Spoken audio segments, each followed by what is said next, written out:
Your was good. What is bread? What is cracker lacking? Usually don't do this, but yeah, man. What's good with y'all? Just this little impromptu thing, man. I was watching some sports, sitting here with my kids. We had a little conversation with my sons. We was chopping it up. Was having a good old time, drinking on something, but just doing our thing. But wanted to talk to y'all about some random thoughts about some patriarchy. Man, how y'all doing this Monday morning? We're gonna have to show this later on tonight for y'all. We're gonna have a show later on tonight for y'all. You know what I'm saying? We're gonna start our first episode of APT. You know what I'm saying? And it's gonna be the advisors petty thoughts, but it's just when we just gonna call it APT for short. Appreciate uh, the captain, only the ghost, uh, for looking out with the name of the show, and appreciate Sean Willie for knocking out the graphics for it that we're gonna run with for right now. But yeah, what's going on, Sick Diggity? What's going on?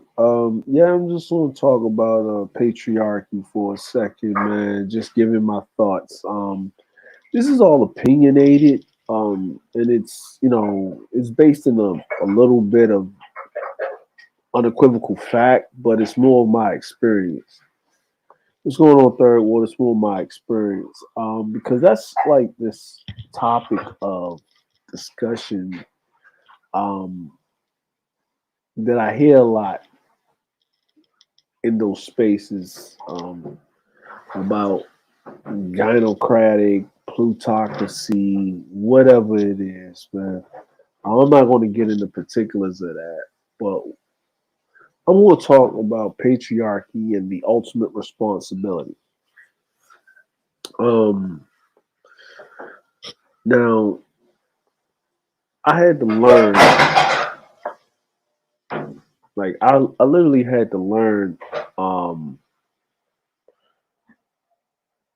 how to be a patriarch. Like, it wasn't, there's truth. Because I was talking to Classic Ruby. Me and her was having a conversation.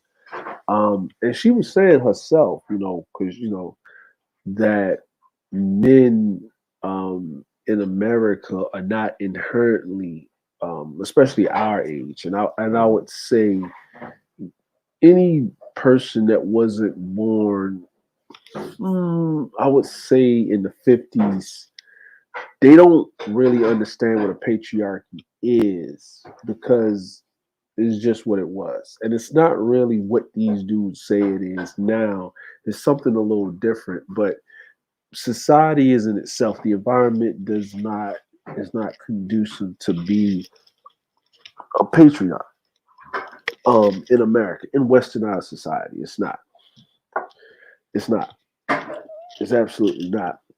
And until I moved outside of the country, and I've been outside of the country for over 20 years, haven't lived in America um, for a consistent calendar year since December of 2000. Um, I'm just going to share with you my experiences as an expat living outside the country. And I'm gonna be real serious with this. This ain't. I don't got time to be jabbing at dudes, and if they feel as though they want to respond to whatever I gotta say, um, they can. They have all rights to. But at the end of the day,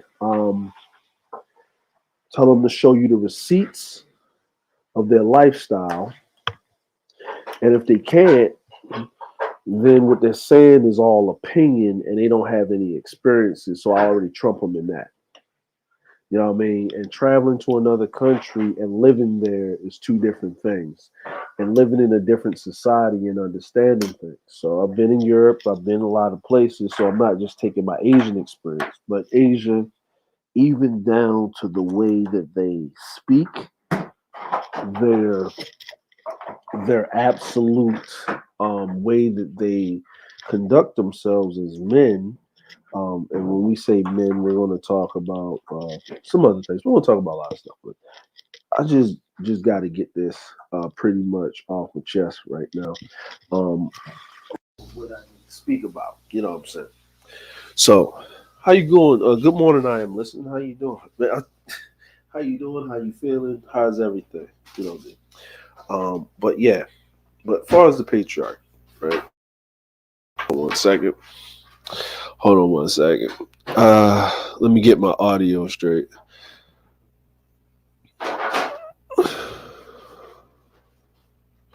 Yep. All right, cool. As long as y'all can hear me, we good. All right, cool. Can y'all hear me? Can y'all hear me? All right, cool. All right, cool. Hey, if y'all can hear me in the chat, press one. I want to make sure I had to plug up my mic real quick. You know what I'm saying? I had my headphones on, but all right, so it picks up background noise. I had to put the shotgun mic on. All right, so anyway, like I was saying, as far as with this patriarchal thing,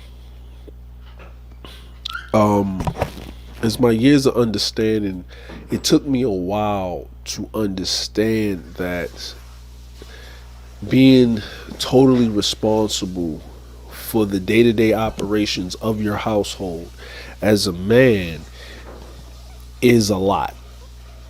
You know what I mean? We the Western society does not build you per se, especially if you were raised in the inner city.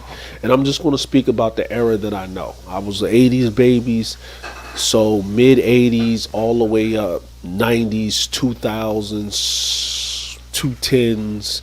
Now we in the 220s.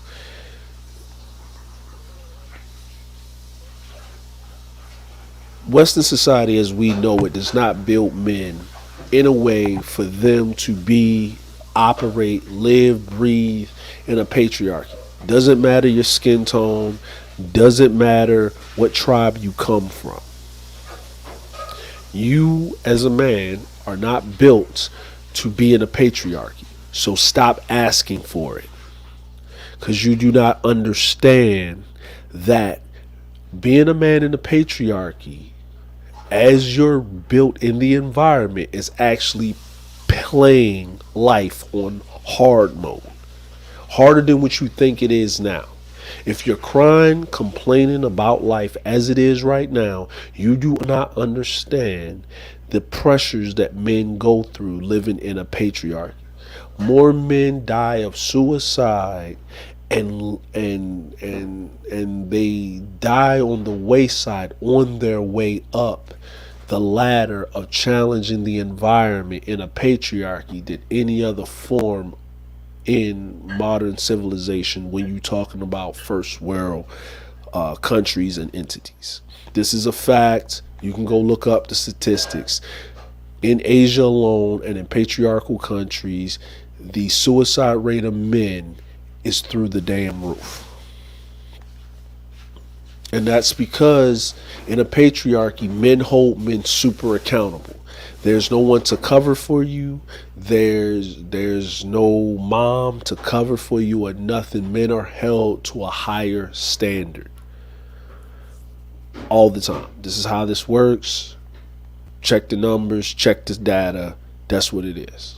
Now, when I'm saying all that, you will not find the patriarchy in America no time soon if you're over the ages of 25 and over. It's not going to happen for you. Europe, what's going on Europe?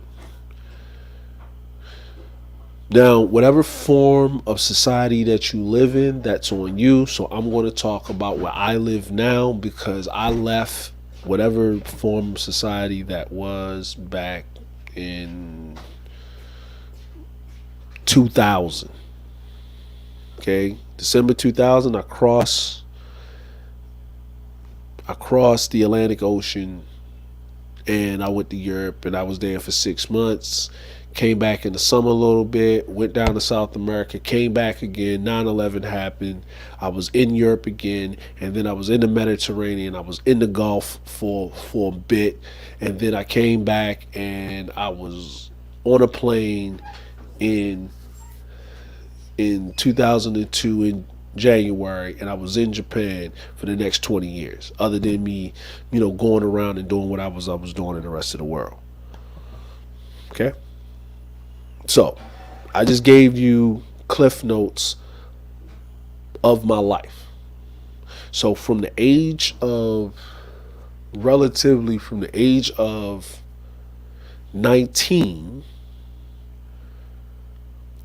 right? From the age of 19 was the last calendar year I spent in the United States of America. Okay? Spent Christmas and New Year's in Civitavecchia, Italy, and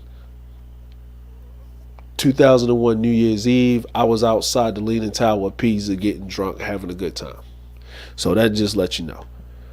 What's going on, Charles Gilmore? How y'all doing? Good morning. Let me see. Men in patriarchies often die from preventable diseases. If they live to grow old, they hope that they can be cared for by their adult children and their families. This is fact, Slick Dickety. This is fact. And most of that preventable diseases are stress.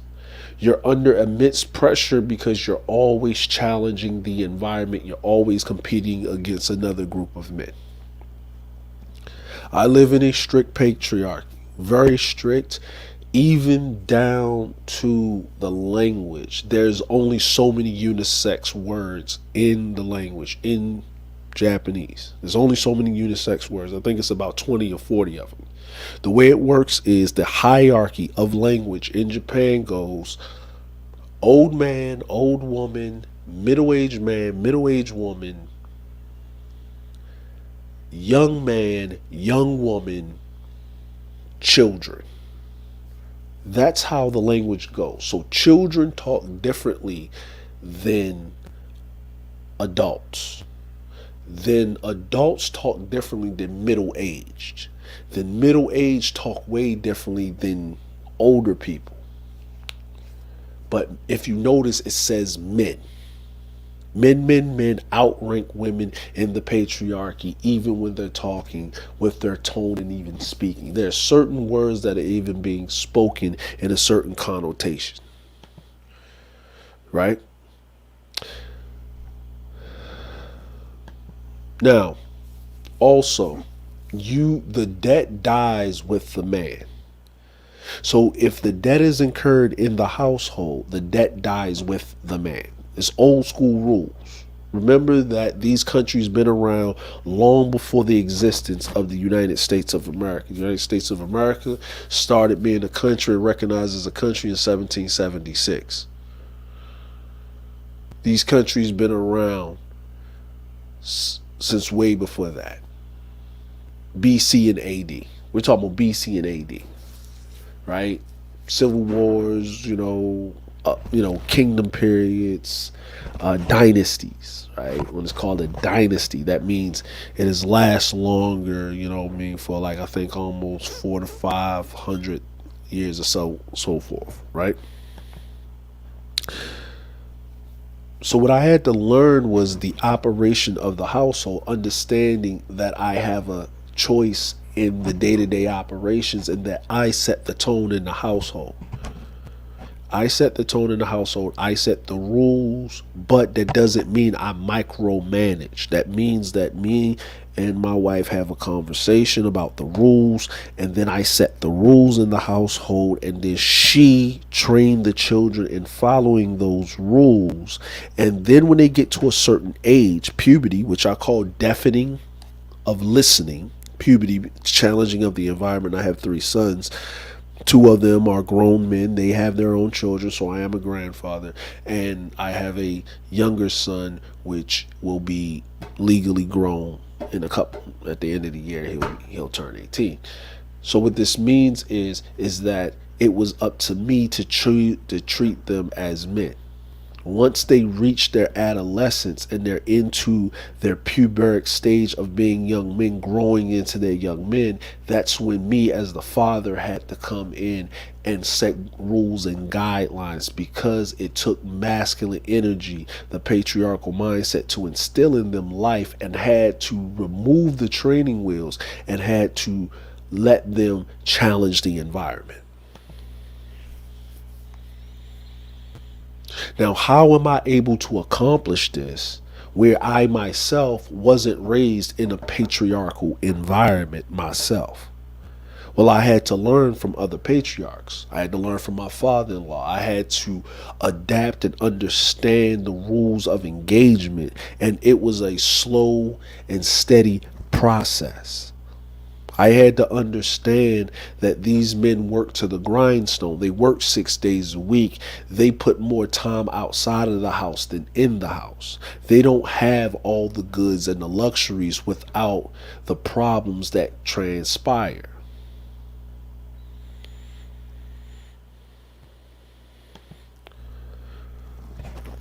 Appreciate it, Slick Diggity, right?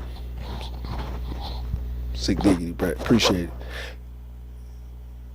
So I still wanted to have access to my children, not just in a rearing or being a figure, but I had to understand that I couldn't be overbearing on them. I had to give that cold shoulder to a certain degree. And I had to leave my wife in that position to be clear, to be nurturing and loving to a certain degree. But when it comes to dad, you had to bring it. Yes, it is. But I was raised in America. Yep, Haitian society is patriarchal. But I was raised in America with my mom, right? And my mom's family. And see, and I'm glad that he said that, right? That Caribbean society is patriarchal. See, we attach gender roles to certain points, right? Right?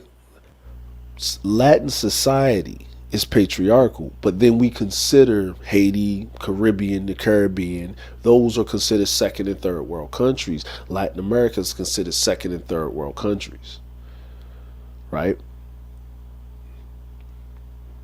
There's only very few countries that are first world that are considered patriarchal. But you notice that a lot of the second and third world countries are considered patriarchal, but they're second and third world. Why? Have you ever asked yourself that question?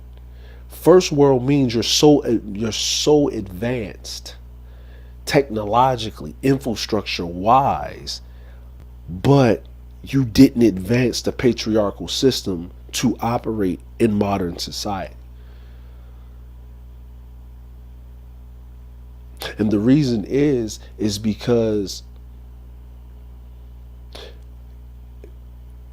for you to advance a patriarchal system in modern society, there has to be certain things in society that aren't comfortable, where men have to oppose the environment.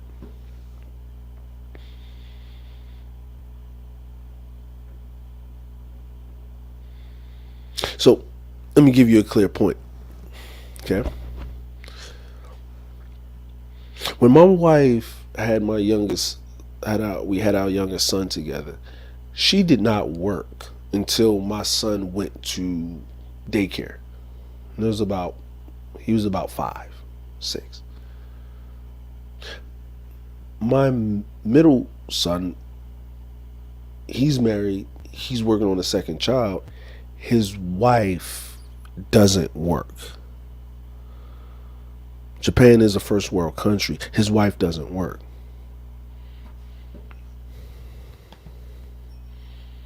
See how that works? The man carries the load on being the breadwinner. He makes enough money where he takes care of the whole family with one paycheck while she's tending and she's raising and teaching the kids about the household and how it moves. Now, I took it a step further because he has attachment to his son, where his son recognizes who his father is.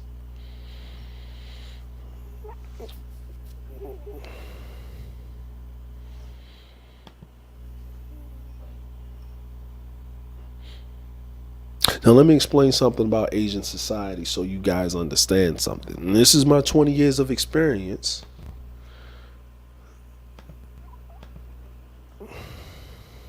You know what I'm saying? You know what I'm saying? This is my 20 years of experience, right? And and with this 20 years of experience in Asian society, I'm explaining to you how it works. Okay? Most men in a patriarchal society, they get married not because they love the woman that they're with. They get married for because it's the family name that needs to carry on and the woman's family, and it's for wealth building. So it has nothing to do with what you want. Okay. The second thing with that is she has to check all the boxes. Financially, family is set, right? You're bringing something to the table. So if you know what I'm saying. So now in a patriarchy, if you're a guy that's on the come up, you come from nothing. I mean, your family doesn't have any wealth. You have a lot of potential. You marry into a family. In Asian society, what happens is that you have to take your wife's family name, especially if she's the oldest, and there's no other male children or heirs. If she doesn't have any brothers and she's nothing but sisters, and or if the brother did not have any male heirs themselves.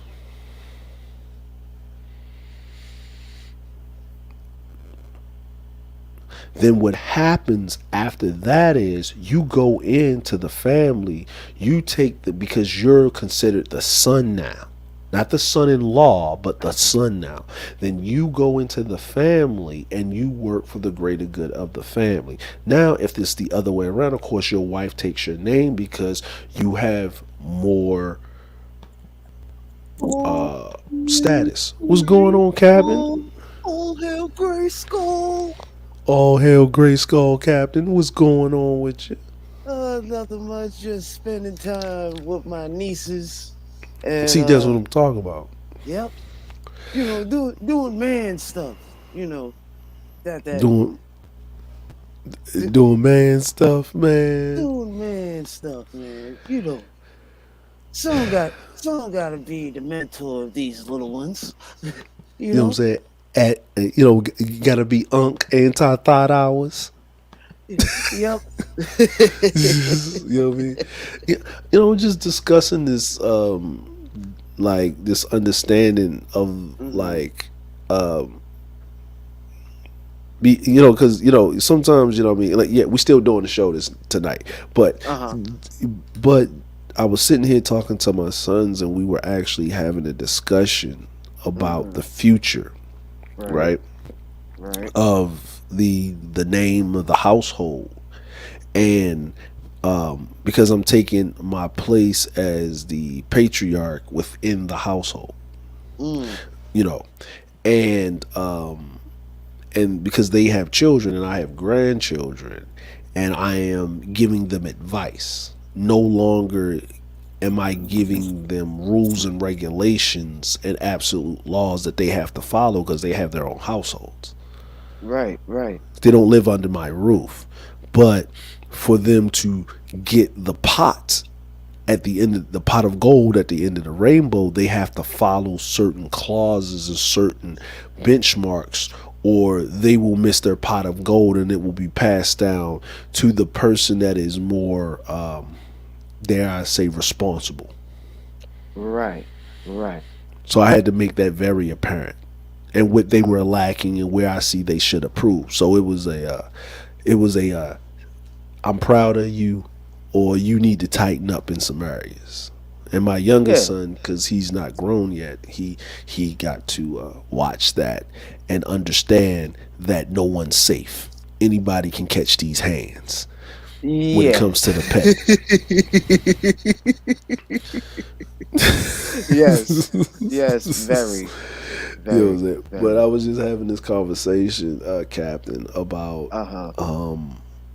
that we inherently in America, and I talked to Classic Ruby, and she pointed out some things, right? And I had to, it kind of hurt my feelings, but I knew it was the truth, right? You know what I mean? Is that Of we were course. never, we don't know what a patriarchy is. I know what it is because I live in one, but the average male in America that was born in the 60s and later Hmm. do not know what a patriarchy is. Oh no. Oh no. Yeah, we don't know what it is. But it's not a gynocracy. That shit is not what it actually is. But No. No. yeah, it's not It's that. It's something else. It, you yeah. know, yeah. A Because plutocracy. there you go. It's a plutocracy. It's a group of men that what I mean, that use what men, instead of like, because people don't understand, like, a patriarchy is usually men grinding men directly to the grindstone, where in a Hmm. plutocracy it's men using women as a battering ram to grind men into the grindstone. What the hell? Yeah. Sorry. You Sorry. know what I'm saying? So, Uh huh. these guys say we live in a gynocracy. If we lived in a gynocratic state, then it would be the women that would be in charge of everything. And it's not, because they still have to, like, men take power, women are given power. Exactly. You know what I mean? That's been the game for how many centuries? Forever, right? So Yeah. now, and we don't live in a matriarchy, right? Like, actually, No. England is actually a matriarchy. Yes. Like, if you, like, England is actually a matriarchy. You know what I mean? Like, she's, Queen Elizabeth is a matriarch, so she's actually a matriarch, right? Right. Right. And those things, I was just sitting here, and then my sons left. They went back to their houses and stuff like that, and or whatever. My niece is here and stuff, and I was like, you know what, man? Like, this thing keeps coming up. This patriarchal thing keeps coming up, and everybody's speaking on the patriarchy, but they never lived in it. And the ones that do speak on it, they you know what I'm saying, they speak on it in a way of knowing what it is, but by the time they got old enough to engage in it, it was gone, Mm. right? And it's the boomer generation. Right. Right. You know, it was actually the boomer generation. You Mm. know what I mean? Like, it was actually the boomer generation. Like, they forgot, like they know what it is, right? Like, so if you look at people that are like 56 and over, right? Like 56 to like 65, they know what it is, but they weren't around. Like, by the time they were able to engage in it as adults, they couldn't. It was gone. It Right. was Right. gone. Right. Yeah. It was like, right? So Yeah. when, and I notice a lot of these guys are parroting what these guys are talking about. But even if these guys know what it was, they only saw it through the eyes of children. So Hmm. they don't even know the responsibilities that it takes to engage in it, Right. fail, or be successful at it, and Right. actually keep it intact to pass it on. Matter of fact, it was your parents that were failures because they couldn't pass it on to you. Right. Yeah. Yeah. You know, you know, You know what I'm saying? It was the grandparents that pass it on to the parents, and that start the degradation. That was like the height of it, right? Like that was the Right. height of the patriarchy, right? Like you know what I Mm-hmm. mean? Like the silent generation, right? You know what I mean? The Right. World War II generation was like the greatest generation because they went through every fucking thing and came out of that motherfucker kicking ass, taking names to chewing bubble gum, just right, Yeah. right. And then the boomer generation, you know, they Fucked it they call all them up. and they call them baby boomers because the baby boom, like people was, they came out there after World War II, we won, and they was fucking and having kids, Having kids. right? Like you ever, like I don't know how old you are, Captain, but I remember I'm my 33. I'm so 33. all right, I'm 40, right, and Uh my huh. grandmother, right, Right. my aunts and uncles, including with my mom, my grandmother had 9 kids, Oh. right? 9, including my mom, right? That's 9, right? Nine Wow. kids, right? 9, right? Uh huh. But my aunt, like my mom, is like the only like child that my grandmother had that only has one child, which is me, right? Right. Everybody else is averaging 3, Yeah. right? You know what I Yeah. mean? Now my twin uncle, like my twin uncle, which is the youngest, they only have like one of the twins have no kids, and the other twin, my other twin uncle, has one child, which is his daughter. But my Mhm. cousin, which was raised by, which was Hmm. raised by my grandmother, right? Because my Mhm. oldest aunt was working and stuff like that. He has 4 kids. So if you look at the average, if you think about that, Mhm. right? And then my cousin Sharon, which was raised by my grandmother, which Right. was her sister's child, she had 2 kids. So if you do all the averaging, everybody had about 3 kids, right? Mhm. So now you look at this, the average household from our age, we only have 2 kids, Yeah. right? Yeah. Mhm. But if you look at your parents, right, that Mhm. was like 3 kids. But if you look at your grandparents, how you go from the average of 5 to 8 down to 3 and 2 that Hmm. quickly, like yeah, yeah, like it Yeah. drops, Yeah. right, Wow. right. Uh huh. And the funny part about that, right, and funny part about that is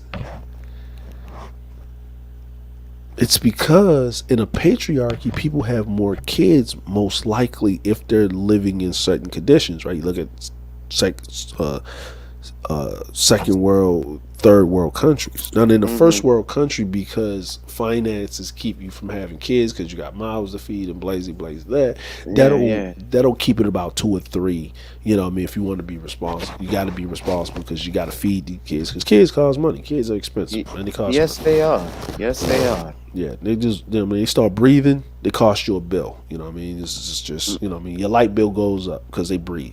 It's a Mhm. thing. I thought it was a joke, but I saw it. Like, you know, my son, he was like staying with my cousin for a while. Mhm. Light bill was low. He gets home, light bill goes up. That's just how it goes. And he was just Wow. breathing. He was in one room most of the time, but the light bill just went up. Just out there, right? How does that happen? I don't know. It's magic. But but hold on. Sick Diggity says the Queen is you may think the Queen in England is a figurehead, but she's not. She has a lot of power that people don't understand. She can remove the prime minister at her whim. The prime minister have to listen to her. Now the emperor in Japan, now that's a figurehead. Mhm. And he's been a figurehead since World War II. Cause you know what I'm saying? He's a figurehead. But the Queen in England, oh, she can remove the prime minister whenever she feels like it. And she's done it plenty times. She actually removed Tony Blair from office. Yeah, when Queen Straight out of Elizabeth, office. When Queen Elizabeth want to do it, she'd do whatever the hell she want to do. You know what I mean? Yeah, you know what I Mm-hmm. mean. She should do whatever it was. But yeah, like it's it is one of those things where people don't understand about patriarchy. Like No. and living in one, man, it's hard, man. I'm telling y'all it's hard. Now I'm like there's some good things about patriarchy. There's some great things. Um there's some great things about it, but it's But way harder than living in the society that you're living in. Now, for me saying this to you, because you don't live in one, and yeah. whatever you're going through right now may be hard for you, then that means that there's certain issues that you need to fix. And if you're an adult, there comes a personal time where you have to accept personal responsibility. You can't you can say the problem started here, but at the end of the day, once you claim that you're an adult, you accepted what we call in the military the watch. That Mm. means it's your fault now. You're no longer a child, so no one can blame or you can't pass the buck on someone else. Now you can say Right. where it came from, right? And you have to Mm-hmm. work through it, but the responsibility is up to you because even if those problems exist, you survived until adulthood. Because if it was really that person's fault and you was a child, you would actually cease to exist. Mm. I know this is like something really hard to accept, but you have to accept it. I'm not in the Oh yeah. I'm you know what, Captain? I'm not in the business of trauma bonding and pacifying your feelings. And I think listening to these men, right? Males. Males. Males, right? Listening to these males, minnows, men in name only, but males, they've been pacifying your feelings, which is actually feminized behavior and not telling you the truth because I want you to have solutions. Mm-hmm. I want you to find your own solution because this is an odyssey. Because my Right. solution, you can't, let me put it like this. Mm-hmm. You can probably do what I've done, but your success rate would be below 10 percentile. Mm. And I'm not saying that because I think I'm better than you or that I'm trying to keep you from doing what I'm like doing what I'm doing because of some competition or something like that. No, no, no. Because if someone would have told me, like, no one told me this. I had an idea and I went out there blindly and lucky for me enough that what I was going through when I was growing up, as how I grew up, all of this shit is easy. Mm. It's just a learning curve that I had to have a deal with and figure it out, and I'm getting in my stretch. But the longer you live, the more you learn. And if you're living and you're not learning anything, then you're just existing. And you need Mm. to always be constantly in a state of learning. Right.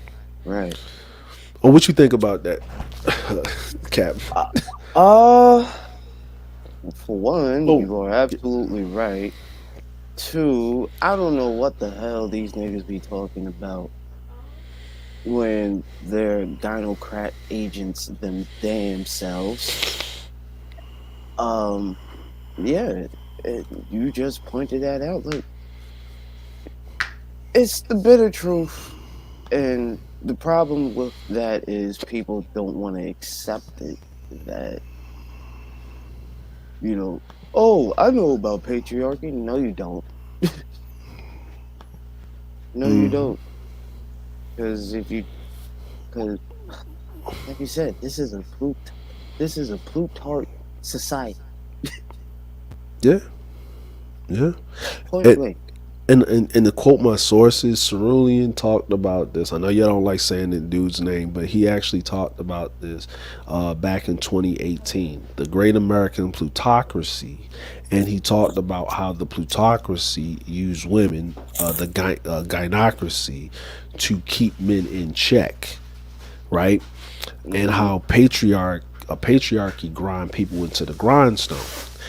Now the men of the so-called manosphere 2.0, 3.0, whatever they want to call themselves, they decided to bastardize it, not quote the man completely, because he still has a video up on his channel when he did it, and just use the word gynocracy and run with it, and then not give him credit, like how they Mm. use the word dirty foot, which I coined. But I don't really care because it's not nothing, whatever, right? It's a certain way we use it. But, that's neither here nor there. And I didn't even come up with it, but I brought that type of word around those spaces to explain something that people that travel understand what I'm talking about, right? Right.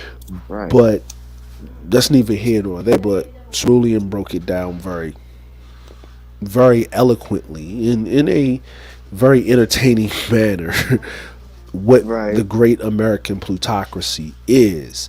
And if you don't understand what he's talking about, Mm-hmm. I mean, you shouldn't, because he breaks it down very laymanly in layman's terms so you can understand it. But go check that video out. It's on his channel. It's on, Right. Cerulean I'll Gray def of Gray Regime. Yeah, go I'll definitely check it out if I do have a job today. Oh Lord, no. Nah, cause some bullshit happened at my job and shit. So now Mm, they're like trying to blame blame me and my coworker from our department that we lost an item, which that's really not it was really wasn't my fault right. because it was somebody else that they had who is like knees deep like in the union, right? So they've Oh, been okay, trying, yeah. yeah, like they've been trying to like switch them to different schedules, but the problem is like we have less guys in our department. Mm, So it kind of conflicted with everybody. Then there's a few that stormed out last year. It just blacked out on everybody. wow. Yeah, yeah. So like, I don't know, cause I'm gonna just tell them straight up, like, look, you had this problem before I applied to this job, so this is not my fault. So I don't know what to tell you, but Mm-hmm.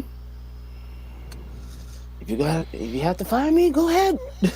I mean, it's not like I really cared about Yeah. this job anyway. That's true. I'm like, hey man, sometimes you gotta move, man. Sometimes, you know what? Sometimes is what is that? I love that, man. It's Senzu's Art of War and the 48 Laws of Power is uh surrender to win, man. Sometimes it's best to, like, instead of struggling to fight in something, Hmm. it's just surrender and just Yeah, walk away. yeah, No, sometimes surrender to walk away, right? And then you yeah. say it's not that many men left, but you know what I mean. Like think about it. For every one man they hire, they can hire two women Right. Yeah. because of the pay scale, Bro, right? I've Mm-hmm. seen that at my job. Like, I already saw like two new faces. I'm like, what the fuck? The hell? Yeah, and they have a high turnover ratio, right? You know Mm-hmm. what I mean? Yeah, but then we all know what's coming next: automation. Oh yeah. Yeah, see, and then we, you know what I'm saying? Because you know what I Yeah. mean. Automation doesn't work well, right, with patriarchy. Because if you automating things, then the men don't have jobs, right? Mm-hmm. So you can't have like something like automation and a patriarchy to that degree, right? I'm like, you can Right. have a patriarchy and automation, but you can't have. You would have to move and shift those jobs, or certain things need to be what they are, right? No, I'm not just saying like patriarchy is the way to go. What I mean, all the time. Yeah. What I mean, first thing, I'm just telling you the basic realities of these dudes calling for something that they Yeah, have that they no don't want. idea what they Yeah, asking for. yeah, yeah, exactly. Exactly. Yeah. It's like what I said in my previous streams. You got these niggas on here on these YouTube streets, on these live streams, talking about, oh, I will I will be I will be a super freak. Like, nah, nigga, be No, you don't. careful what you wish for. Like, you don't want that. Yeah, not Because the after the minute age you of have, 35. Mm-mm. yep, mm-mm. Because the minute you got her in your bedroom, she already turned your goofy ass out. Like, nah, don't do that. Yeah, exactly. Exactly. Oh, what's going on, Joe W? What's going on? What was Sick Diggity say? Even if they are explained in the simplest form, that doesn't mean one can ask questions. Hold on, you said something. Ask questions. Always ask questions. Be curious. Be very curious. Yeah, you know what I'm saying. But Hmm. but you, but you're absolutely right. It's like people, but that's human nature, right? You always ask for things because of the want and desire, but you never want the cons. Hmm. You never want the cons. Yeah. You see what I'm saying? Hmm. Like, um, like I like the very basis of a patriarchy is to basically try to compete with men to basically run or be a part of, to be a person that has their influence on society Hmm. or your community, right? Let's just take it in a very form of let's take it in the very form of a village and some chiefs, right? Hmm. Right. Now we've always seen this, right? Like, we watch, and I always reference movies and television because there is truth in it, right? Sometimes Right. it's like prophesied it, sometimes it's telling you what's right in your face. Yeah, it's fact, it's fiction, and it's meant to be entertaining, but there is some gems in truth.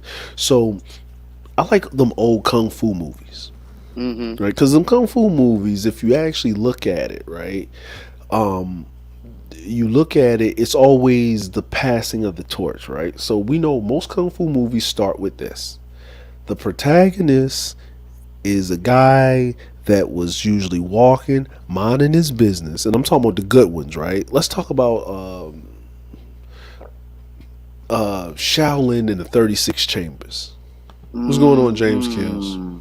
Right? Mm. That's a favorite, right? That's when old dude makes the Yes. 3 section staff. He makes his own chamber, right? You know what I'm saying? And here's a Yeah. fun fact.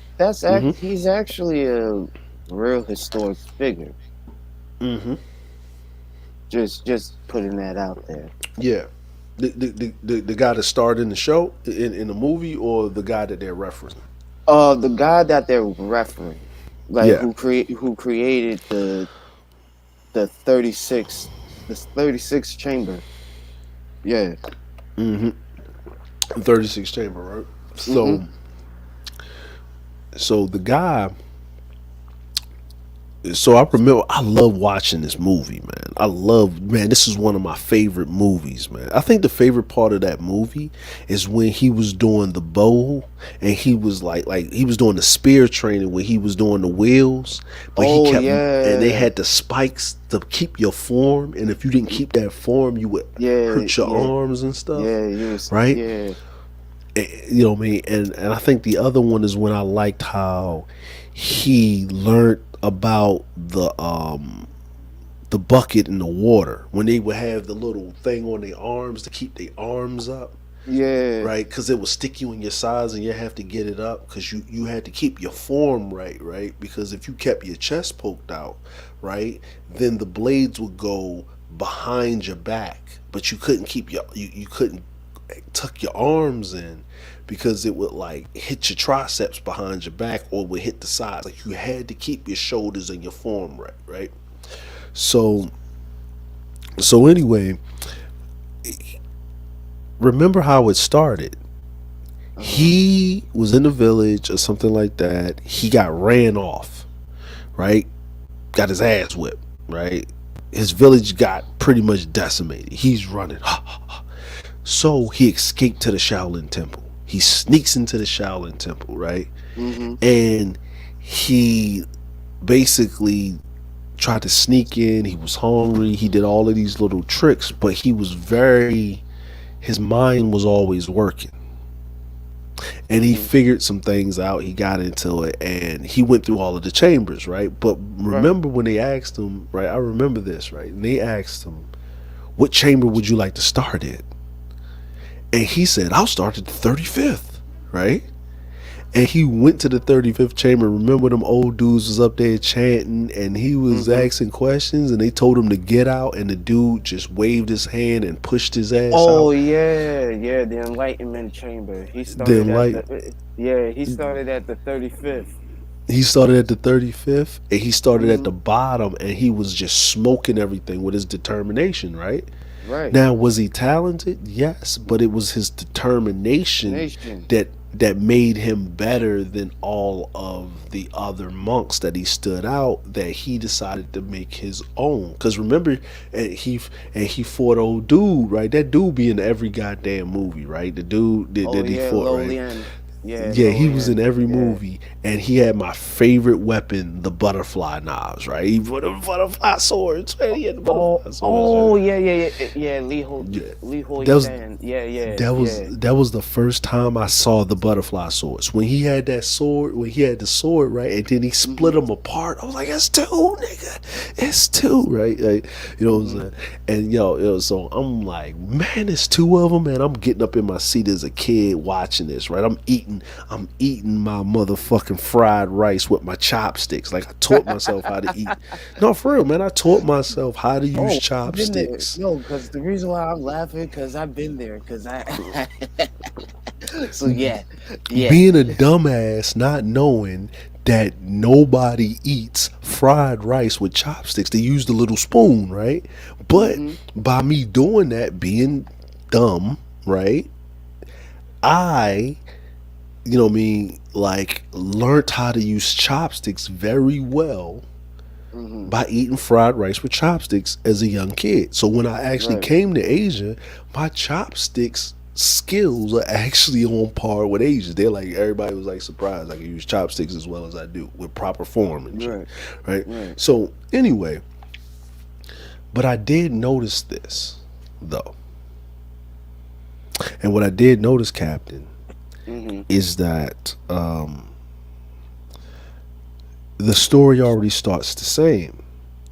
It's the man going on the Odyssey to challenge the environment, to challenge another man that took over his environment. Mhm. Right? Mhm.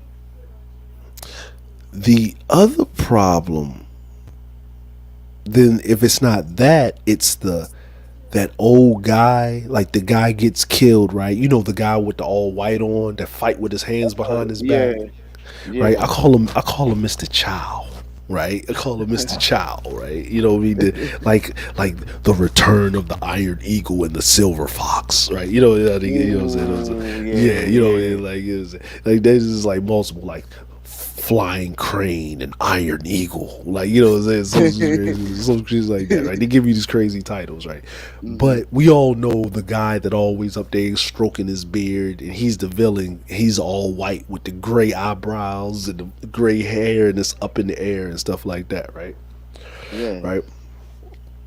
And the problem is, right, Mhm. well, not the problem, but the pretense is the protagonist always runs off He's always an inch away from death, and he trips over this like guy that's like a drunk or a beggar, or he's just some guy, right?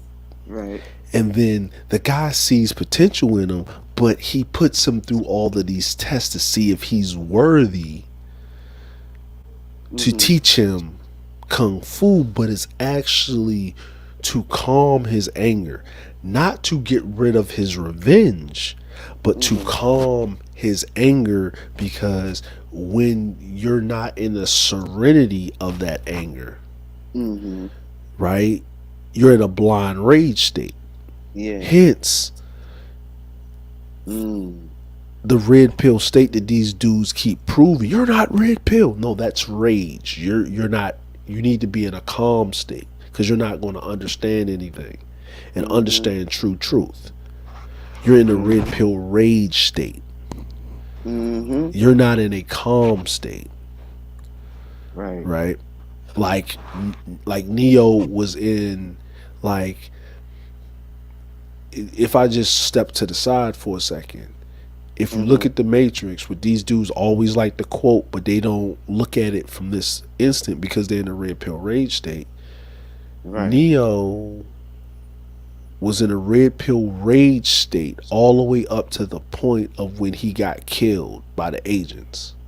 When Right. he jumped into the agent and he exploded the agent, he was in a red pill calm state.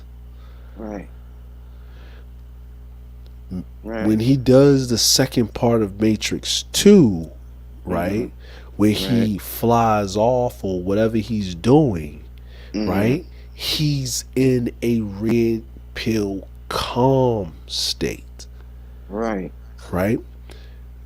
Morbius, when he's locked in the chair, he's Mhm. in to break those shackles, he's in a red pill rage state. Mm. But once he gets out of the Matrix, Morbius goes back to being calm. Neo, at the end of the Matrix, for the greater good, he goes into a black pill state. Mm. Right? So I'm just put that out there for y'all. Right. So now, going back to what we were talking about before, Mhm. is now the with this guy that's teaching this kid these techniques, he gives him the secret sauce Mhm. on this technique, right? They always give you this technique, right? Like Right. this ultimate technique. And then the protagonist think he's ready to go, right? Because he learned something and he goes and fights the antagonist and gets his ass whipped again. Mhm. But then the teacher comes out and saves his ass, Mhm. right? And he gets hurt to the point where he damn near dies and gets killed. He got a little time left and he teaches him the secret technique. And then he gives him his last eulogy by admitting to his dereliction that this guy is around because he was his first disciple. Mhm. Right? That usually happens all the time. Or And classmate. or classmate or something, right? Mhm. Before him, he's a senior or whatever, right? And what actually happens is that because he was so talented, he doted on him so much, but he can saw tinges, right? I call it the Anakin Skywalker Dark Vader mentality, Mhm. right? Right. So Hold, so hold, hold on. yeah, My niece is calling me. Yeah. yeah, so now when we're talking, like we have this, we understanding this, is that the reason why the protagonist went through the problems that All he right, honey. went through. Yeah. So I was like, now that we understand that the protagonist went through the problems that he went through, is Mhm. because what's going on, sheep stay sleep, you know what I'm saying, what's going on, this one, What's going um on? what's going on, right? Hey man, if you got time, man, you can step up here, man. Yeah, I gotta go Yeah, real quick. yeah. Yeah, We gotta drop off. You gotta drop off a captain. We'll reconvene later on tonight. You know, dead. You know, indeed, dead. indeed, Indeed. indeed. Mm-hmm. So, oh hell, Gray Skull. Oh hell, Grace, go. You know what I'm saying? So, the protagonist actually went through the problems he went through due to the dereliction of the actual entity of the teacher that taught him, because he taught a student that wasn't worthy of getting those teachings, because he should have stopped and disciplined him because he was so enamored with his talent.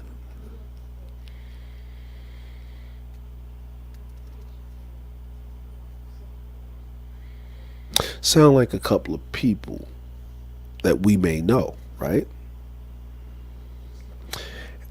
Now, to the teacher's credit, he finds another young man with drive and motivation and with integrity and heart and hurt, but he takes it a step further by being more conscious and more prudent with his teachings, by establishing him and breaking him down to a point where he needs to do better.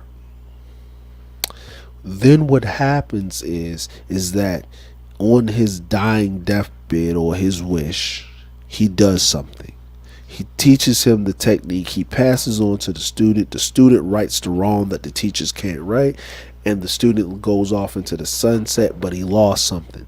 He gained something great, but he lost an ally, or he lost his teacher.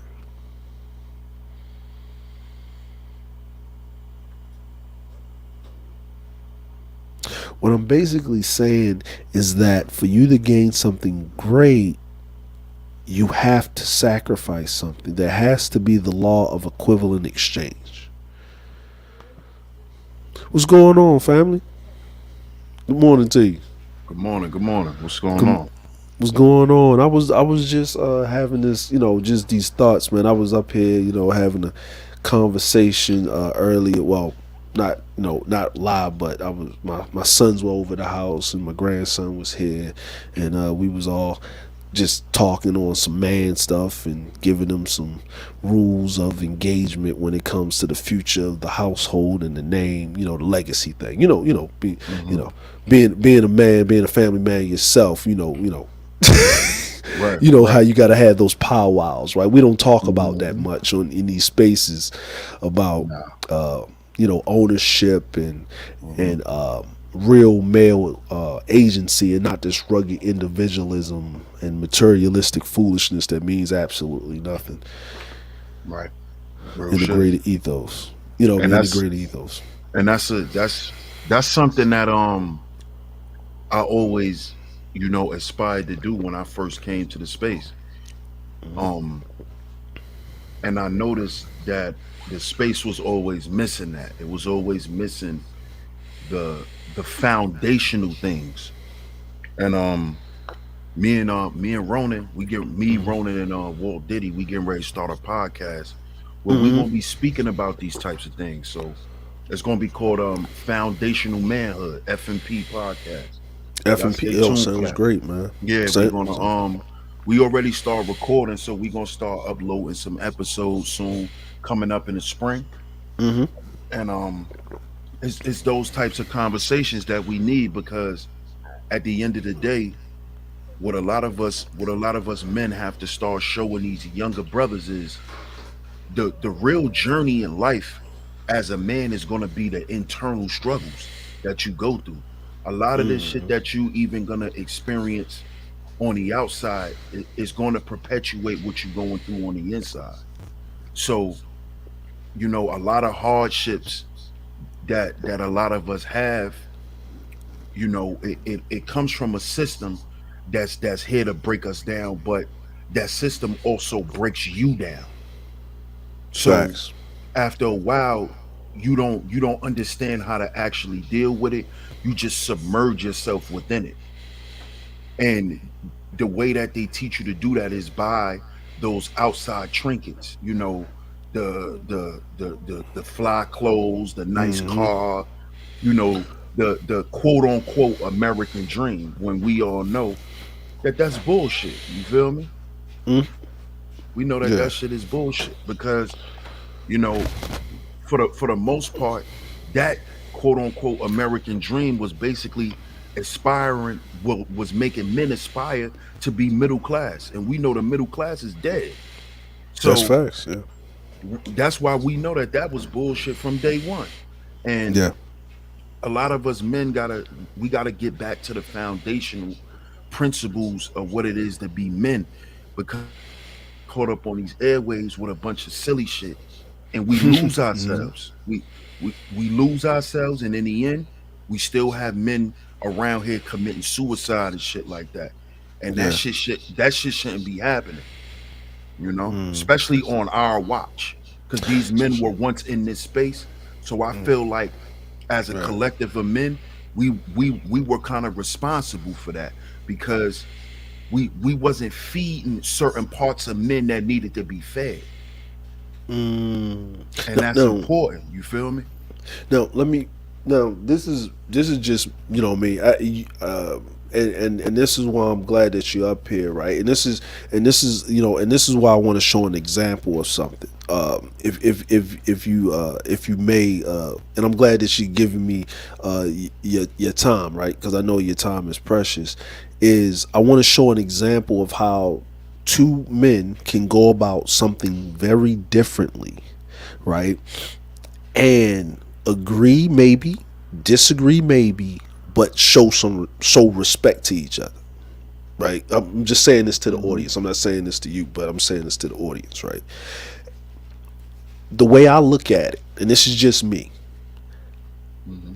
any man under the age of 30, I don't care, right? And I'm gonna tell you why I say this is because, and what I mean by don't care is, let me preface this, it's only advice at the age of 30, right?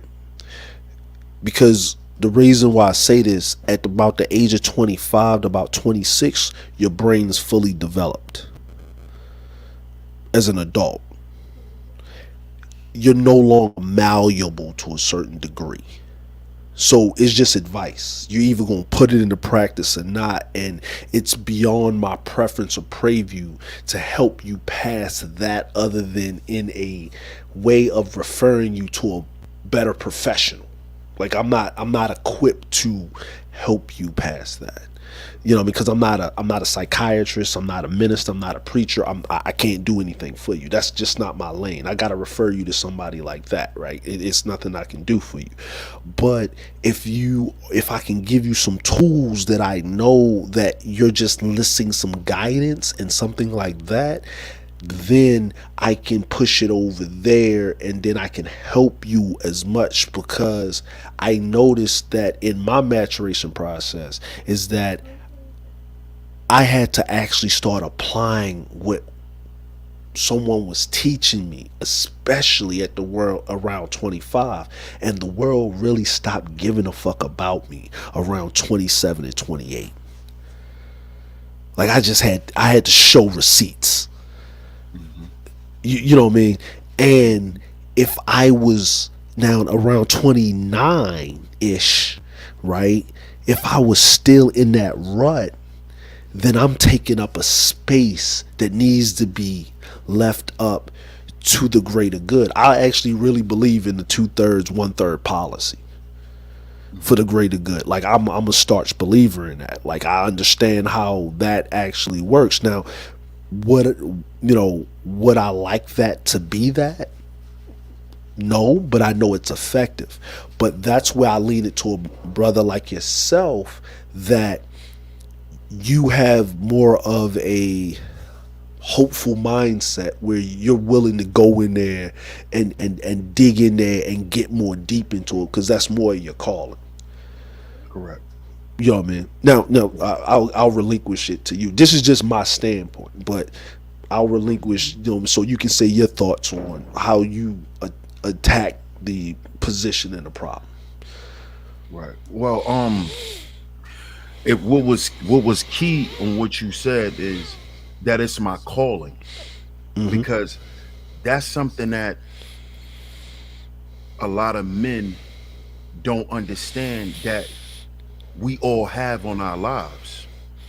Your calling is your purpose. A lot of men don't know what they've been called to do. A lot of men think they've been called to work for Amazon for the rest of their life. They think that that's their calling, to go to work, pay all the bills, and be Al Bundy. They think that that's their calling in life.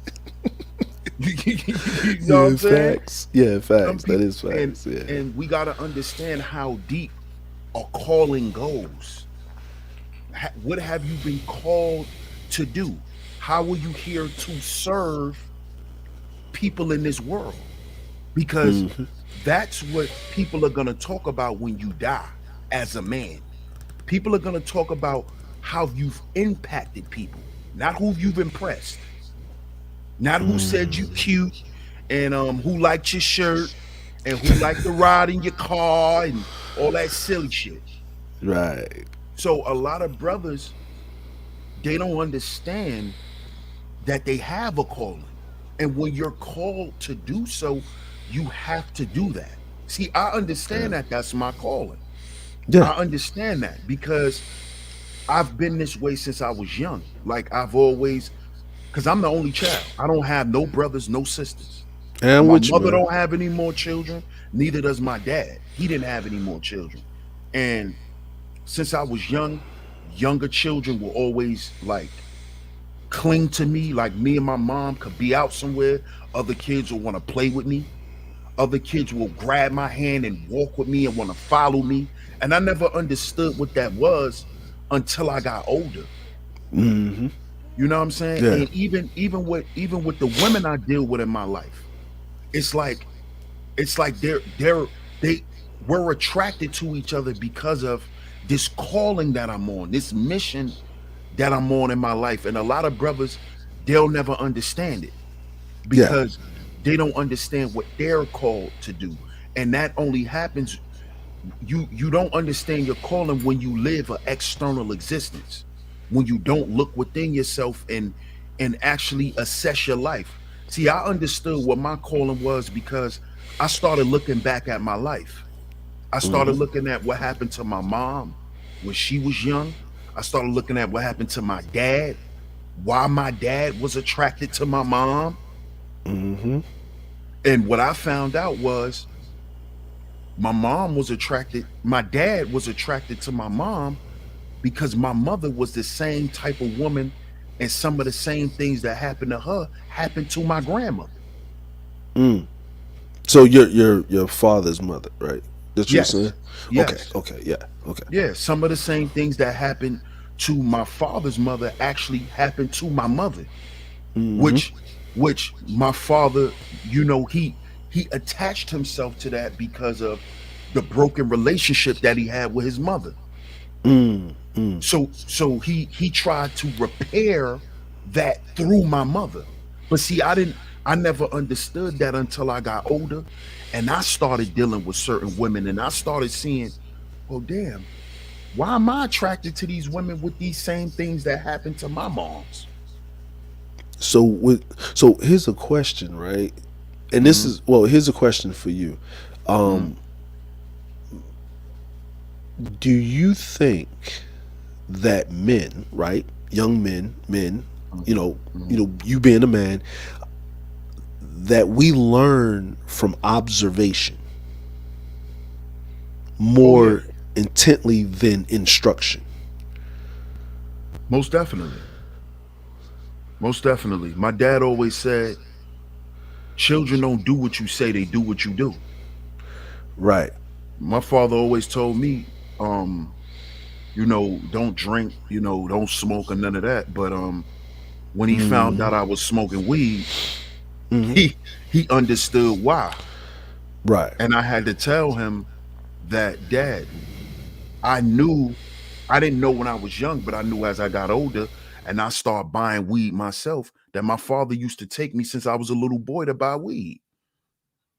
We from up north, so we walk past a group of dudes. Yo, what's good? Son, walk off. You walk in the store, he walk behind you and give you a five. I didn't know that my pops was doing that as a little boy until I started doing it. And I'm like, oh shit, my pops was buying weed this whole time. Except now, my sons don't go with me. They Yeah. don't, they Well, don't know about none of that. they'll Now they'll my oldest son, he know what it smelled like because he smell the shit in school. Because they they, smoke in school now. they smoke. Well, me now. Now here's the crazy part. Now what I'm saying. I don't know how old you are, but I'm 40, right? Mhm. So I'm, just TMI here is, when I was in ninth grade, we used to smoke in the back of the staircase down up in Dunbar, down in Baltimore, up in the high Right. school, the back staircase, we Right. break the Yeah. Phillies up, get the 2 for $5 down the block, cut the Dutch matchy up. You had that long Mhm. fingernail on the thumb, you already knew you was Facts. who the smokers was in the school with the black lips Facts. and the long little thumb fingernail. But you, Hmm. but especially with the internet now, even if you don't smoke, the internet teaching your kids how to smoke. Oh yeah. You know what I mean? Like you know what I mean? Like, but I understand what you're saying. It's like you're trying to mitigate it because it's the example. Because you can't tell your kids to do something when they see you doing something else, and Hmm. and then because I remember hearing that phrase, "Do what I say, not do as I do." Correct. That was my Right? mother's favorite line.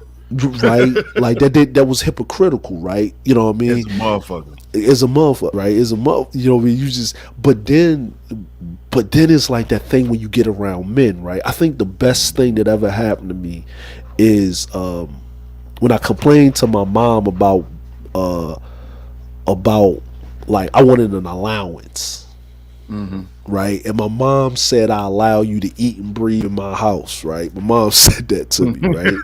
Right? She said that to me. Yeah. And then what happened was, she woke me up on Saturday morning at 5 in the morning. Hmm. The next day, I wake up. Now this is me being 10 years old, man. I ain't like 10 years old, 5 in the morning on a Saturday in the summertime. You ain't supposed to be waking up, man. It's cartoons and chilling, right? Exactly. You know that big nigga bowl of cereal, you Yep. getting it, Yep. Fruity right? Pebbles. Fruity Hmm. Pebbles, you know what Hmm. I'm saying? All of that. Yo, I was a peanut butter crunch nigga. That's when they first came out with peanut butter crunch. I was on the peanut butter crunch, the crunch berries, right? I was, you know Yeah. what I mean? I was getting it, Captain right? Crunch guy. Yeah. Captain Crunch. This when Sugar Bear was still on the back of the Golden Crisp. You know what I'm saying? You used to get them in the Yeah. little Oh yeah. box, right? You know what I'm King saying? Vitamin. It's King Vitamin, right? You know what I'm saying? So now she waking me up. I'm like, what she waking me up for? But I ain't gonna act like that. As long as you know what I mean? I'm thinking I'm about to get a woke up ass whipping, right? You know what I mean? Yeah. You know what I mean? Like, you ain't black unless you got beat in your sleep, right? So anyway, so I get my ass out the bed. She throw me these old ass jeans. She throw me a t-shirt and my old shell-toed Adidas with the steel toes in them, the all white ones, right? Ooh. Just throw them to me, right? She said, Hmm. "Put them shits on." I was like, "What's going on?" She said, "Be downstairs." So I'm downstairs. She cooking like I'm going to school, right? I'm like, "Mom," it's like I'm looking at the clock. I got crust in my shit. You know what I mean? I wash my face, come downstairs. What's going Hmm. on, Ma? She's like, "Yeah." She give me these gloves. I'm like, "Ma, like, what you want me to go outside and do some work?" She said, "Nah." Then my Uncle Willie show up. Yep. I was like, "What's up, Uncle Willie?" Right? Like, cause Uncle Willie, every time I see Uncle Willie, he got the Cadillac with the nice suit on. He, you know that uncle that's like the player uncle, right? The He the dapper bachelor one. uncle, The the dapper. dapper Hmm. uncle, right? Hmm. Hmm. So my uncle, he say, "What's up, nephew? You gonna hang with the men today, nephew?" I was like, "Oh, what's up, Unc?" But Unc got on his work clothes, and I only seen Unc in his work Yeah. clothes like 3 times, like because my Unc he was a brick mason, You know what I mean? He Ooh. laid bricks. You know what Ooh. I'm saying? But he had his own business. He had his own crew because he went to the Right. vocational school. Right. So I said, okay, and I've always heard about stories about how my younger uncles and older cousins got to work with Uncle Willie and Uncle Kurt and all of that, right? So I was like, oh yeah, right? So I get in the truck, man, and I get in the back of the truck where you can ride in the back of the pickup when they went on this all this Mm-hmm. gay shit now, right? With all of the Mm-hmm. fucking laws and shit. So I get in the Right. back, man, and I'm riding with Unc, and he was like, nephew, grab that shovel and start heaving, you know what I mean? That you know what I mean, that cement, you know, that dry cement in the back of the pickup, right? And I was like, all right, Unc, I'm over there. I'm having fun. I get to hang with some men, right? I'm just, right, getting it. Mm-hmm. Get to the spot. My uncle was laying brick. He was like, nephew, he showed me how to use the cement maker. I want you to put, you know what I mean, fill us up halfway, and I want you to pull this 5 gallon bucket up to the second floor with this pulley when I need that cement, nephew. Cause he laying brick up there, right? I ain't Right. seeing what my uncle doing. I'm up here. I'm just doing what he tell me to do. I'm just happy to hang with Unc. You know, I get a cheese steak, you know, chicken box for lunch. I'm over there, Mm-hmm. but I'm learning how to deal with men. I'm learning not to talk, not to speak. I'm learning to listen to what they saying. I'm getting these jewels they putting in me. But Right. then at the end of the day, this is about like 89, right? Mm-hmm. I get hit with a $50 spot, a whole 50, a crisp 50 for my whole days of work, right? Mm. I'm like, yeah, right? I come in the crib, you can't tell me nothing, right?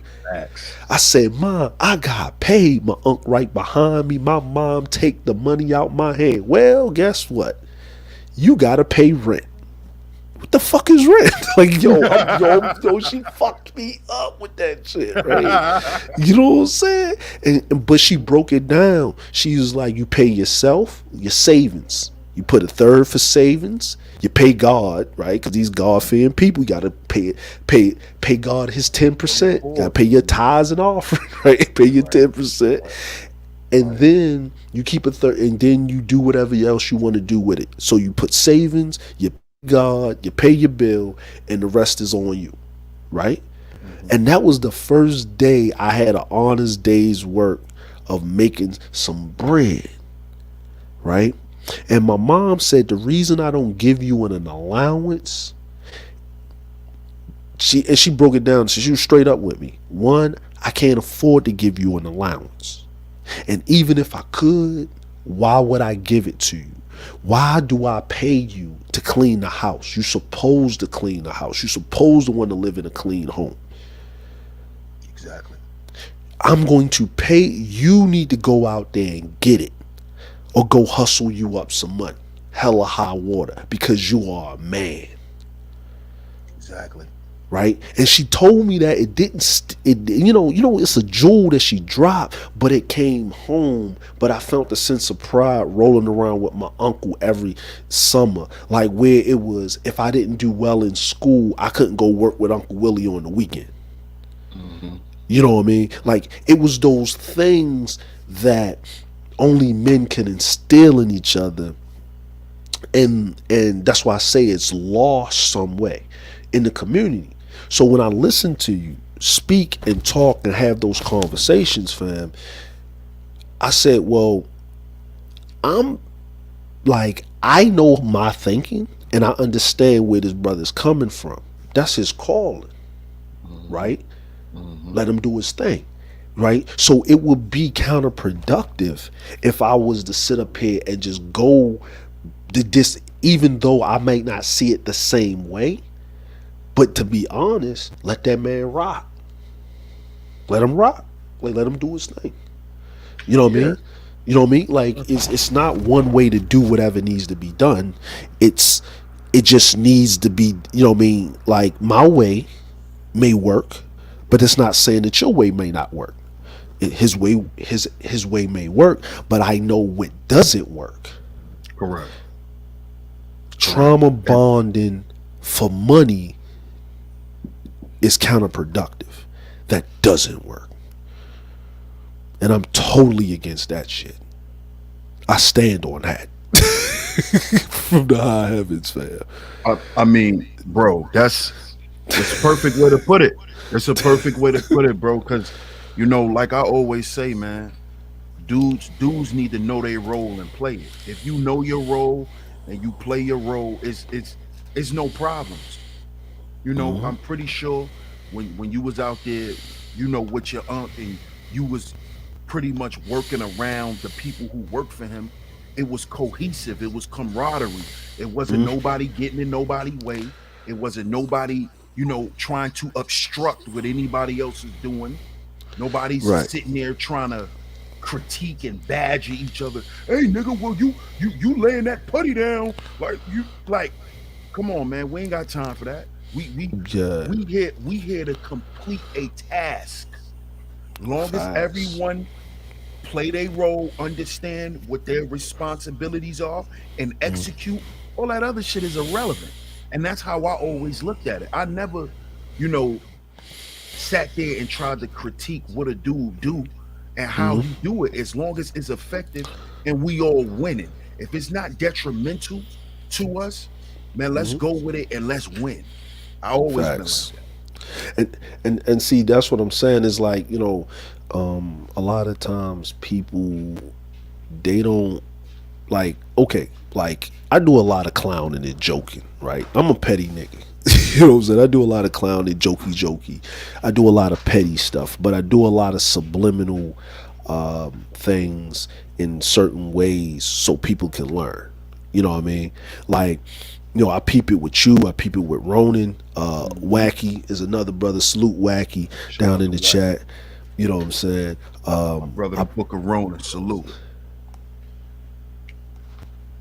you know what I'm saying? So what I do is I do this a lot because I understand. We've been psychologically conditioned, like on some Sesame Street shit, right? You know what I'm saying? We've been on some Mm-hmm. Sesame Street shit, right? Where Mm-hmm. we need to literally we need to literally be, entertained before we can learn something. What I mean is we have to be tricked into learning something. Like, it's a psychological condition. It's nothing that we can do about it. You know what I mean? And it, to go against that in its own self is like asinine, right? Like, you Right. have to have some, charismatic stuff. You know what I mean? Like, we all been, if you black, you done been to some type of religious sermon or something, right? And soon as they open up that book, you pretty much going to sleep. Yeah. You know what I mean? You going to sleep. Mm-hmm. You know what I Mm-hmm. mean? Like, you know, but once they start singing and jumping up and down and hollering, that's entertaining. You up. You up from a dead sleep. So I know how that works, but a lot of times we need to have conversations like this in all seriousness and direct to the point, because a lot of times people take it as entertainment, and then when you try to be serious, they run for the hills. The numbers drop. The Mm-hmm. message that you really trying to get out there, or your past, how should I say it, acquaintances, Mm-hmm. dealings, Mm-hmm. where a lot of times people you don't know, right? Mm-hmm. Like, you don't know, like, Mm-hmm. you know what I mean? Like, not everybody's up here running somebody's YouTube Hofax. You know what I mean? You know what I mean? Yeah. Not knowing Yeah. what's going on and not having certain things that's going down, right? Mm-hmm. And not everybody gives people like the benefit of the doubt and not understanding where they stand on certain things or their alliances. You know what I mean? They don't know how to look directly into it. But time will tell, people will figure it out, and then people will readjust, you know what I mean, and understand it, and then whatever. One thing I say, that I can say about you and Ronan, is that y'all have been consistent, and even if you done stepped off board a look, y'all have sat there and went down on the sword on it, and have held yourselves accountable. You know what I mean? Which a lot of those dudes don't do. They don't hold themselves accountable. They don't just say they was wrong and suck it up as men. You know what I'm saying? Hmm. And that's you know what I mean, that's a testament, you know what I mean, to you guys, and you know what I'm saying, and you brothers have my respect for that. You know what I mean? That's, you know, that's just straight up. You know what I mean? You know, we over here in the villains, man, we just say hold your own nuts. And that means basically is you start some shit, you catch a L, you catch a victory, you know, be the same in victory as you in defeat. You know what I mean? Hold your own nuts. You know what I mean? That's just basically it's not a we don't hold anything as a team sport. It ain't you know, we rock, but it's like we rock as, it's not a cliquish thing. You know, we have this thing where it's like we have a code, but we have this thing where it's like if you have a problem with certain individual, right? I don't have a problem. That's not my problem. If I don't have a problem with dude, then you let y'all figure it out as men, right? Y'all Hmm. figure it out, right? But I'm not going to be used as a person that needs to pick a side. You know what I mean? Like, I give you a perfect example. We was sitting up here talking, Hmm. right, sheep? We was sitting up here Hmm. talking, right? I Hmm. put the link into the chat, right? Hmm. And that was for you to come up or Ronan to come up or whatever, right? Now Hmm. James, he hit the link, right? I left his Hmm. ass in the back. I ain't dumb. You know what I'm saying? Yeah. You know what I mean? Yeah. There's not gonna be no ambushes. You know what I mean? There ain't gonna be no derailing, no going Yeah. off, no none of that. That's not happening. You know what I Right. mean? You got a platform, y'all. You want to handle that, y'all handle it. It ain't like I don't know about the past or none of that. And Right. the reason I just brought, the reason I'm saying all of this, because I know you like, why you bring this up, because you don't know that, you know, you probably weren't paying attention. You don't know the dude in the back, but this is Right. what it is. I'm not having that. You know what I'm saying? Because I there was a respect certain that. individual that came up here and did that to my family, to my peoples. You know what I'm saying? Right. And I'm not having that. You pick any problems, any fights, do it on your own time. You ain't kicking no chairs or derailing. There's other channels where they feed into that fuckery and that niggatry shit. You know what I'm saying? I don't do that Real over here. shit. I don't negotiate with terrorists. We don't terrorize over in this bitch. You know what I'm saying? If you can't have a sensible man to man conversation on the subject matter alone, you got any other ulterior motive, you can kick rocks. I don't play that. You know what I'm saying? And I So, respect that, bro. yeah, yeah, no problem, no I, I, problem, man. res- You know what I'm I saying? respect that, man. Yeah, yeah, because I And as invited you far up as here, man. yeah, Go ahead. and as far as what you know, what you were saying, I'm just that type of guy, man. Like Hmm. once I'm locked in with you and I rock with you and I get a certain vibe from you, and a lot of times I'm not gonna lie, a lot of times I ignore. I like I'm one of those people. Once I see some bullshit in a person, I can't unsee it. So a lot of times what mess me up is I give dudes the benefit of the doubt because at the end of the day, I always think in the back of my mind that we all trying to get to the same place. And I had to realize that, a lot of dudes is just not like that, but I'ma always remain me and I'm not gonna waver who I am because the situation was fucked up. So that's why if you notice, I am gonna fall on my sword and I'm gonna say, yeah, I was there. Yeah, I did this, that, and the third, and I was blind. I miscalculated some shit. But Hmm. I'm not gonna sit here and act like I wasn't with certain shit and I wasn't, I'm not gonna play that because at the end of the day, I wasn't raised. To me, that's some sucker shit. That's how I was raised. If you do that, you a sucker. Don't Facts. don't pretend like you wasn't with that shit when y'all was with it because now you ain't with them no more. You ain't never had nothing to do with that's sucker shit and that's coward shit. And I wasn't raised like that. Stand on what you do even when you wrong. say you was wrong, but don't act like you wasn't with it, because you still did whatever you did. Whatever happened happened. Whoever was hurt Hmm. behind it was hurt behind it. So you can't try to remove that. That's sucker shit. And I just could never do that, bro. And I'm never gonna do it. Whether people agree with my decisions or not, I am man enough to say, yo, I was wrong, and it is what it is, and just move on. But Yeah, I'm not gonna let I'm not gonna let that shit taint me and who I am, because I'm human at the end of the day, my nigga. We all fuck up.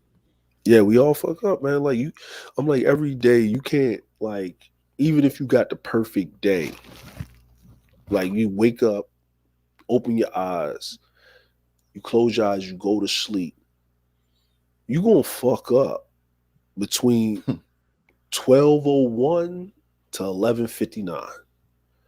You gonna fuck up at least once. Mhm. Now, whether you know, whether you're cognizant and whether it's intentional, whether you're cognizant of the fuck up or not, you're going to fuck up. It's just that Mhm. whole day, no one called you on it, and you didn't even call yourself on the fuck up, Right. right? You're gonna fuck up at least once, and you know, like you said, we all human. Like, before you was over there, fam, I was over there. Right. You know what I mean? I was over there a whole year and some change before you was over there, Right. right? But at the same time, I had to go and apologize to people and chop it up and deuce it up and stand on the sword and talk to people or whatever, right? Reach out, have a conversation with a person and yada, yada, yada. And my reasons for leaving is I saw the treatment of people that was supposed to be the inner circle, how they were treated. Correct. And if I saw you saying that this person is solid and nothing, like they can't never do you wrong, and then I literally see you publicly execute this person for money, Mhm.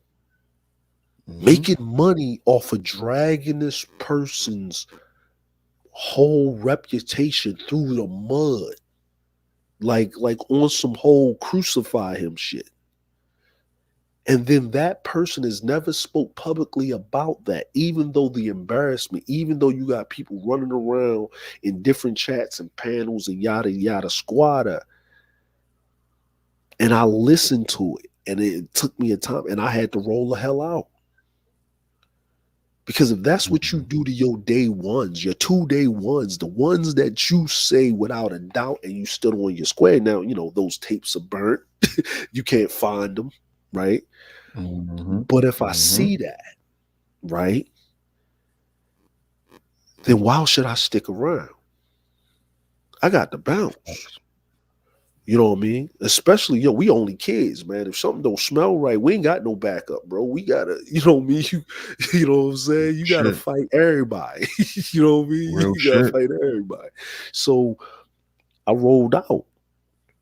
But then when I got word of certain things, and I've been on several panels, and it's been this passive aggressive thing, but I done checked your math and you done folded like wet tissue Hmm. paper. Hmm. But then you send proxies, right? You do little things Mhm. that you think you smart, but you don't understand. Like, bruh, you ain't wake up bare nickel and grizzly like I done did. Just cause you know what I mean. So, and I'm very petty. I'm a very petty nigga. I'm gonna just be honest with you. If I I feel like love I've it, been bro. slighted, I'm a petty ass nigga. And Real and shit. and and I touch niggas in real life, like from where I'm at. I can touch a nigga. Like it's not hard. Like I like to torture a Mhm. nigga. So Mhm. like, you know what I mean? Like I like to torture a nigga. Like, you know Jigsaw. what I mean?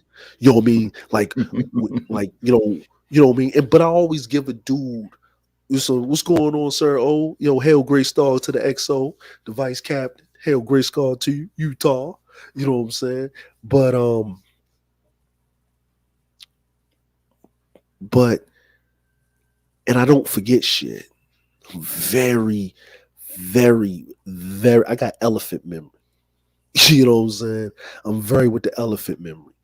Mhm. And when like this is my thing, man, is that how can you sit up,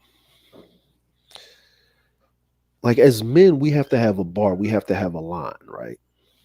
Mm-hmm. When you decide, like I don't have a problem. We can like any I can have a discussion with somebody and we can have a heated debate and argument about a point. And we can feel passionate about it as men. The next day we see each other, what's up, fam? What's going on with you? Right? Right. Because it was just on the Right. point and the point of contention and the debate about the subject matter, right? We can talk about sports, man. You can like your team, I can like my team. It doesn't matter, Yeah. right? But Right. when you go, when do we get to the point where we forgot that when you go past me as a man in the subject matter and you go to the family part of it, that ain't something supposed to be done to you, Indeed. right? Mm-hmm. Right. And then you take it a step further, right? Where you be a hypocrite by going at a man's family, then you apologize about it, then recant on it, and then drag a man, make a whole damn term about it, have dudes spewing it, right? Mm-hmm. And then try, and then when the tables are flipped on you, you try to claim victimhood. Hmm. It's narcissism. But then you get mad when the retaliation comes. And it comes, right? Like, here's my thing. This is the thing that I don't understand and I don't comprehend, right? Is, and this is, I mean, we already said that, well, but this is just one thing I wanted to point out here, right? This has nothing to do with you, Ronan, nothing like this, but I just wanted to point out this Right. fact. Right. How can you have all of these people that supported you, had your back, that you say was your day ones, that you look at them? And if you look at these people, they're stand up individuals. And if you take away YouTube, if you compare your life to theirs, your life is trash, right?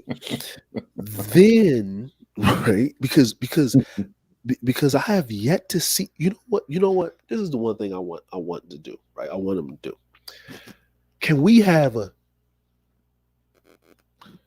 show of one friend that can vouch for you, that know you in real life, that is not on YouTube, in the same room as you?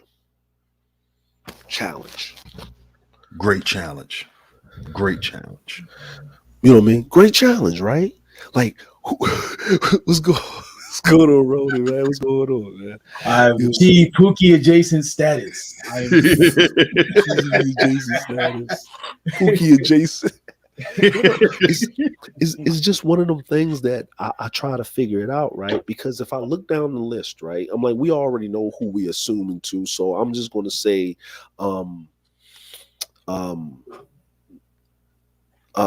the YouTuber with the beard formerly known as. Can we do that? Does that work? Or um, um, the YouTuber that was black, formerly known as the Irish Leprechaun of the wow. Cash Apps in Wow. question, of the the Stonehenge super chats, the super chats of the Stonehenge, Oh right? wow. Can we? Okay, all right, okay. But if y'all didn't know who I was referring to or talking about, I think or that's established. maybe I need to do this because some people, they have what's going on, sir? They have soft, soft shelled, helmets on. I mean, they have soft shell helmets on, and they're a little bit, they're a little bit soft in the head. So let me let people know who I'm talking about. Kevin said, and Kevin, and what about Kevin? And Kevin doing good work, and Kevin, and Kevin, and Kevin, and Kevin, and Kevin, and Kevin, and Kevin, and Kevin, and Kevin, and Kevin, and Kevin. All right, that guy. We're talking about that guy. Right. We're talking about that guy. Right? Oh, man. Oh, yeah. Well, I'm gonna say this. Right. The views of me does not reflect the views of everybody else on the panel. This is me talking. It's going sharp. No one, and I am about to smoke. Right, I am about to smoke. You can come visit me. You can come see me. You can do all of that. Matter of fact, yeah, you know what? Would you guys like to would you guys like to be interested into reviewing something with me? This happened a while ago. Do y'all have time? Yes, Do y'all have time? Yeah, we have time. Oh You yeah. have time. I'll make You have time. Okay, you'll make time. Okay, you'll make time. All right. Okay, so just to you know what I mean, because I don't like saying certain things without having you know what I mean. Yeah, like I don't, you know what I mean, because I don't, you know what I mean, I understand people are, I don't like to put people in certain situations where they don't want to be involved in certain things, because like Nadia has this thing about feeling it in your shoulders. When the petty spirit moves me, I feel it in my shoulders. You know what I'm saying? You know what I'm saying? When the petty spirit moves me, I feel it in my shoulders. Oh man. Right? I feel it in my shoulders. Right? I feel it in my shoulders. Right. Get it. Let's go ahead. Okay. You know what I'm saying? So hold on. Let me see. Can y'all hear this? A little bit. Pretty low. Okay. Pretty low. Okay, cool. Okay. Let me switch over right here. Right. Let me switch over. Right. So, feeling it. Okay. So let me go in here. We're going to do some things. Audio. Let me go like this. Headphones. All right. So I'm gonna play this again. Can y'all hear that? Yeah. Pretty loud, right? That's pretty loud. Mhm. Okay. All right. Cool. All right. How am I on the mic? Can y'all hear that? You good? Yeah, I can hear you. Okay, Crystal okay. clear. Mhm. Crystal clear. All right, cool. So what I'm going to do here, right? I'm going to bring up something, and I want y'all to see this, right? Now, this is my other channel that I had a long time ago. I still have it, right? But I'm gonna bring this up, and I want y'all, and this is before y'all even knew him that shall not be named in question, with the pot of gold at the end of the rainbow. Okay. So hold on. I'm sorry. Okay. We are entering the petty zone. Matter of fact, we're going to do the show later. I'm sorry, I have to do this. Okay, we're entering the petty zone. I know people are watching. If you want to leave the chat, if you don't want to get caught because you're scared that this guy is actually going to actually leave his house and come catch a flight to come actually deal with you in person, then you might want to leave the chat. But here we go. Okay, so I'm going to play them real quick. I'm going to give you a chance. So at the end of me dropping this, you can leave the chat and just watch from the clouds. Here we go. All right, that's it. That's the end of the petty horns. All right, so we're going to get right into it. Okay, we're going to get right into it. Okay, now I need that ringtone. I need it. So this right here, this was in April, right? This was in April, right? This was in April. I think this was in April of 20. I think this was April of 20. When did Google Hangouts in? 2019. This was in April of 2019, right? And this was on my other channel. This was Google Hangouts, right? I'm gonna show it from the beginning, right? When I started, you see this right here. Hangouts on air. I want y'all to see this right now. Now, there was a misunderstanding on BGS for Women between the person in question that is on here talking and Angry Man, right? They had a misunderstanding. I was clearing it up so I can go about my business, right? Now, here we go. Trying to get money and avoid as much drama as possible, you know? Well, here's a question, right? Because Hold ever, on. man, like it's been. And they want to just test out, how your body, the stress in your body is going to react to it Oh um, shit! while Hold on, you're bro. out in space. Hold on, right? Angry Man, what's going on, brother? Yo, what's good? What's good? Hey, What's Nah, good, brother? nah, shit. Got the invite. hey, our artist is here. What's up, man? We chopped it up in ever. Yeah, it's been a minute.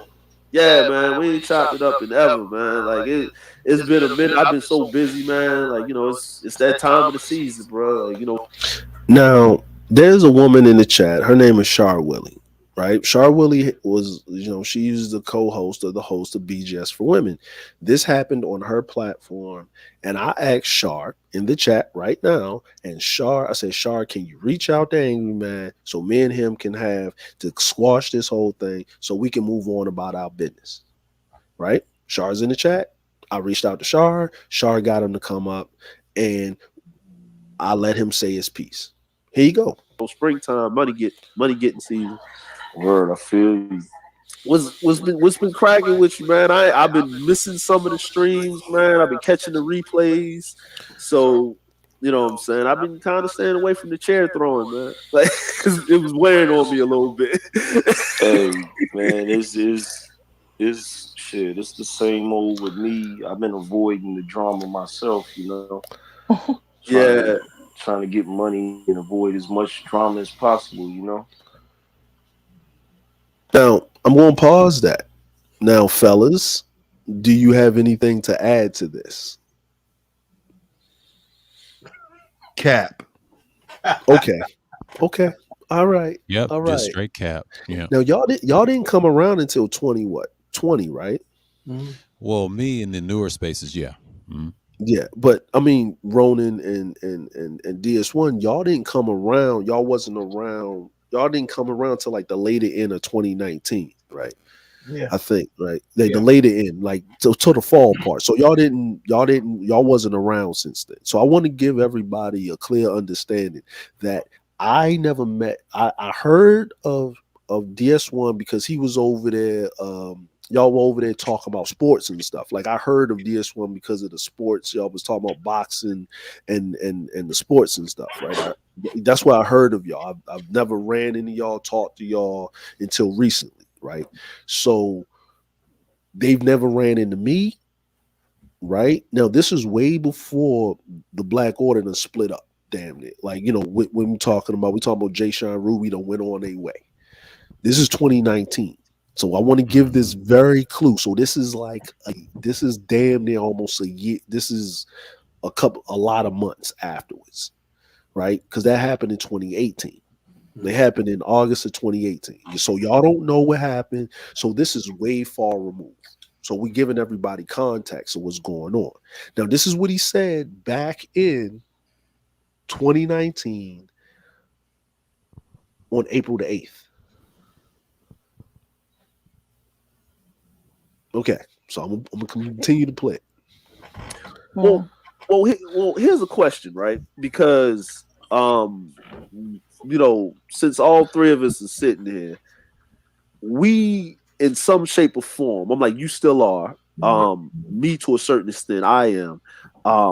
You know what I'm saying? But we all three have been entrepreneurs.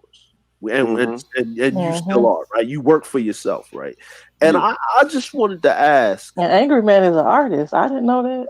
Yeah, just look, man. Look. You see that Photoshop skills right there, man? With the That picture is sweet as hell. I'm like, did he do that? Yeah, he did that. Yeah. Oh my god. Yeah, I like that. It's like now, if you're listening to what I'm saying, right? Because he's a guest, he was invited up. So I'm having these conversations with him. There's no animosity. There's nothing in my voice. I want to just have these conversations to get to the meat and potatoes to see what's going on, right? Because he never did anything directly to me at this point in time, right? He never did anything to me. You know what I mean? There's no record of him doing anything to me, directly to me, at any point in time. So before even anything that happened to me, I left. You get what I'm saying? So I'm not gonna lie on the man that said he did anything to me because he never did. You get what I'm saying? So we have no nothing. There's no beef, there's no nothing, right? So I want to give that pretense, right? So yeah, you should. Well, he did another Photoshop that was glorious, but they came That's at sweet. his channel. that was a troll. That was the troll of 2018 award right there. Yeah. All right, so I'm gonna give you and DS1 some context to what I'm saying. He did a video because Obsidian did he did the interview with Alan Roger Curry about women should be face down in a pool of black women should be in a face down in a pool of their own blood. Mm-hmm. So he did this whole thing. It was very done well of Obsidian speaking over and over again, and he breaking down the Peter Pan syndrome and the rumination. This was Angry Man was pro-black, protect black women, and Obsidian was the king of the incels. Yo, I don't think y'all know that, but I'm Facts. giving. Yeah, he was the king of the incels. And C Boogie, DJ Cuda, Root Demp, Preem, MOT, and the Gone, was over in his camp. And SKC and Game Changer and Fantastic was in his camp. Facts. Okay, yeah. Okay. Makes sense. Bingo. Makes sense. Okay. So he did this, and what he did was he was Thanos, and he was choking out Obsidian, which was Iron Man, and he had Obsidian's face, and Obsidian had the pot belly, and Spider-Man that was swinging in was Nagon, right? And then after he did that stream, Obsidian struck down his channel. Hmm. He did that. No, it was a pre-record, and Obsidian struck down his channel. Okay, so now that y'all have the pretense of what happened, I shall continue to play the evidence that forth on the court of petty. But here's the thing, right? How, right? Because we all talk about owning your own business and being an entrepreneur and stuff like that, right? But I was talking about time earlier. How much time in a day does it take you to do what you do and still have time, because you have a family also, to spend with them? And then how much time do you just have for yourself to do nothing? Shit. I have to force myself to do, like, as far as spending like personal time with like my family, or just taking time out for myself. Like, I have to force myself to do that. Like, and even then when I do it, I feel guilty when I do it. So like the majority of my time, like, I eat, sleep, and breathe my brain. Like, literally. I will pause it right there, fellas.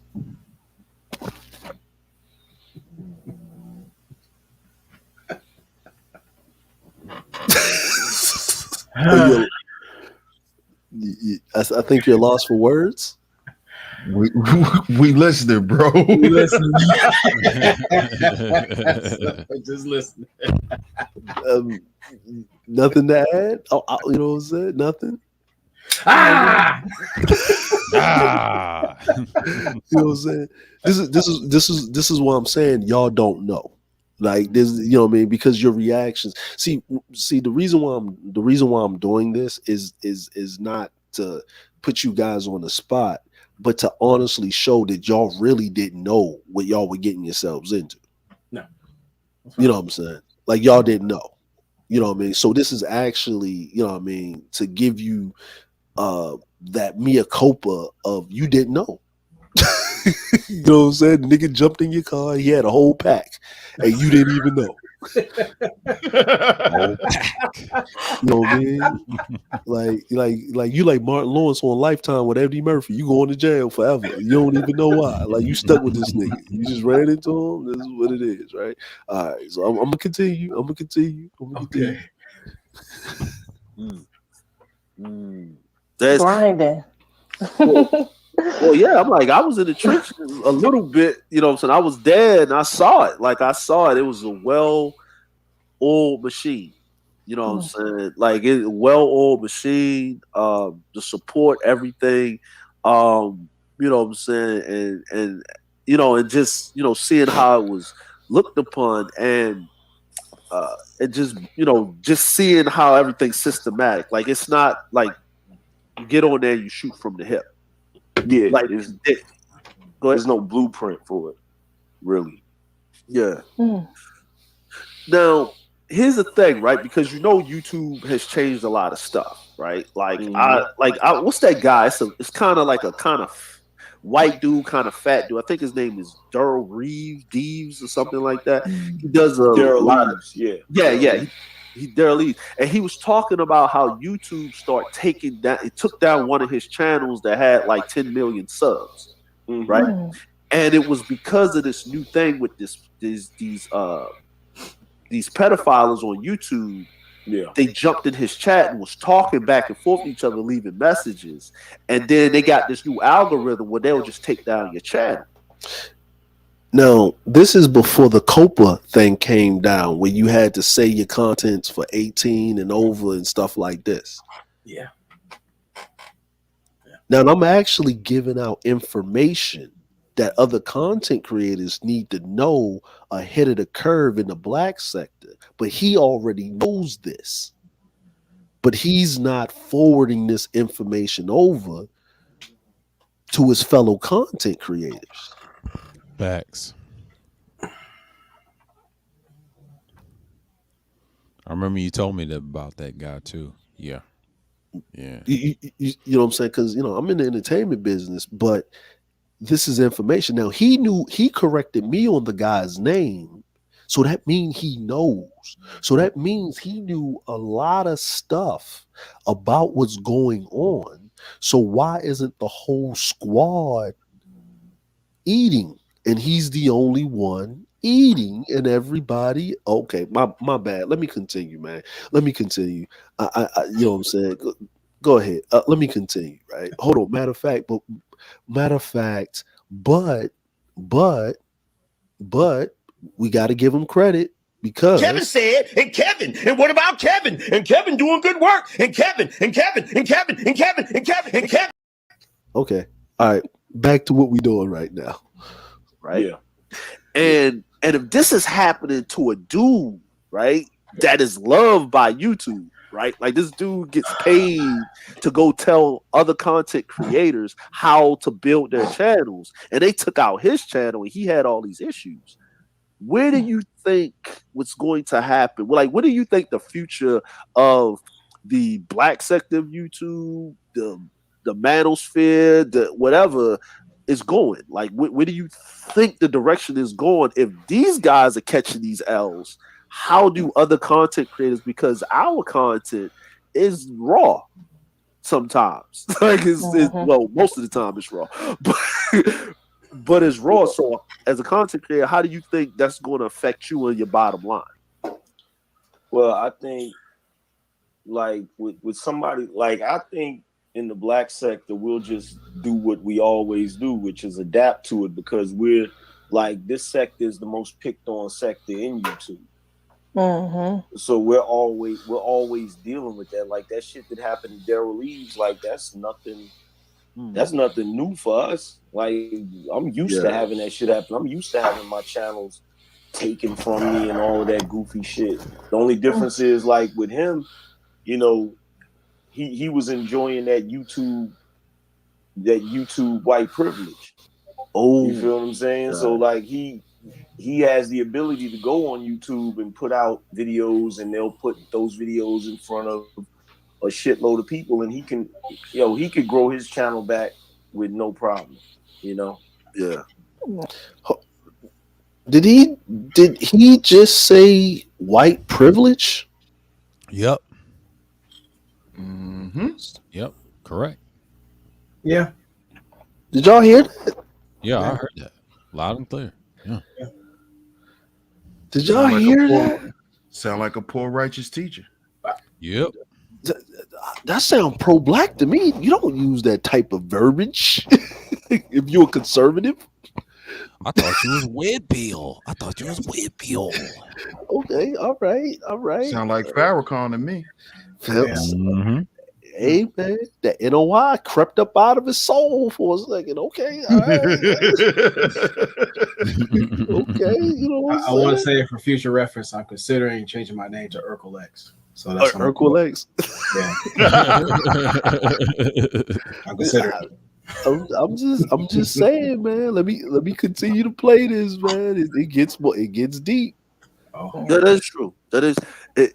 Now, here's the other thing, right? Because, like, I give credit to where credit is due to a lot of folk, right? Mm-hmm. So, good or bad, whether we have a personal like beef or whatever, if I follow the 48 laws of power and the 33 strategies of war, like a Christian follows the Bible, like a Muslim follows the Quran, right? Mm-hmm. Like I follow it. Like it's like if I do something messed up, I go look in there, like what did I do, right? Because that's how I gotta move my success, right? But when I look at the black sector of YouTube, right? Mm-hmm. And I look at the other sectors of YouTube, right? And I look at the because it's like black people just found it. Yeah. Right. But then I look at the presentation quality, right? Mm-hmm. Now if I break down a set of YouTubers, right?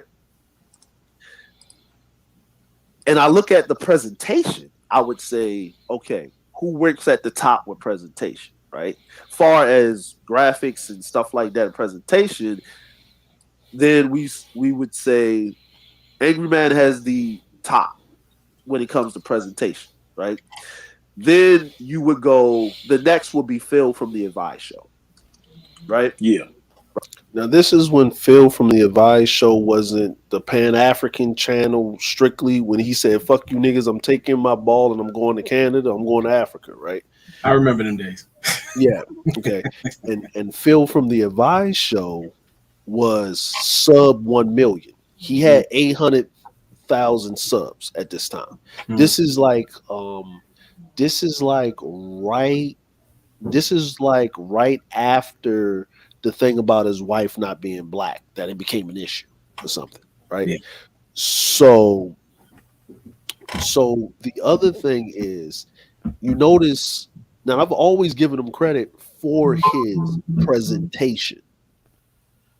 I told him in his face. I've told other people. I've always been that 100. I give people credit what credit is due. I don't gotta agree with you. I ain't gotta like you. I ain't got whatever. But I do give you credit. If you present things in a professional manner, or you're keeping par with the rest of YouTube, right? Then you're good. That's presentation. I didn't say anything about content. But let's continue. I noticed. Yeah, okay. Yeah. Right. Yeah. And everybody else would kind of just fall in. Mhm. Right, wherever they would, because it's just a whole bunch of panels and a whole bunch of kind of like talking head type things, right? But everybody has their niche. Like BGS, we all know the reasons on why, but he doesn't need to do all that extra stuff because you're there to learn something. You're going to class. You go to BGS, you used to learn some shit. Now this is about the trauma bond and circuit jerking about pussy. But let's continue. Yeah. Going to class. And the BGS for women and the Saturday Rumble, that's just barbershop time. Like the Fridays are for females, the Saturdays are for men, right? Yeah. That's just you in the barbershop. So that's what those panels are for. Mm-hmm. but there isn't, like I said, I figured that there's another niche that we as black people need to go to, right? Like there needs to be a neutral playing field where anybody can come on, say what they need to say without having maybe as crazy as their ideologies are. You know what I'm saying? Let them get it out there and let the audience like, all right, well, instead of yelling back and forth, they kind of off. Or I kind of see what they're saying. I still might not agree with them. But we don't like we haven't brought our quality up, right? We as overall for us to be taken serious, right? Yeah. But what I want to ask you is, do you think that's a good thing or a bad thing? Because it's so far underneath the radar, YouTube doesn't even see it as a threat yet. It's when you're dealing with that type of thing, it's a bad thing because you got too many. What's the best way to put it? You got too many black people who get on YouTube just for what me and Grinch called. Grinch came up with the name of it. There's too many people that are on here just to pass the goofy soup.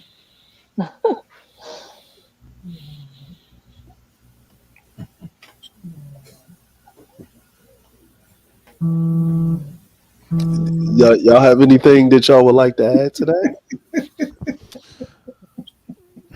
Amazing.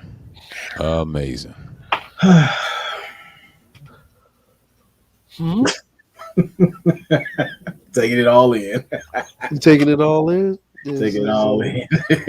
You taking it all in? Okay. All Just right. amazing. It was amazing. Okay, I'm gonna continue to play it, man. I know Diaz went over there cracking the fuck up, man. Yep.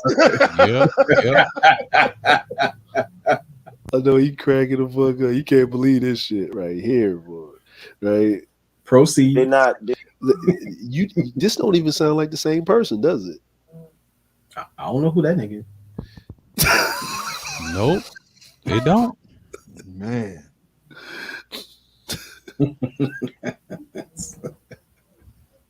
Go ahead. They're not businessmen, businesswomen. They're not up The here. goofy suit. Yeah, they just here to pass. They just here to pass the goofy soup. Like, they'll come to a channel and they'll see a bunch of niggas talking about something. It might be a legitimate topic, and there may be people making valid points. And one nigga in the bunch will turn it into goofy soup. Like by saying some fucked up shit or saying something crazy. And then, that's when everybody will latch on to it. They'd be like, oh shit, this goofy soup tastes good. I want some of that. No, who does that all the time?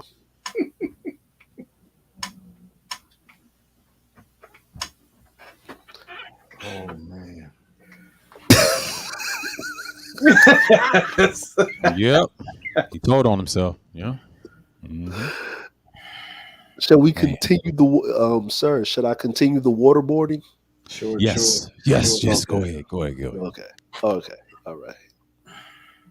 Then they'll run to their channel and they'll talk about it.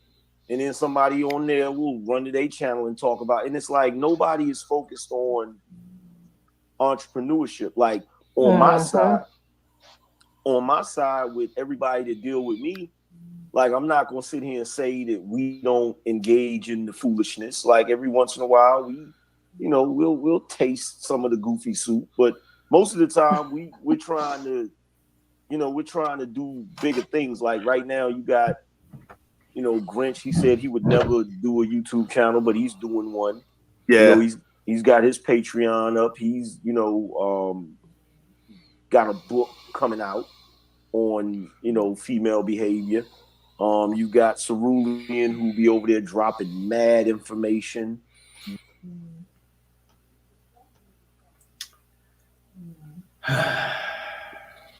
Whoa.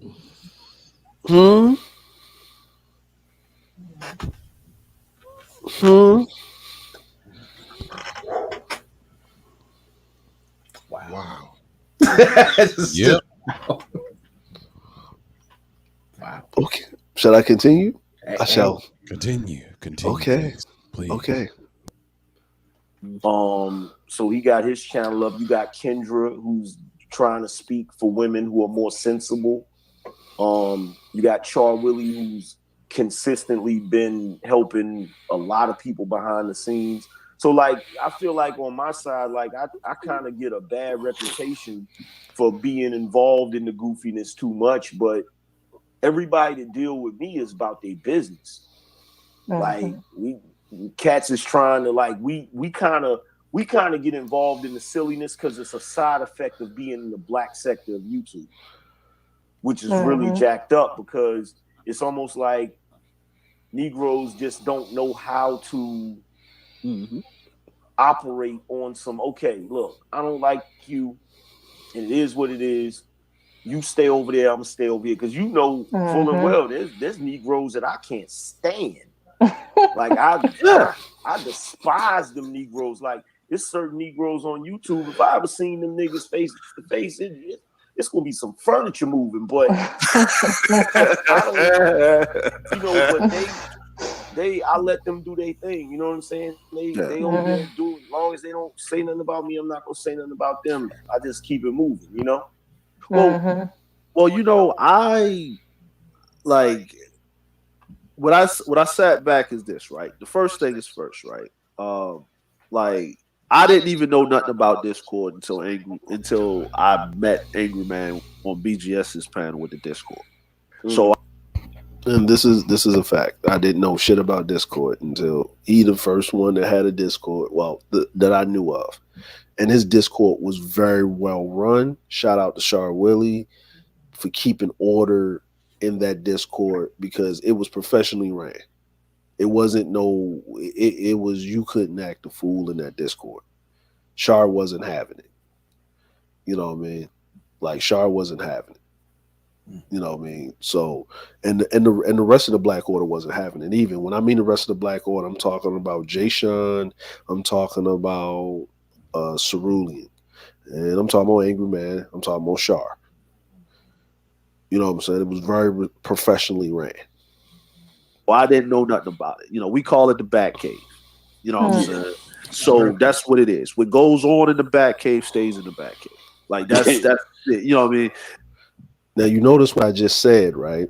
What goes on behind the scenes, stay behind the scenes. It ain't nobody else's goddamn business what happens behind the scenes. It doesn't matter. I don't care, right? What goes on behind the scenes, stay there. What happens in public stays in public. And I said that strategically. And anybody that I've dealt with, far as my people's wives or whatever, we kept our disagreements or whatever behind the scenes. But for some reason, niggas like to pull out information from behind the fucking scenes to use it as a tool to do something to people or whatever the fuck was going on. Violates the code of confidentiality, doesn't it? Yeah. OPSEC like a motherfucker, right?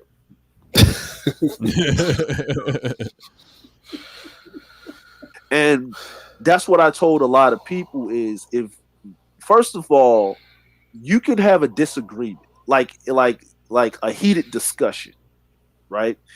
In the Bat Cave, right? Like you can do that, right? Like, you know what I'm saying? Like, you know, there's things that popped off in servers, right?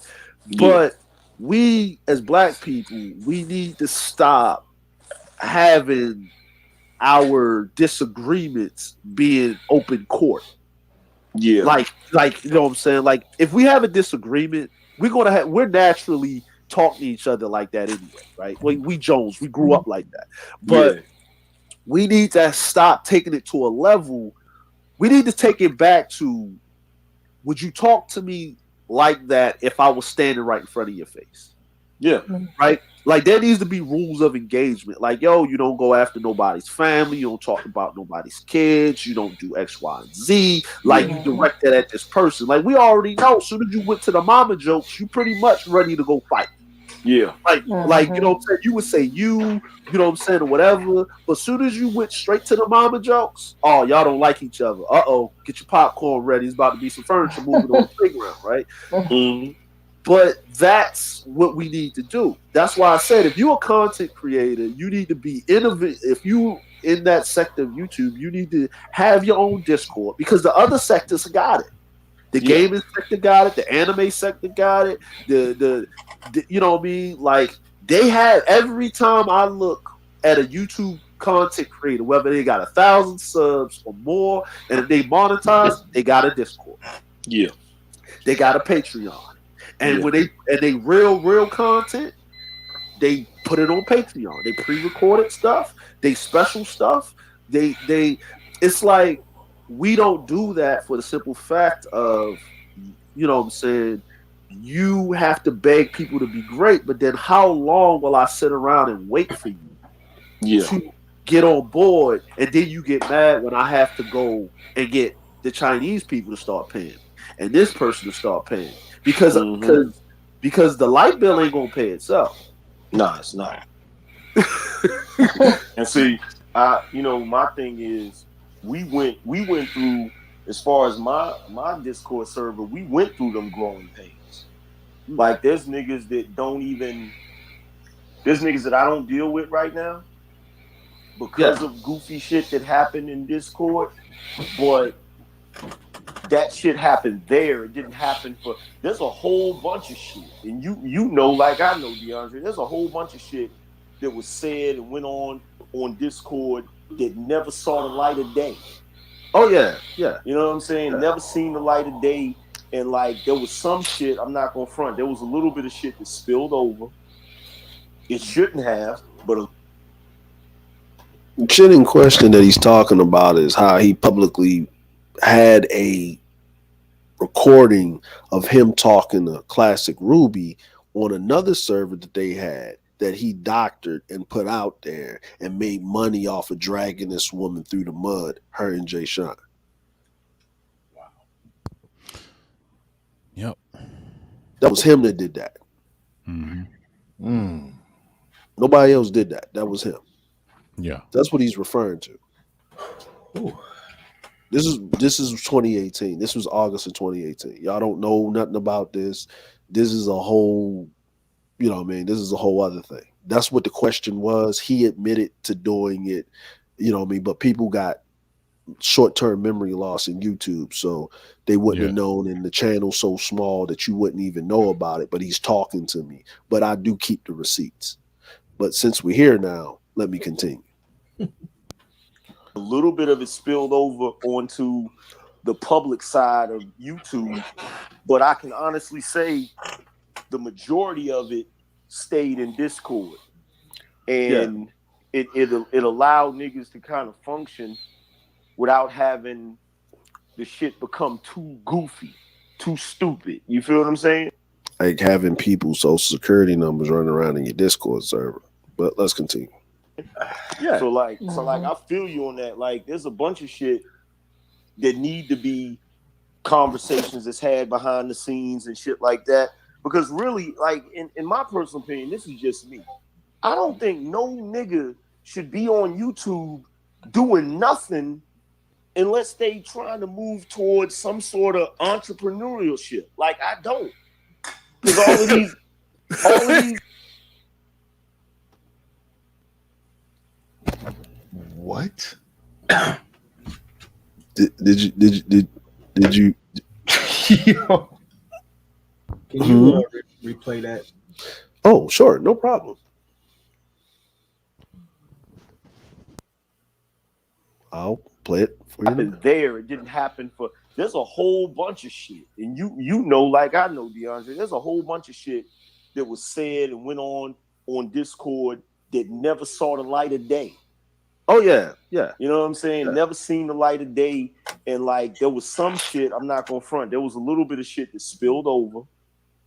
It shouldn't have, but a little bit of it spilled over onto the public side of YouTube. But I can honestly say the majority of it stayed in Discord, and it allowed niggas to kind of function without having the shit become too goofy, too stupid. You feel what I'm saying? Yeah. So I feel you on that. Like there's a bunch of shit that need to be conversations that's had behind the scenes and shit like that. Because really, like in my personal opinion, this is just me. I don't think no nigga should be on YouTube doing nothing unless they trying to move towards some sort of entrepreneurship. Like I don't. Because all of these like real shit. Like I agree with you. I'm with you. I'm with you with that. Like, look, I do recall that you guys were yelled at, and doing some shit. You know what I'm saying? Mhm. For doing the very thing that he said that he incentivizes, that he agrees with. This was his thoughts. This is what he said out of his mouth. I didn't prompt anything. He went from one thing and said the other thing, right?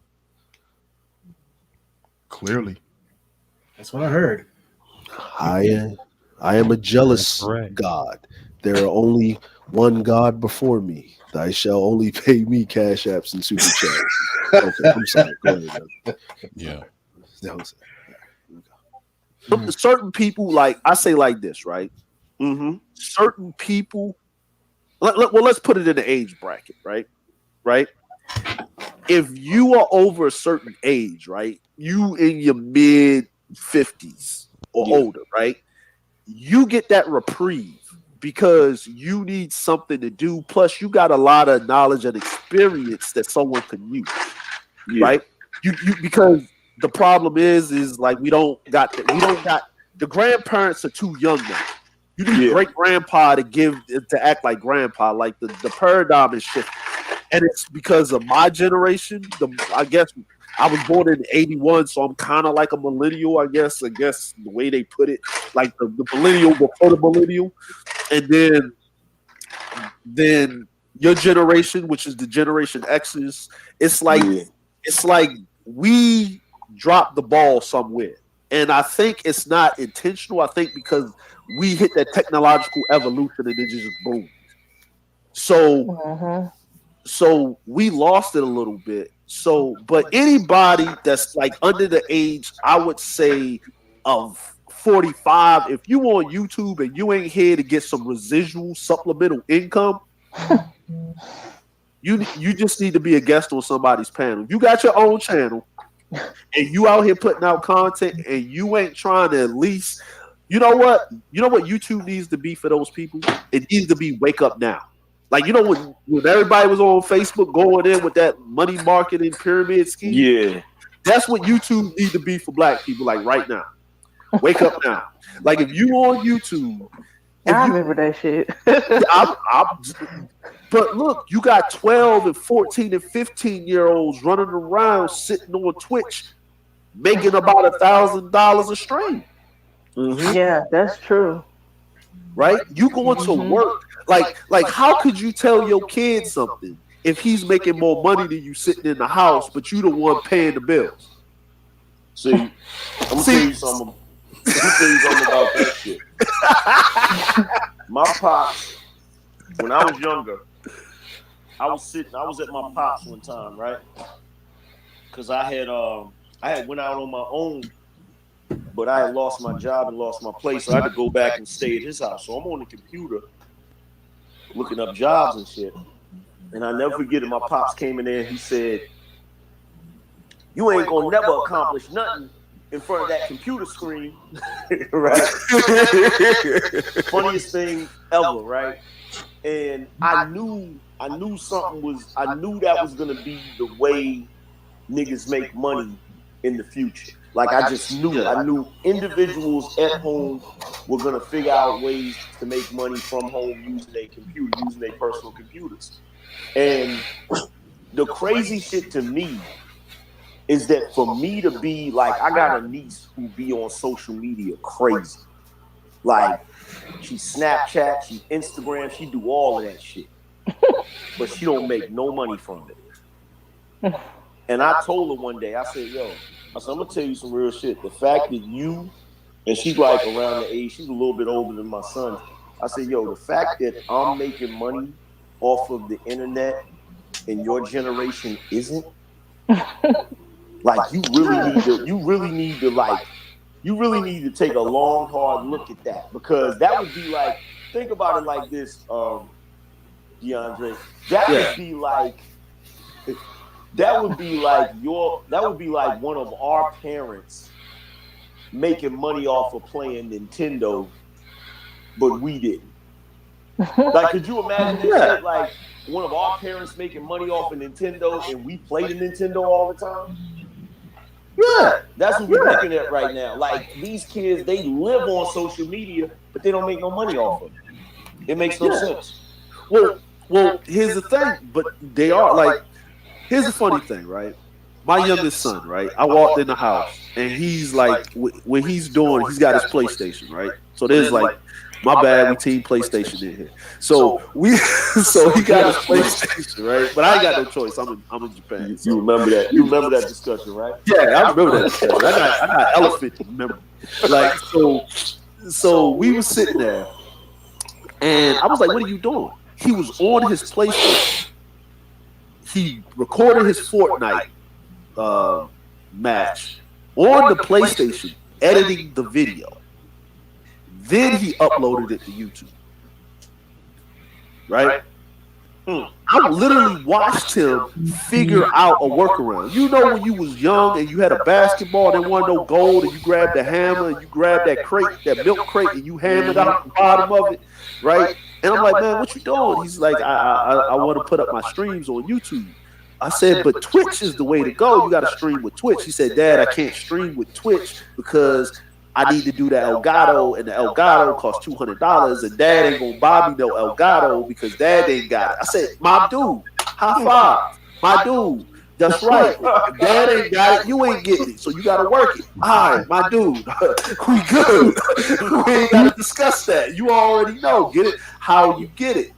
But I see that he's working towards it. Me personally, I would rather build a business for my kids to run themselves or have them figure something out, because the way that the economy is working and the way the economy is going, you need to make your own way. Because I'm gonna tell you some stupid stuff that I just saw this like yesterday. I'm in the park, right? And I did a vlog on it. I'm gonna put my vlog together. This dude called Uber Eats to the park, right? They delivered it to the park. The dude got the Uber Eats. The dude brought the Uber Eats to this dude. It was 2 Starbucks coffees, right? Right? There's a Starbucks with every other corner down in Tokyo. Where we at? The dudes in the park that picked up the Starbucks from the Uber Eats guy that's on a bike, he had a bike. Why didn't you just ride your butt over there to the Starbucks that's 3 blocks down the street? But then I thought about it. Why am I going to say something to this dude while I'm messing up another man's hustle? Because that's where you got to find your money at, where people want to be lazy. We was talking about this earlier in Rice. People watch content creators because they live vicariously through them. They can't do it, so they live vicariously through the content creator. And what do y'all think about that? That's big facts. Yeah, That's big facts. You spoke with conviction on this stream on the Hangouts. I mean, you sound the same any of your content, but I've noticed you always keep it 100 on this one. That one right there. Yeah. Man, you spoke shit into existence.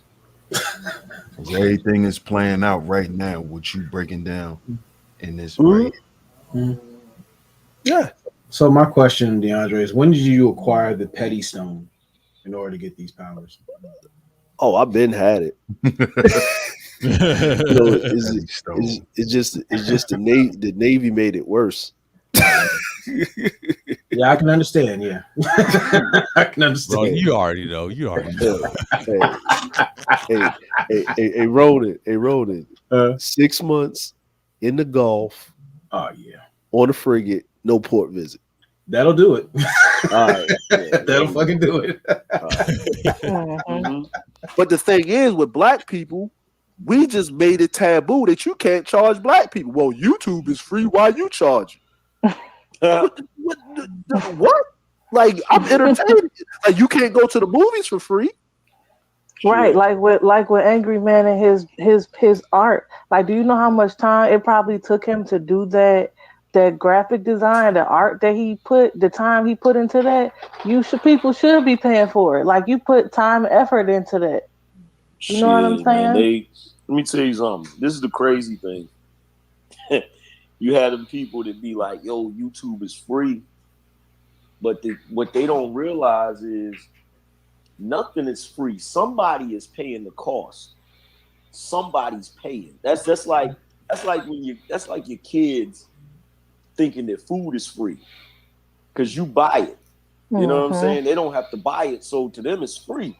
It's there. It's just there. Like YouTube, I don't know if they've come out of the red yet, but for the past 5 years or so or more, they've been in the red. Every year, they don't make money. They literally don't make money. Every year they be in the hole. And like that was the reason why Google had to buy YouTube. Because it was gonna go under.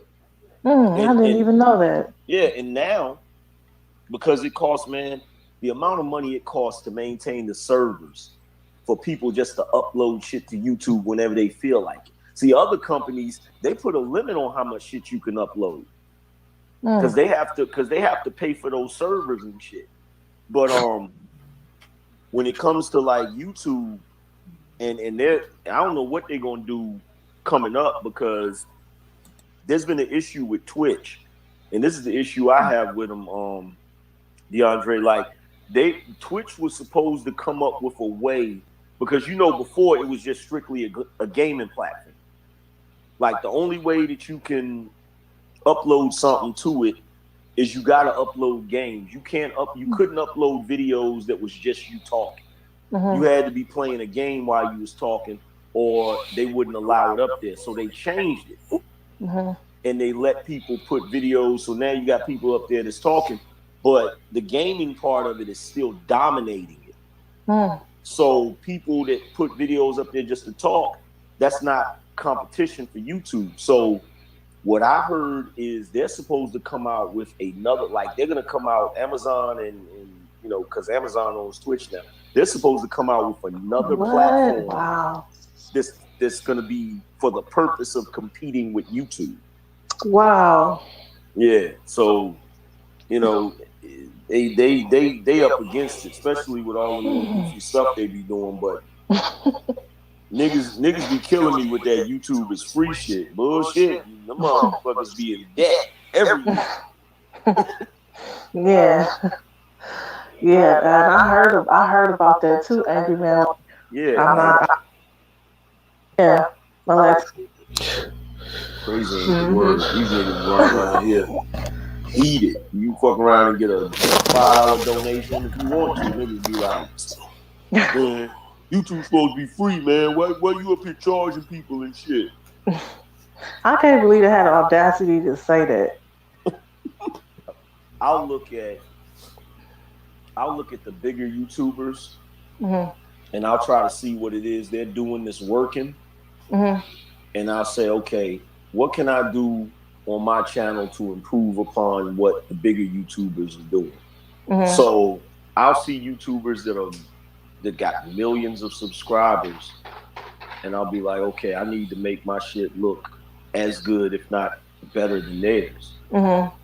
So, I'm always changing something. Like lately, I've been sitting around thinking about how I'm going to change my thing again, like improve it, So like, cats be sitting around, they be talking that shit, but my channel, like the equipment that goes into everything I do, like you talking thousands of dollars of equipment. Oh, I know, I saw it. Like that I've accumulated over the years, like, you know what I'm saying? Y'all have anything y'all need to say? Y'all, yeah.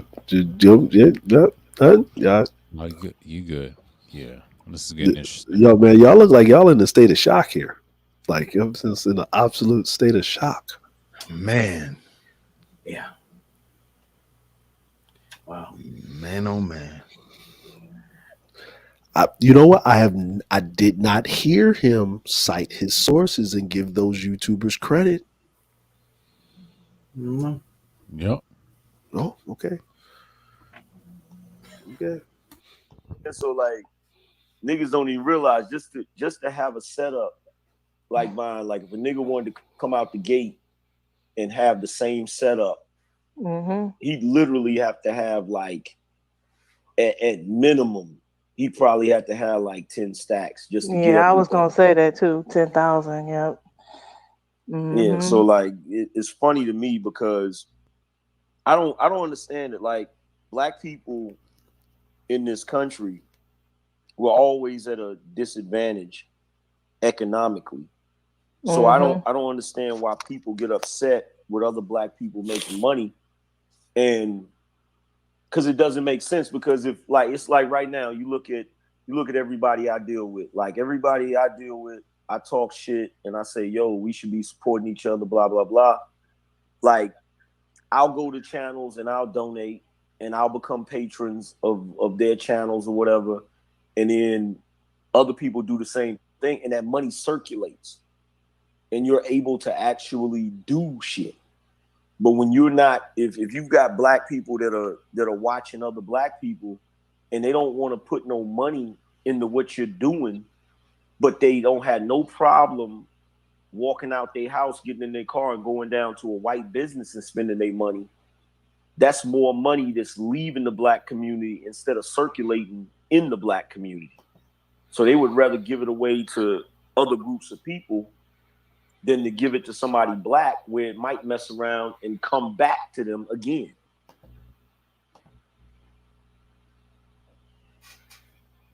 Do y'all want me to rewind that? Did y'all hear that in its full entirety? Wow. I heard it in its full entirety. Yeah, he kind of meant that right here. Yeah. Yeah. I agree with that, sir. Oh, he meant that shit.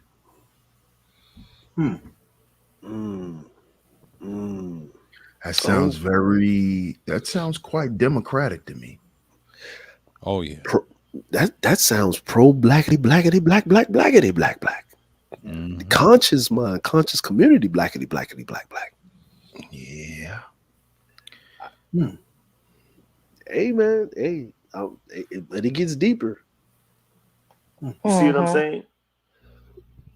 Right. Like That is like you true. like you look at Grinch. Grinch has he's donated a lot to my channel, right? Mm-hmm. Right. So if you have somebody that's Hmm. donating to my channel or whatever, and then all of a sudden he creates a channel, he's gotten money from whatever sources he get his money from, but his sources ain't the same as my sources. Mm-hmm. So when he starts doing his thing, and I say, okay, I'm gonna contribute to him. It's not like that money is canceling each other out. If he Mm-hmm. donates 100 to me one day, you feel what I'm saying? If he donates 100 to me in one month, right? That money came from somewhere else. So he pulled that money from another community and brought it into the black community. Oh, so he's Then then keeping the he dollar circulated keeping a into the certain community. exactly. Yeah.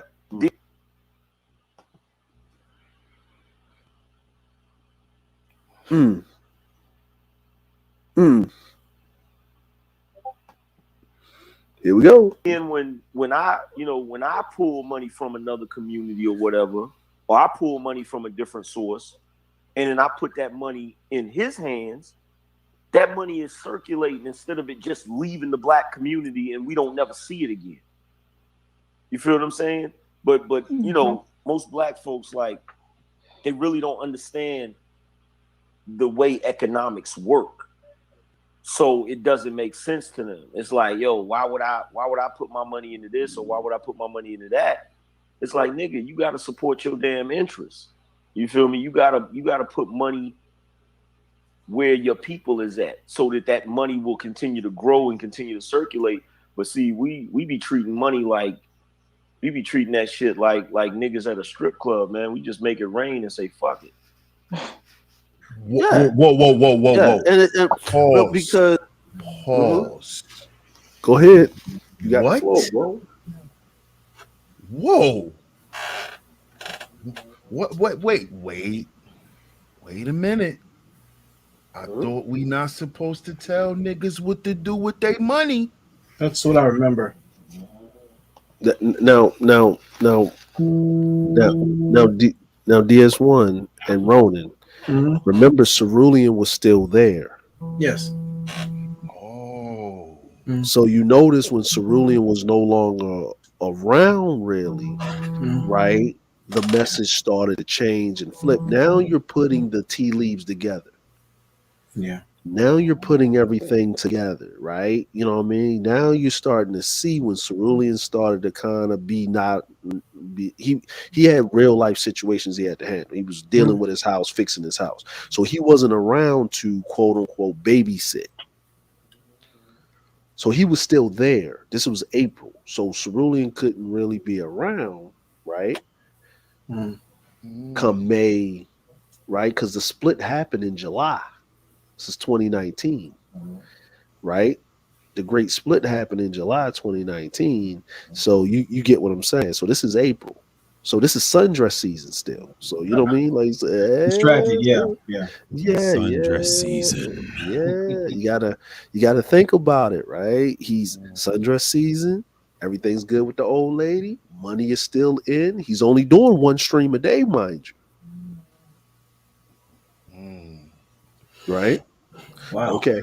Yeah, right. Okay. He only had to do one 3 hour stream a day, 5 days a week. That was it. He would go to BGS on Saturday, and he would only be up there for maybe 1 or 2 hours at the most, and he would roll out. You know, what I mean, everything was copacetic. I remember checking in every now and then, but at the time, I believe I was definitely at FedEx, so I had a whole lot of physical distractions to deal with. But yeah, Yeah, this is interesting. yeah. So you see the difference with the verbiage, with the everything. He was still on the pro black, you know, even kill type of thing, right? The Anakin Skywalker Dark Vader didn't start it turning yet. Okay. You know what I mean? All right. So here we go. Okay. Because at the end of the day, right? If you really think about it, right? Okay, black people don't realize white people don't even keep money in their own community, but at the end of the day, they're the majority, so it's their country. The whole Hmm. country is their community, right? So we are not acting like immigrants, Hmm. right? Because we aren't immigrants. We black people are prisoners of war. Hmm. Let's just break this down and let's be honest about this, right? Black people need to stop looking at themselves as Americans. You are prisoners of war, right? You there was wars in Africa. You lost. Whoever lost, you were sold into slavery by the victors because this is how war actually operates with brass tactics, right? Right Hmm. back in the day, and then you just so happily didn't get sold. Your And I'm gonna say this real quick. My dumb ass was dumb for saying this shit. All right. So I know how to stand on my motherfucking foolishness when I say some stupid shit. So I was stupid for saying this when I was saying it, right? Hmm. Because I was dumb. Once I came into more information, I realized how stupid I am. So to the to the audience, yeah, my dumb ass was dumb. All right. All right. Continue. ancestors didn't get sold to another tribe in Africa. Hmm. Or you got sold to some Portuguese or some dudes, and you got traded. Like you got traded for some guns and Hmm. some armament to lower tribes, right? And they traded you off, and then they sent you over there, and they built up their empire. And then they came back into Africa and said, well, remember those slaves? Well, what we did with them is we bred them together and got some super pit bulls, right? And then we bringing them back over here to show you which, and that's the way it works. But the problem with black people is, and the real problem with black people is like I said, is white people. If you think about it, if you look at their history, right? Mm-hmm. Most white people, right? They don't keep money in their own communities. That's why if you look at the opioid epidemic, it's affecting white people hard, right? The Mm-hmm. crack the crack epidemic affected black people, but we still kept it moving, Yeah. right? Because we're used to that. We're like you said, we're used to it, right? Mm-hmm. Like Trump being president is no different than Obama being president. Mm-hmm. Black people were still getting killed by police officers, unarmed. You still just people are just openly more racist. Like now you Yeah. ain't gotta wonder if they're racist. Now they just got a license to just come out and tell you I don't like you. But but then people don't sit on the fence. You're watching white people war against each other with two ideologies. Ain't no need to Mm-hmm. get involved into that. You just sit back. Like what they say in 48 laws of power, right? Like, do Mm-hmm. not be loyal to any side but your own. Like, you just Mm-hmm. flow with the side that's in your best interest, right?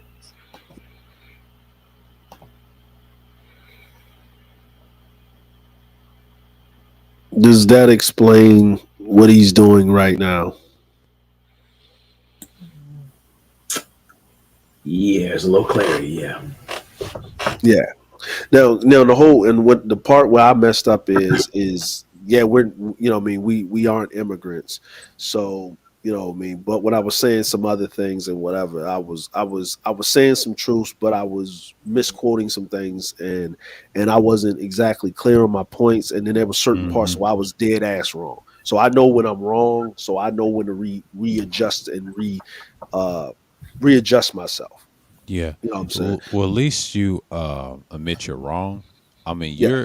at the time I would say you was wrong on certain things, but I would say you was partially some right on the I would say the slavery part, like the Yeah. selling themselves. I think you was trying to find the truth. Quiet as kept, I think you was trying to find the truth more than anything. That happened to me one time when I started this channel. Mhm. I had to grow into it. That's the sad part. Then when I met Cerulean, he said, "Look at it this way. Think about it from that point of view." And then when y'all came around, I said, Mhm. "Well, damn, I didn't think of it that way." But yeah, you was trying to find the truth. I mean, I Yeah. can't fault for somebody that don't know. That's just you're honest. Yeah. And many times I've seen people in the space they don't want to admit that they're wrong. That's one of my biggest pet peeves. Yeah. Even though if I'm wrong, I say to myself all the time. That's why I tell people I'm not as perfect as anybody else. Don't be fooled by that. You know. Yeah. Yeah. Yeah. I was working into but even, me working into it, I was wrong. You know what I mean? In a lot of cases of what I spoke about. You know what I mean? Because I'm not going to sit up here and just talk about something that happened in 2019 with a person that's speaking what he's speaking or saying what he's saying, right? And the whole message of clarity of what he's saying is he's not wrong. See, if anybody listens to the stream and take anything out of it, he's not wrong of what he's saying. He's absolutely right of what he's talking about. Matter of fact, in that instance, in that whole context of that conversation, the person that might have been wrong in that conversation at that point in time is me. I'm wrong for what I was saying. The point that I'm trying to make is how do you go now? I've grown from my point, but I'm still consistent. I'm not night and day flipped. Facts. Yeah. Yeah. This is a whole this is a 180 flip, and this 180 flip didn't happen over 2022. This 180 flip happened in a matter of months Yeah. because you guys are a testament of that, because y'all came around because y'all don't recognize this person. See, this is the person that I ran into in 2018. I recognize this person. Y'all don't know that person exists because there's no record of the person. Well, I have the record, so you're seeing the record. So this person actually more aligns with what y'all guys are trying to do now, or what DS1 has been doing for the longest. He's been consistent on that point.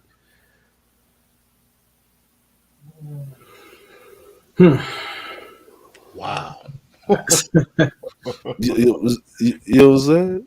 So you know what I mean? Like basically what I'm trying to do is I'm actually trying to actually show the utter like this is not you can't even call it hypocrisy at this point because this is what the people are paying for. This is I'll continue playing and then I'll give my thoughts and let you guys get your Yeah. thoughts too. Well, And see, yeah, go ahead. here's the issue. See, yeah, white people, the money doesn't really circulate in their community the way it does with Asians or Jewish people. And the reason why they do that is because they're a small group in this country, and that's the Yep. way they have to operate in order to win, which is a concept black people really don't want to understand. And see, like with white people, they don't really have to have the money circulate because everybody's consuming from them. You Yep. feel what I'm saying? Everybody's buying from them. That's why when you have these Negroes who get mad at Shea Moisture for trying to target the white dollar and target other groups of people instead of just black people, I always look at that shit like, you niggas is crazy for talking shit to that man. That's how It's business. that's It's business. That's how business. you get rich. Like the fact that you got black people saying, "Oh, we should only sell to black people." It's like, nigga, do you realize the majority of the country is white folk? If you can get their dollar, if you can get them buying from you, you can actually extract wealth from them. But niggas don't do because niggas view getting money from white people as selling out or whatever.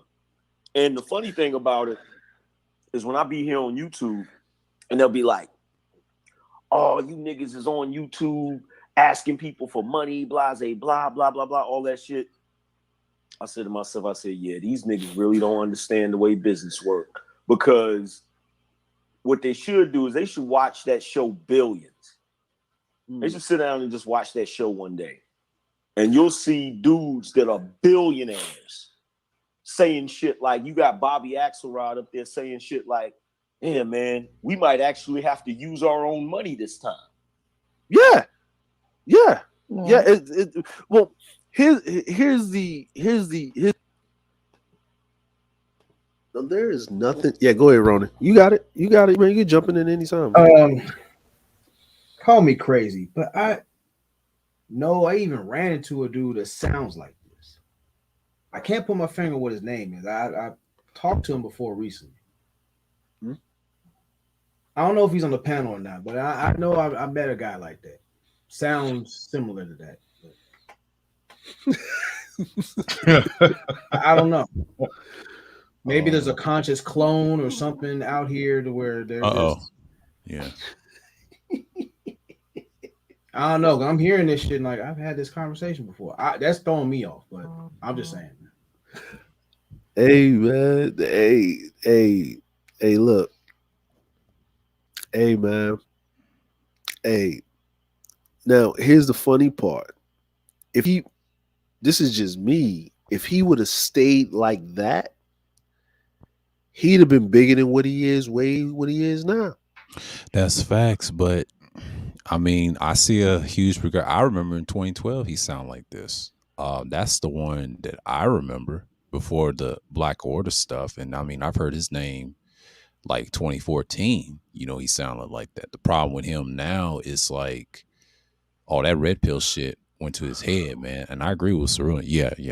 He fell off. This is like Tommy. It's the same pattern. And this is where these guys can't be successful. Like you said, if you're not successful, not just for offline, but and if you can't do it online, that's bad. At his age, that's bad. That's bad. You're at the height of it. Yeah. Yeah. Yeah. Uh, this is just a regular smuggler conversation. There's nothing going back and forth. Like we never even got to that point of addressing anything because the energy wasn't even there. That's the other thing that I wanted to bring up. Anytime me and him was on a panel about anything, the energy There was no friction and no energy. Because if I got a problem with somebody, right? Look, I'm critiquing your content. I'm joking, clowning. Like, you know what I mean? Now, because of past discretions of what he was doing, you know, with, the Dr. Seuss character, right? You know what I'm saying? Back in 2019, I'm giving, you know what I mean? Now I'm turning up, but I used to just leave him alone. Yeah. I would disagree with a point that he made, but I wouldn't take it to the whole making Lil Abbott and the jokes and the other stuff. See, I can do that because you took it past a certain point. Now I got to get in my bag on. You know what I'm saying? But you ain't did nothing to the point where it needs to happen. But your little Dr. Seuss character, oh, me and him, it's on sight for the rest of his life. You know what I'm saying? And that whole I'm leaving YouTube, you'll be back in 3 months. And I still be waiting on you when you get back. You know what I'm saying? Don't worry. You know what I mean? That little whole snuffling, duffling, poor me, don't nobody care.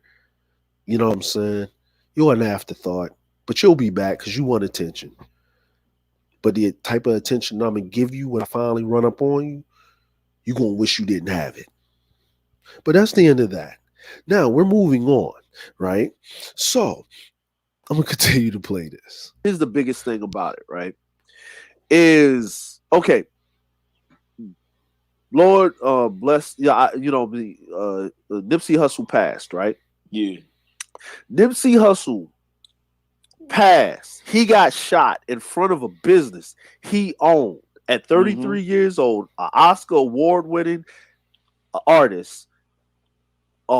Hustled his way up. I've been knowing about Nipsey Hussle. Nipsey Hussle came over to Japan when I was about 30. They booked Nipsey Hussle in a club that only hold 150 people. It's not even a club, it's considered a bar, but they call it a club over there, right? 150 people, right? They didn't understand a word he was saying. But because he did those Tupac remixes and they love West Coast music so much, like the old school West Coast music, right? They flew him over here on an economy flight, put him in a business hotel, which is pretty much you open the door, there's a shower, there's your bed, and you walk back out of it. He only got paid a rack a show. This is just because he needed that international exposure. The Japanese market is hard to get into, right? These are facts. These are facts. Yeah. And I got the receipts. These are facts. Because people was rocking with Nipsey, but Nipsey ain't had that pull like he did until he came and did that tour in Japan and left. Oh, I remember that tour. Yeah. When he came back from Japan, he popped. He popped because he got into the Japanese market. And they say, yo, you went overseas to Japan? They thinking he got paid an arm and a leg, and his management worked it. They worked that, bro, man. He getting booked in Japan for like 20 racks, bro. Because everybody know that Japan will overpay because they think you somebody else but that didn't happen. But neither here nor there. That's what. And then I'm not faulting the brother. Yeah. That's what you're supposed to do. That's how you That's come up facts. on your bag. That's how you come up on your bag. You know what That's I mean? facts. You know what I'm saying? Yeah. I sat down there, me and dude chopped it up a little bit. You know what I'm saying? And we got to book some more shows, right? Down to earth brother, really good brother. Right? He won an Oscar, right?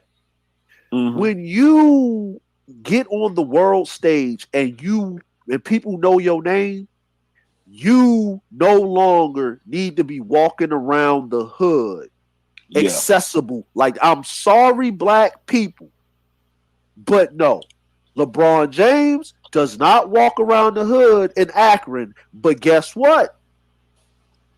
He still does business and helps his community in Akron. But Nigga. that school he opened up ain't just for black people. It's for every people. That's why he's allowed to open that school, and Brother Umar can't do jack. You gotta understand. Is That's anybody? correct. That's correct. What you just said about the LeBron school. He didn't just open that for black people. He opened that for everybody. And people gave me pushback years ago in the workplace when I said that. They didn't like me saying it. No, it's the truth. He had backers. He had people, and they came up with the idea, and he wanted to do it. And look at him. They're getting hired left and right. Superintendent and all that shit. You know, he did what he did. You know, yeah, he's got the pull, but at risk youth. You know. Now, now this was in 2019 and 2022. People are running the hashtag Umar where to school, hashtag Umar where Hmm. my money. There you go. Umar got 200 of my dollars. I know that is still a sore spot, but go ahead. Hey, hey, man, Man, that's fucked up. Yeah. hey, bro, like, hey, Like, y'all have to understand that when you are the minority, you have to move like a minority. Y'all got to be SEAL Team 7. Y'all got to move in secret, silent like Nigga. lasagna. Nigga, I don't walk around the fucking hood. Hold the fuck up. Hold the fuck up. No, you know what? I'm gonna let DS1 have this one. Hold that. Hold the fuck up. Oh Lord, hold on. Ain't this the same nigga that's from Bed-Stuy, Brooklyn? Mhm. Wasn't he just in the hood? Yeah. Walking with his chain out? Okay. Going Uh-oh. back on mute. oh, you about to come off mute once I finish playing the rest of this. Here Here we go. Like, you know what I'm saying? Like, Like what's I don't like yeah. if you go back and you listen to there's an interview that Bootsy did a few years back with Vlad. Yeah. And he's telling Vlad, because Vlad asked him, he said, I heard you say one time that you would never live in Baton Rouge, Louisiana again in your life. And he said, yeah. He said, I'm never going to live there again. He said, because when I was there, there's too many problems. He said, it's a known fact that rappers get killed in their own city. And he said, the reason why rappers get killed in their own city is because, or anybody famous for that matter, especially rappers, because you know how niggas are, but Yeah. the only reason niggas get killed in their own city like that is because you was in kindergarten with a nigga. Yep. You went to same grade school he went to. You went to the same middle school, same high school. You hung out in the same places. You smoked the same weed. You drank the same liquor. But for some reason, your ass was able to do some shit he wasn't able to do. Yep. And he Facts. resents you for it. Like he resents you for that shit. And it's like, okay, since he resents you, he's a hater. He's not part of your team. He can't make no money with you. He can't come up with you. So what's the next best thing to put a stop to your shining is to take your life. He said, Yeah. then in addition to that, even if you don't have that problem, you might have the other problem. I remember Bootsy in the interview saying that he went to court. One day he went to court and the judge said, how you doing, Bootsy? Why would the judge be referring to him as Bootsy instead of referring to him as his government name? Yeah. That lets you know there's a problem already right there. And he said, you got these people that, they put millions of dollars into this case, a career making case against this rapper, and he won the case. He said, now I'm in Louisiana, I'm rapping about the shit, talking shit about these white folk, and not to mention, I'm bragging about the fact that I beat the case, and I live in a house 10 times bigger than something they live in. You a target. You a target. You know what I'm saying? And like with a nigga like me, like, I don't live no super spectacular life. I'm comfortable. I'm good, but I'm planning on buying I'm planning on trying to get a $500,000 house. And Already.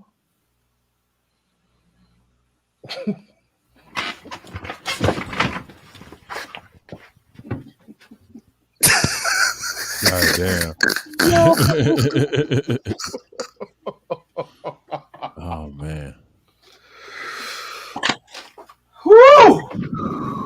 Wow. Oh shit. Mm. Man.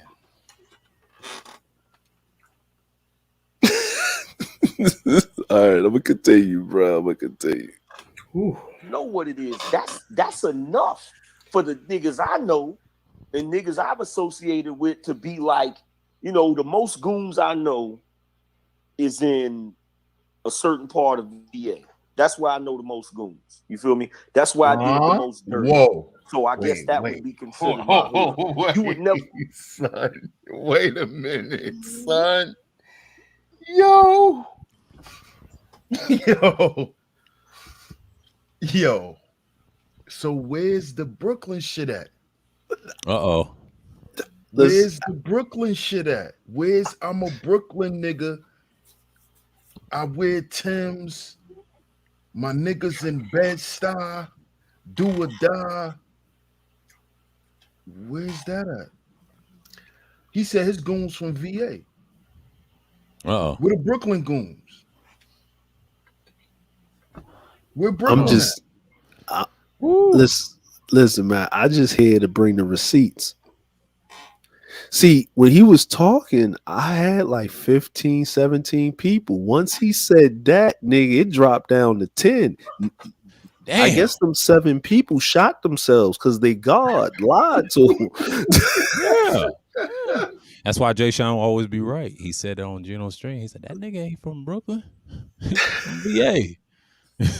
Oh, they came back. Okay, y'all still alive. I know y'all in a state of shock. You can come sit down now. I'm sorry. Okay, see, this is why I have issues with people tossing the salads of internet idols. Yes. But when it comes down to it, it's like it's a superpower to not just claim it, but stand on you being original. Yeah. Everybody didn't come up the same way. People had their respective problems, challenges, and whatnot. But the fact that you came through and you're a testimony to certain shit and you lead people out of certain shit, that's great in and of itself. Yeah. But this whole masculine cosplay, I got mad issues with the shit. No. This is no. Before we get to the masculine cosplay, we're talking about the. I don't like to use these words, but the Pookie and the Ray Ray cosplay. This That's is a whole Pookie. conversation. Yeah, this is you know what I mean? Like, hey man, look, I'm gonna continue to play this. This is why I'm Pookie ascended. I'm above that shit. I'm above it. Adjacent, right? Adjacent. Above this shit. You know what I'm saying? Hey, the lie detector test says Cap nigga. Oh my god. DS1, do you have anything to add on to this? Are you in a state of shock and disbelief? Man. I just press play, bro. Okay. Hey, you don't even want to hear the Nyla one that I got. The fuck I don't. Never see me put a house there and live there, knowing that all of them niggas around me is struggling, knowing that all them niggas around me is you know fighting for scraps and shit, and I'm gonna be riding around that motherfucker in a fucking Mercedes Benz, hopping out the motherfucking car with fucking Fruity Pebbles jewels on and shit. You feel what I'm saying? Really, nigga? Really, nigga? What?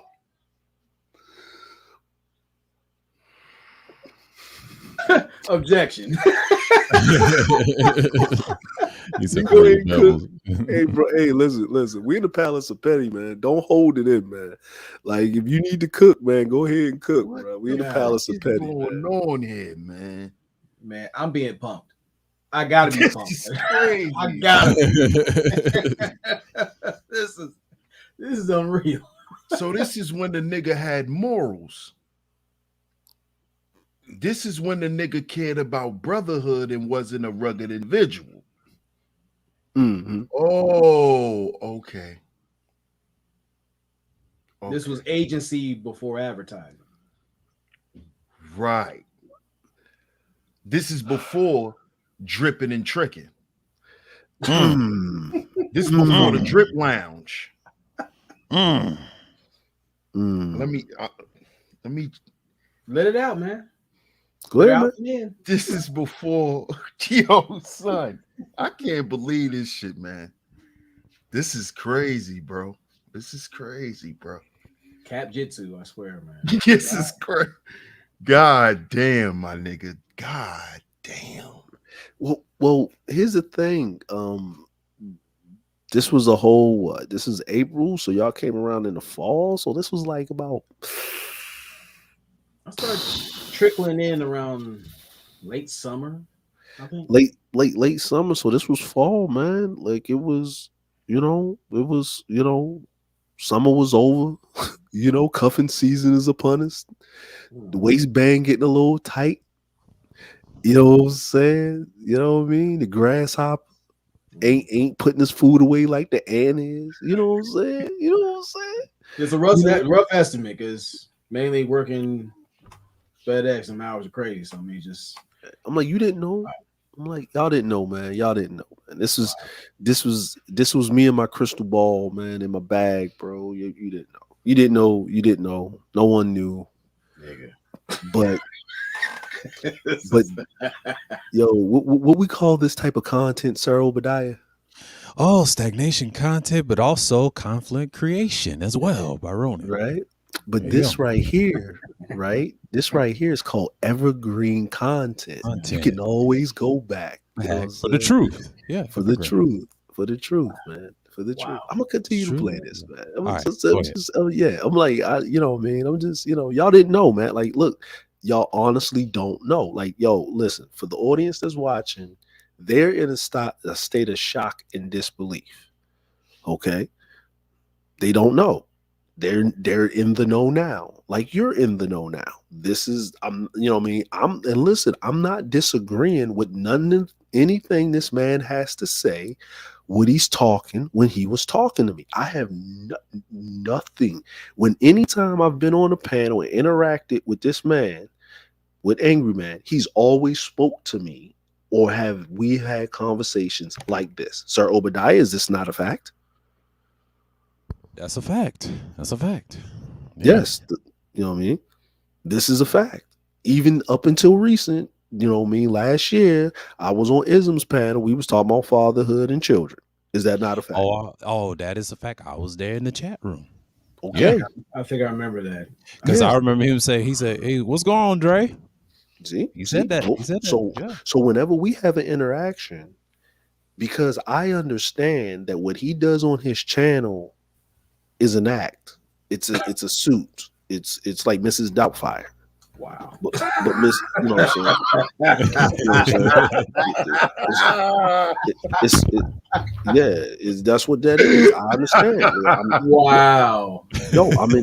I'm in entertainment. It's like wrestling to me, right? It's like Randy Orton's a jerk, but in real life, he's the coolest dude in the world. You know what I'm saying? Like He's a hell of a dad. he's a hell of a yeah. You know what I mean? Like you don't. Dad. I'm like, that's a character that he plays for the audience to get paid. That's his character. You know what I'm saying? That's not who he really is. I watch inside the actor studio. So I don't get wrapped up into it so much as everybody else does because I don't take it, right? Because I look at the inconsistencies of things and I move on. That's why I attack him on his points of what he's done publicly on the platform. I don't attack him personally because I don't know him personally. Never been in a room with this man. Don't know if his breath stink, if he used degree or no deodorant, Old Spice, wear aftershave. I don't know. You know what I mean? Well, Don't me know. and Ronan knows that about some people. Oh, Oh Lord Jesus. oh dear Lord. You know what I'm saying? You know what I mean? But even still, I don't know, but I can only go off of the content that's put up there. So since you put up there publicly, I have the right to critique it, just like you have the right to critique me or what I'm talking about because it's out there publicly. But there's very few people that know me in real life. Cerulean knows me in real life. We met each other many moons ago in real life. Me and Charles Faulkner wrestled each other in high school. We know each other in real life. There's certain other people that's on this platform that I have met in real life. I'm not just going to say that publicly because they choose not to let people know that. So they know me and they know what I'm about. You know what I mean? And I know what they're about, right? And we have that mutual respect with each other. But with that being said, is I'm have the right to have my opinion on what you're talking about.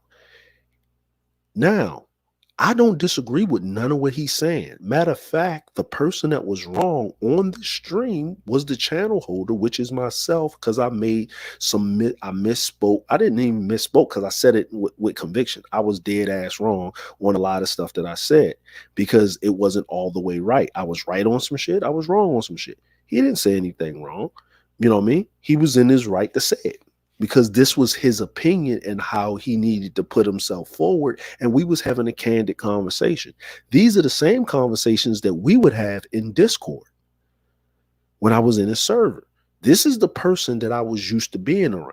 The reason why I left, and I'm going to say it again, I saw how he was treating the people of his inner circle that he said that could do no wrong. And I saw how he publicly executed them like Ned Stark on the goddamn motherfucking Game of Thrones and put the head on the pike, and he got paid while he was doing it. And that to me, that don't sit right with me. Right? Mm-hmm. You know what I mean? That right there, that hurt me in my, like, that make me want to throw up. You know what I mean? That make me want to throw up. Nigga, I'm from Baltimore, man. Nigga, you got 5 go hard motherfuckers in your life, and you lucky if you get all 3 of them at the same goddamn time.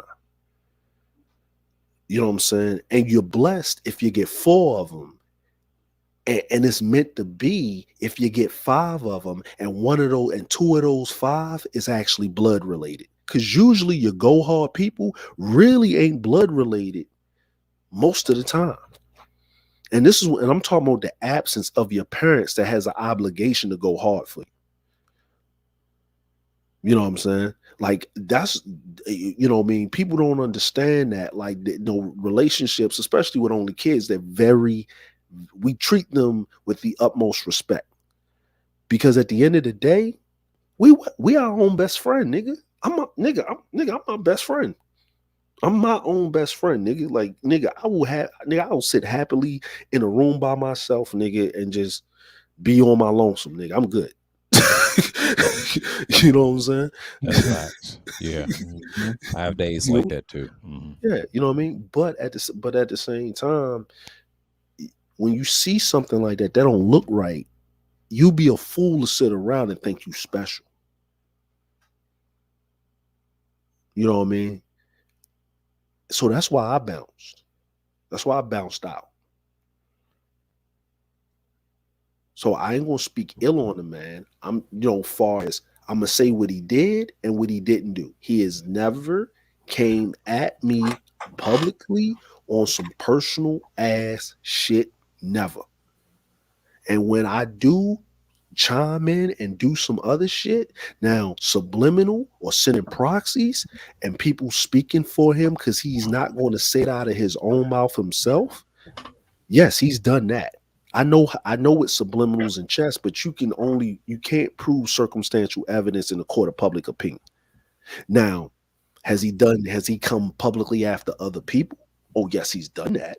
Yeah, I got a few of the people on the panel here. There's people in the chat there. There's people over there. You can go find them. Matter of fact, there's a dude that's been wiping his ass forever in his BGS, and he done made stream after stream running him through the goddamn ringer. You know what I mean? And BGS still won't say nothing bad to him. He like a battered, abused wife or some shit. You know what I mean? But we ain't gonna talk about that. I'm gonna keep playing this real quick. Let's continue. I was gonna say, looking like a whole meal. You feel me? Like, Yeah. no, I'm not Like doing a come that up. shit. Like I'm not doing that shit. I'm gonna bring that back. I'm gonna bring that back. Yeah. What's going on, Nadia? Yo, Nadia, great build yesterday. I could feel it in my shoulders, sis. We in the petty. We in the palace of petty. You know what I'm saying? I can feel it in my shoulder. Matter of fact, Nadia, let me give you one of these horns. You know what I'm saying? Let me give you a horn. You know, there's a problem from already God right damn it. there. And he said, you got these people that, you know, they put millions of dollars into this case, you know, a career making case against this rapper, and he won the case. He said, now I'm in Louisiana, I'm rapping about the shit, talking shit about these white folk, and not to mention I'm bragging about the fact that I beat the case, and I live in a house 10 times bigger than something they live in. You a target. You a target. You know what I'm saying? And like with a nigga like me, like, you know, I don't live no super spectacular life. I'm comfortable. I'm good, but like, I'm planning on buying I'm planning on trying to get a $500,000 house, and I already know what it is. That's enough for the niggas I know and niggas I've associated with to be like, you know, the most goons I know is in a certain part of the VA. That's why I know the most goons. You feel me? That's why I did the most dirt at. So I guess that would be considered my hood. You would never see me put a house there and live there knowing that all of them niggas around me is struggling. Knowing that all them niggas around me is you know, fighting for scraps and shit. And I'm gonna be riding around that motherfucker in a fucking Mercedes Benz, hopping out the motherfucking car with fucking Fruity Pebbles jewels on and shit. You feel what I'm saying? looking like a whole meal. You feel me? Like, no, I'm not like doing a come that up. shit. Like I'm not doing that shit. But see, this is what I wanted to get to the next segment, a little next real point to this, and then what I'm gonna do is I'm gonna put a little kibosh on this and give final thoughts and ask you a couple of questions, because this was kind of like an impromptu interview, kind of a little impromptu. But we got to do this again when we just sit up here and just, you know what I'm saying, and do it again. And you know what I'm saying. But probably what I was going to ask you, right? Me and Rice talked about this, and a couple other content creators talked about this. Is when do you think, right? Because I'm sorry, bills have to get paid, right? Content has to be made. When do you think it's going to be that time when you decide as a content creator that you have graduated to the point where your content has to evolve to a broader audience? Oh shit, when I'm you already there. when you got to shift it, where you have to shift your content to where Black people are included into this, but this is a subject matter that all people, if you're talking about a man's issue, it's all men in that spectrum. I'm already there. I'm already making that, like, I'm already trying to wean niggas off of that, because like I have like a white audience. Like, I know I do for a fact now.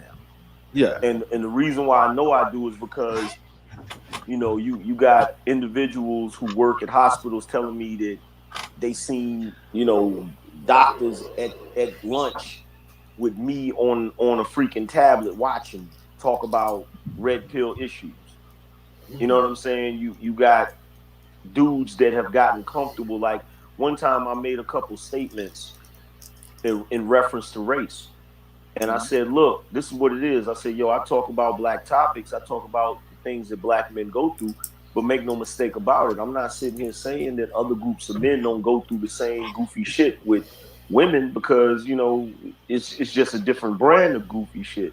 And the moment I started talking like that, a lot of my white audience members have been a little more comfortable to speak and say something in the chat room. So they'll say something like, "Yo, what's good, Angry Man? This is so and so from one of your white fans from Australia." They'll say shit like that.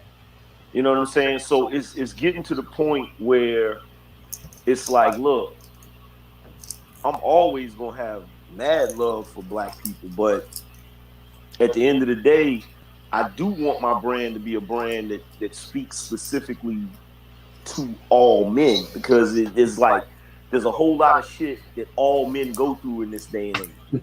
Now, it's different for black men to a degree, but it's still like you can't like it's just like Dave Chappelle said. He was doing a comedy, he was doing one of the comedy specials on Netflix. You heard him when he said that shit, right? Yeah. He told them niggas, he said, look, he said, I could get mad. I think what he said is I could get mad to the degree where I say I don't want no white people to come in here and see me. He said, but if I did that, he said there'd be 3 niggas in here. Yeah. You know what I'm saying? Like it's messed up, but like I see it when I'm doing my show. Like I got a shitload of black people that watch me. But of that shitload of black people that watch me, there's a very small percentage, I call them the faithful few. There's a very small percentage that actually support. Now I do know that if I was from past business ventures, from being when I was a barber, I would have dudes that would come and get haircuts from me. Haircut be $12. White boys would come to me and pay me $20, $30 for their haircut. When I was a tattoo artist, a fucking black dudes, they would want me to do a whole mural on their back for $100. You feel what I'm saying? And then you'd have a white girl come to me and she just want like a little heart, a little tiny heart on her wrist, and would pay $120 and give me a $40 tip. So like it's almost unavoidable. Like if you really want to be able to move to another bracket, you gotta expand. It's unavoidable. You know what I'm saying? I've been telling niggas lately, for the niggas that feel some type of way, I said, look, you look at the Steve Harveys of the world. You look at all of these individuals that y'all call sellouts or whatever. And I said, this is my question. I said, how long do you think these niggas is gonna entertain you for free? Well, here's the thing, right? Mm-hmm. Out of all the kings of comedy, Bernie Mac, Cedric the Entertainer are the funniest. Right? Yeah. But the niggas that got money and not living on the black comedian poverty bracket is Steve Harvey and it's DL Hughley. See, DL Hughley is the residential make white people feel uncomfortable. He's like the white people nigga conscience, right? Yeah. You know what I mean? They bring him on CNN and Fox News, and DL Hughley tell white people about themselves, right? Mm-hmm. To make them feel, okay, we brought this nigga on here to give us some type of fucking, that's what he's there for. But he knows his lane. Right? Steve Harvey makes white people feel comfortable. So, because white people want to feel bad about. You remember Everybody Hates Chris, the racist white teacher, but she wasn't. It was like he had 2 racist people that was in that show, right? Mm-hmm. He had the white boy Caruso that would always mess with him, right? Mm-hmm. And then he had the white teacher that felt pity that she was white, but she was still racist. Yeah. Right? And it was funny, but it was real at the same time. Would you rather take a upfront in your face white racist, or would you take a pity racist? Yeah. Right? You know what I'm saying? Like, which one do you want? You know what I mean? You stuck between a rock and a hard place, right? But see, and that's what I'm saying is, that's why I decided to kind of step back a little bit from all that, involve myself when it needs, because I don't want to run into a Phil from the Advice show. right? Me personally, you got 1,000,000 subs. You making money. Like you making money and you're helping the black community, the international black community, right? I would not lower myself to be on niggas panels that ain't making no money like that because it's bringing down my property value. Like What I was referring to is when Phil went on Nyla's panel back in the day, and he was up there and with China Fox and them, and they was over talking them, not letting the man talk, and your platform had less than 10,000 subs, but you got a dude with almost over 500,000 subs on your platform, and you just treating them any type of way. I thought that was odd and weird, but we found out why Phil had to go over there. Pretty much got his hands caught in the cookie jar, let's just say. All right, let's continue. Right. But let's move on. I'm sorry. I'm just saying. I'm not gonna mention nobody's panels. I ain't gonna say nobody's names. I'm just saying I don't need to prove my blackness. I'm actually, when I wake up, open my eyes and check my emails and send that money to Africa and building businesses in a single button push, I'm doing more for black people than what you can talk about in 12-hour live streams. I'm just saying. Well, here's the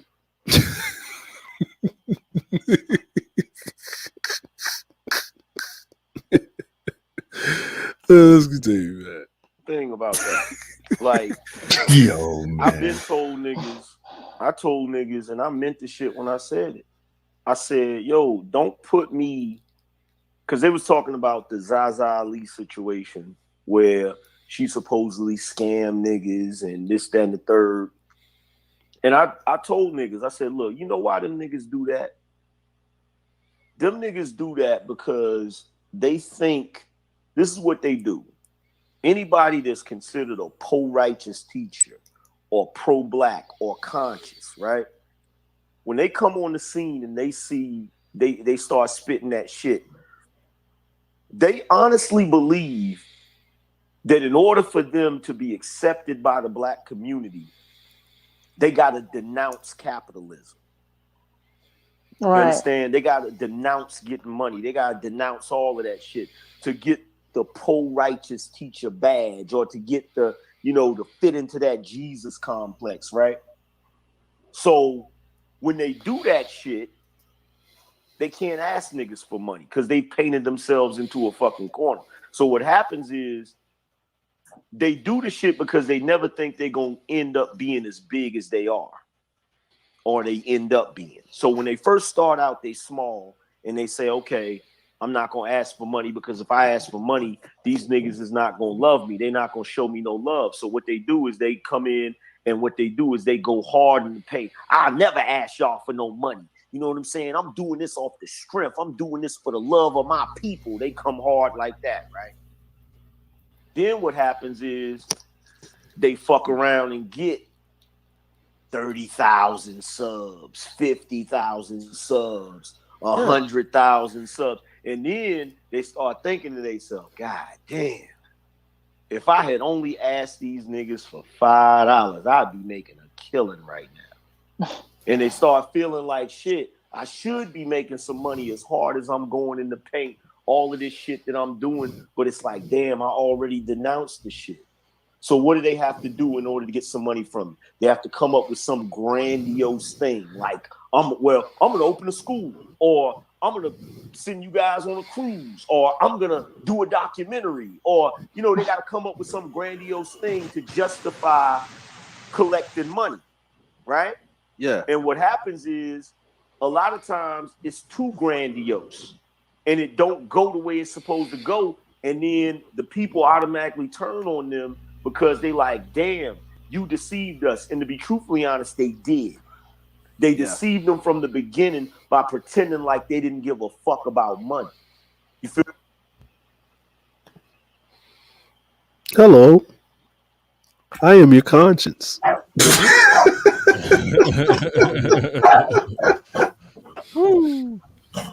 Oh man. What y'all think about that? Wow. Just fucking wow. Fucking wow.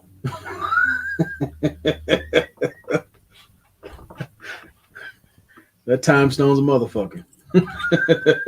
He said, "Chill."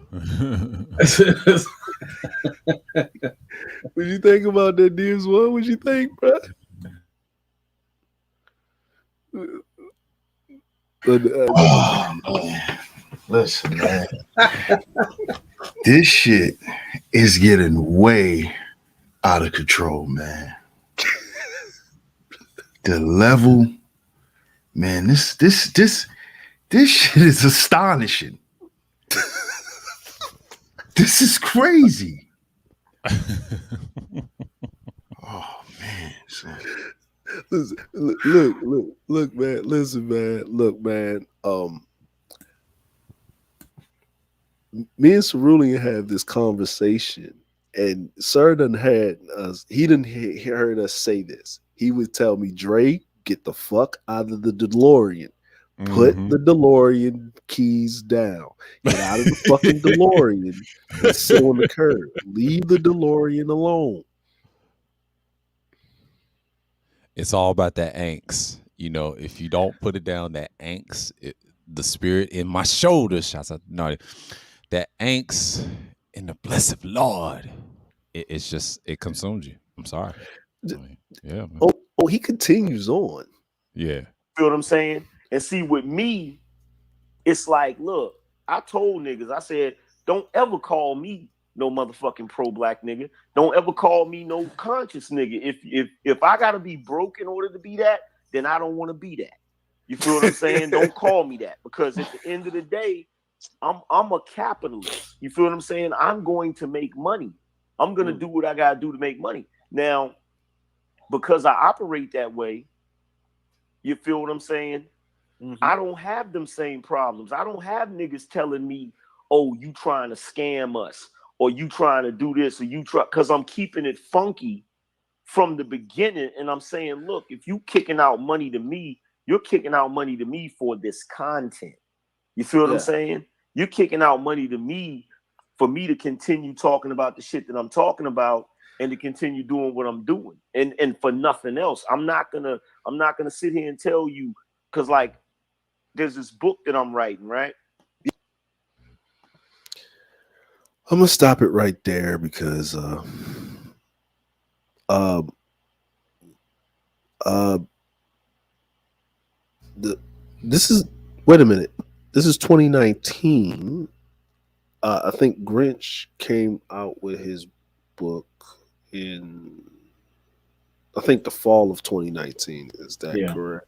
Yes. 2018 was it? It was 2018, 2019, Somewhere in there. 2018. Somewhere around there. I got a book somewhere here, but yeah. Yeah, I think it was 2018. He actually premiered it on BGS's channel and he was going around. So it was 2018. Thank you, Shar. Thank you, Shar. It Yeah. was 2018. 2018. He said then in 2018 he was writing a book. It was about the Angry Man Standard. It was I remember it correctly because the one thing I did remember he was talking about domestic discipline. You being able to beat your wife ass with a belt, long as she agrees to it. With domestic, it was a part of the Angry Man Standard. There was some things that he was talking about. There was some other things that he was talking about, but that really stuck out to me was the, whatever. Right. All right. Moving on. So this was in 2018. But now he said this again to me, 2019 book. The last time I think a couple of days ago on Ramil's channel, sir, right? He did say Yeah. he was writing another book. He was writing a book. Hmm. Hmm. Okay, so Grinch came out with a book. Now and I know kindergartners that have better grammar and punctuation than Oh. that. But Wow. you know what I mean? And saying, okay, no, and the thing is, you could have sent it to an editor, you could have paid somebody. Like you could have paid an English major $100 and a sandwich to do a better job at editing that book. But Wow. you paid Kendra to edit because she did edit the book. She's right there with the credit of editing the book. I don't know what she was editing. I don't know, but Wow. because because if she edited it and it's like that, I don't even want to know what it looked like before she got it. So I'm just saying. So moving on, right? I'm like, it's just not your strong suit. Maybe Grant. I'm like, listen, man, I'm not a good speller and the punctuation, but spell check on Microsoft Word would have did a way better job Mm. editing that book. Okay, Damn. but he came out with the book though. Nonetheless, Mm. Obsidian came out with his book too, Mm. right?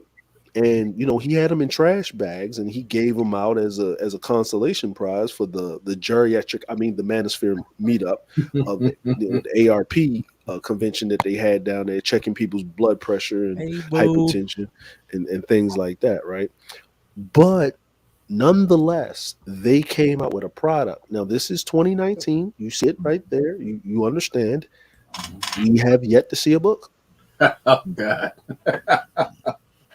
Wow. No I'm book. just no book. I'm just saying no book. I'm just This is saying. 2022. I get it. Clock's You ticking. got a lot. Okay, but This maybe it's nigga. coming. It's coming. This nigga's out of bounds, man. It's coming. Conversation Mondays, the Grinch. Yeah. Yeah, Yeah. you know what Grammar I'm saying? Stammer. Ooh, Yeah. I yeah, mean, Gino, get your angst in, man. Pal's yeah. petty. Fuck. Palace of Petty. But here's my thing, right? And I'm not Mhm. saying he said it. Some people been saying they're coming out with a book for a while, and it takes them years to write it. The memoirs, the things like that. The book comes out, shit. You know what I mean? So Michael Jordan. Hey, we didn't get The Last Dance until like a couple of years, like a year ago, right? So Mhm. okay, whatever. I get it. Okay, but just for the record, he said he's coming out with a book. I'm glad y'all heard it. He said he ain't gonna be pro-black and broke, and he's a capitalist. And whatever way he gonna make money, he gonna do it, and he's going to pay to the highest bidder, and he's going to give you content, not solutions, because the solution means you no longer have to pay him because you're off living your life. So basically, he's telling you this is him basically telling you he's already turning into the church of trauma bonding. Amen. This whole conversation, you saw the maturation of him going from pro-blackness to basically turning into Dark Vader. This is before he put on the helmet, right? He's basically telling you what he's about to do, and he executed. And this is the guy that you met. The guy that you met. This is the change. You saw this interview basically changed. He changed who he was by the time this interview was over with. Patriarchy. What's going on, Sean? We'll go on, Sean. What's You know going what on? I'm saying? I'm I knew he gonna was play gonna this. pop up. I brought his name up early in the string. God damn it! So So he's I'm gonna gonna, come through. Yeah, it's over. Yeah. And niggas hit me up. They was like, "Yo, Angry Man, check this out." I had like 10 niggas hit me up, saying, "Yo, can I just go ahead and give you the money now for it, so that when you finally drop it, I'll get one of the first copies?" I said, "Hell no, Yep. nigga. You gonna wait until the shit is there, it's tangible, and when you send me the money, you can get the physical copy. Cause you ain't gonna be hounding me, nigga. You ain't gonna be like, yo, man, that sounds like I don't want no accountability. we done gave Angry Man money and he still Oh, ain't came out with the book and shit. Nah, nigga. well, see, and I agree with you. What man, we gotta, you know what, we gotta do another one of these. So that's the end of that. Right? That was the end of it. Yep. How did y'all how did y'all have any words, man? Any thoughts? Do y'all have anything that God damn. That's wild. Wow. Mm. Wow. Well, that is true. You gotta focus on family at some point. mm-hmm. Got to. Mm-hmm. Oh, Yeah, man. that's what I'm saying. I'm not tripping about the book. I'm like, he said it that he's coming out with a book, but there's been people that said that he would come out with a book. They have a book, but I do, in their credit, Alan Roger Curry had a couple of books, but he just had a family recently, so he wrote those books when he didn't have a family. Um, Obsidian. Well, he's definitely not having a family with those two replaced hips and those new kneecaps. But Them we're not gonna go childbearing there. hips. Yeah, Should I say Mhm. bold tox action? Well, excuse me. Yeah, yeah. Cane with the cane. Hey But boo. he, you know what I mean. But he doesn't have a family, so he has a lot of time to think, wonder, ponder, and write. Okay, get it, fine. Um, okay, I'm not even gonna mention the other nigga. That's not even a book. That's just he could have did that with a crayon. But anyway, Oh, you, but you talking about the group home author? Oh wow. yeah, Yeah, hold yeah. on, hold on. I do have a question though, right? Right. Okay. The only book I think he should be writing is, you know what I'm saying, man. I was over there, man. I was buying this thing, right? And I was getting this shit. And then I turned around while I was in the store and I dropped my cheesesteak because this dude was getting anally raped. What I want to know is, have anybody noticed why does every story ends or starts with, out of nowhere, a anal rape story? Like, how does that always get? How do we get here? Oh, it had to be in his I'm just, adolescent youth, his I'm childhood just, years, man. Mm. I'm just trying to figure that out. I'm just, it's just dawning on me. But that's just me. I'm just But thinking about it. advisor, that's part of trauma bonding. You don't tell those stories when you were little. You're Nigga, flipped upside down and birthed. Oops. Oh, yeah, yeah, Hey, yeah, yeah, hey, yeah. There we and go. yeah, the other one where nigga talking about he got his ass ate for a whole hour. Like no one Whole asked hour. you at all. Whole hour. Nobody asked you that, bro. Like, but Pew anyway, pew. Let me stop. I'm sorry. but Sorry, Baltimoreans. I'm sorry. But hey that man, that guy was is not be that guy's not be more no hey more. no, He he be is more. he's Hey man, we excommunicated. gotta hey man. No, he grew up over there, down there with toast ovens. But hey man, Ah, you know what I'm saying? But anyway, the fried like School of the chicken. Arts. Hey man, but see, but the thing is that that whole conversation, he told you who he was, what he was, and what he was doing. He never actually lied to you about what he was about. Mhm. No. He said he wanted his money, he wanted to get paid. He even said it That like, part was yo, true. Yeah, that that's part true. was true. That's He true. didn't lie. He told you what he is. So if you're looking for him for any type of solutions, if you are a solution based person about the community, the best that he can be is Ron Burgundy. That's it. You know what I'm saying? You know what I mean? If you're no for real, I'm like, if you are really about the serious work in the community, he's that's not what he's about. Okay, he's telling you what he is. He's Anderson Cooper on CNN. That's what he is. That's what he wants to be, and that's fine. Everybody has their role in their shtick at life. That's it. You should not take him You should not take him seriously. Now, that doesn't mean that he's not conducting damage. Yeah. That's So I'm true. not. What I mean. It's not that he's still conducting damage. But here's the thing: there needs to be a group home leader of these niggas, these nigga incels, these Dick degenerate, cells. Yeah. derelict nigga incels. He decided when Obsidian decided to vacate the incel hell and become a relationship coach, Yeah, right? incel Or relationship. a A Boy, guru. guru, non-select. Bros. Sorry, the non-select. non-select, the Non-select. Gangster. non-select, Mhm. right? You know what I mean? And because you know what I'm saying, and because I remember that interview with C Boogie getting mad at Obsidian and bringing up Donovan Sharp and then talking about how Obsidian had that big chick that he was messing with. She might have messed his hips up because he decided to do something like rock, what I mean, told her to get on top, and she might have crushed that nigga pelvises and shit or whatever. I don't know, right? But anyway, you know what I'm saying? Nigga, But pelvic anyway, mesh. yeah, Yeah. pelvic mesh. You know what I'm Squish him saying? Pelvic like a mesh and a pancake. So BBL. was turned into a pancake. Hey, boo, with a cane. With a K, right? But even still, with Obsidian, right? and this is the crazy part with Obsidian is that even that with Obsidian, he decided to do something, right? And he was on this trek and he decided to do it. Angry Man decided that this was his thing to take over that thing and be the gatekeeper, right? But they have to pay a cost to enter Incel Hell, right?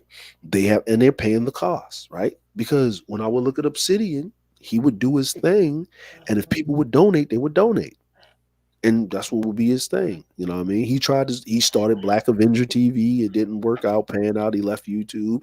Niggas wasn't following. Okay, he came back. You know, shit happens. He tried something, it failed. Okay, so what? But he tried something. He tried to have his own platform.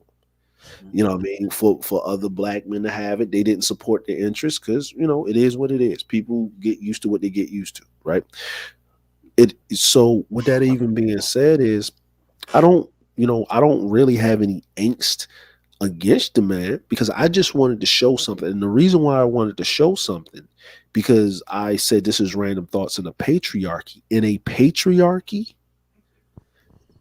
that type of flip flopping, he would have been publicly executed. Y'all wouldn't even get to meet him. That's facts. Hmm. You know what I'm saying? And this is why I say they keep calling for a patriarchy. That's not allowed in a patriarchy because the men would have held it accountable. You know what I mean? And the fact that he can do that is and he exists because he's not in one. And they keep calling for something that is actually calling. They're basically saying, "We want a patriarchy." Oh, so you want to be publicly executed? Like literally. Yeah. You're calling for Yeah. your own execution. Your own death. Yeah. You know what I'm saying? You're calling for your Guillotine own time. execution. Yeah. Yeah, Guillotine time. Yeah. yeah. You're calling for your own execution. So with that being said, bro, is that y'all didn't know, um, you know, y'all didn't know, when something don't look right, he pulls things down, hides private streams, do that, contradicts himself because he needs to keep his audience because he's an actor. Mm. Right? He's an actor. He's no different than Kevin. It's just Kevin was just smart enough to have a team, and he has more self control. Yeah. That's it. That's why. That's why That's it. KS is what he is. And he pump fake their asses. And I said this Yeah. over the shard. The reason he blow past them niggas, he stand on his shit, even though we know he's a TOSA and the right advisor, but he knew his place. He knew his place. But one thing I got from him 2 years ago, I've learned this nigga found the nugget. And these niggas say, well, I don't want the gold nugget. Well, look what he did. Look what their God did. And this other God claiming I'm this and I'm that. When I saw that clip, Dre, and then I look Mhm. at him now, years ago, he did sound like that in 2012 and 2014. He did sound like Yeah. that. And I don't know what changed after 19, nigga. I'm, I'm I'm, gonna say it. Irish in name only, Milartes. I don't know yeah. what happened. You went from pro black and you became Milartes. What happened? Yeah, What happened? well, I'm gonna tell you the same thing that happened when with Young Pharaoh. Young Pharaoh was Mr. Super Conscious Mind. I'm for my black sisters, and he's Mr. Hmm. Pro Trump, and he rolling in with the white women, right? Yeah. Like it Gorilla was symbol. not well. What it was is it was, and niggas started doubling down. And I'm gonna tell you what it was. What it really was is it was it was more it was more advantageous for some reason as a black man that had a platform to be a coon and make Hmm. money.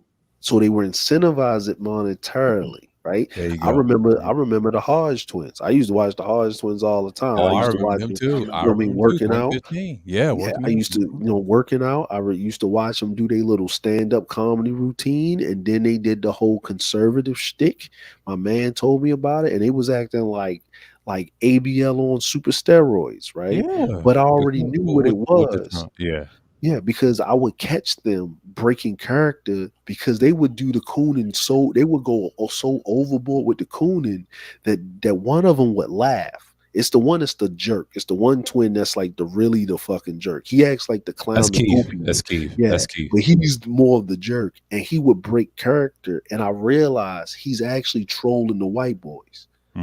That's He's Keith. actually trolling the white boys. Like they're doing this over and beyond pro Trump thing, but they're actually trolling the white boys, right? But the white boys don't even get it. But I get it because I think was it Keith was a Marine, right? I think Keith was Yeah, a Keith. Marine, Yeah, right? Keith was a Yeah. Marine. I forget what So Kevin was. He's separate. So yeah. yeah, so I like I understood what he was doing, but I still couldn't sit there and stomach them niggas doing the shit. You know what I'm saying? But So he I had a just stopped method. watching them. Yeah, Yeah, yeah, they he had had a a method. method. He had a Yeah, method. yeah. That's a So I military. We can say that's another form of logistics program. I ain't gonna say he's a coon doing it, but he understood how to get under people's skin, but they can't challenge him on it. Since they both did flash some guns on one of the recent and their older videos before they was gonna transition. I saw it coming, but I didn't think it was gonna be a trolling thing. But yeah, Keith's always been a troll. He yeah, 1 minute he'll be serious, be laughing, but he did break character one time. One of those videos back in the day I've seen. I said, yeah, he's done it before. It ain't nothing yeah. new. Because I actually, and the reason why that confirmed it for me because Keith's daughter has a she has a channel where she reacts to her dad and her uncle when they be doing Ask the Hodge twins. So she be reacting to him, and she cursed, and he said, "Did I tell you not to be cursing? Don't be cursing on no dude." Like he broke character like just like that, right? So I knew that he was trolling, right? So in his daughter's like about like 15, 16 or whatever, but it is what it is. What's going on, Supreme Elder? What I mean, good afternoon. You know what I'm saying? He's I Um, told you. Yeah. but the problem, the thing is, man, is that like I said, man, I wanted to make it apparent, right, that Mm-hmm. they give people a proper context because you know how people like to have revisionist history. Is Right. that you guys didn't know about this prior to the fact? Y'all just came in the swoop and everything was just murky in the space. Like I didn't even know what the manosphere was. I didn't even know what this whole red pill, this MGTOW monk shit was, right? Oh, I Because know when I what that came in, was. Yeah. I was on BGS panel. It was an open panel, and it was because I was subscribed to O'Shea for like years. But I would watch O'Shea because he would do these little comedy spoofs, like because I would watch Hot Damn Rock, King Von, Yeah. and all of them. Right? I Oh just yeah, took them yeah. as comedy, man. I just liked it. I took O'Shea as a joke, like it was just comedy Yeah, to me. same I here. wasn't, Yeah. I wasn't really taking him seriously.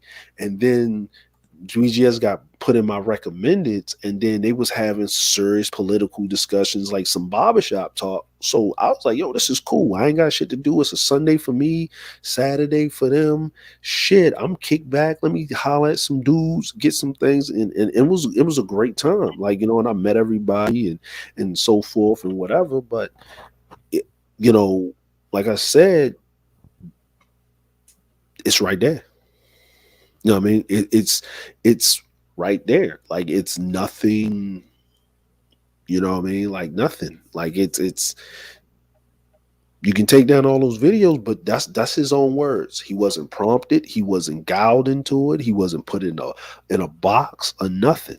That's what he said out of his mouth with comfortableness. Like I didn't hold a gun to his head. I didn't cross examine him. And here's the crazy part: you didn't hear him yelling, screaming. He wasn't getting trolled in the chat. There was nothing happening. And he said everything that he wanted to say. And that's his words.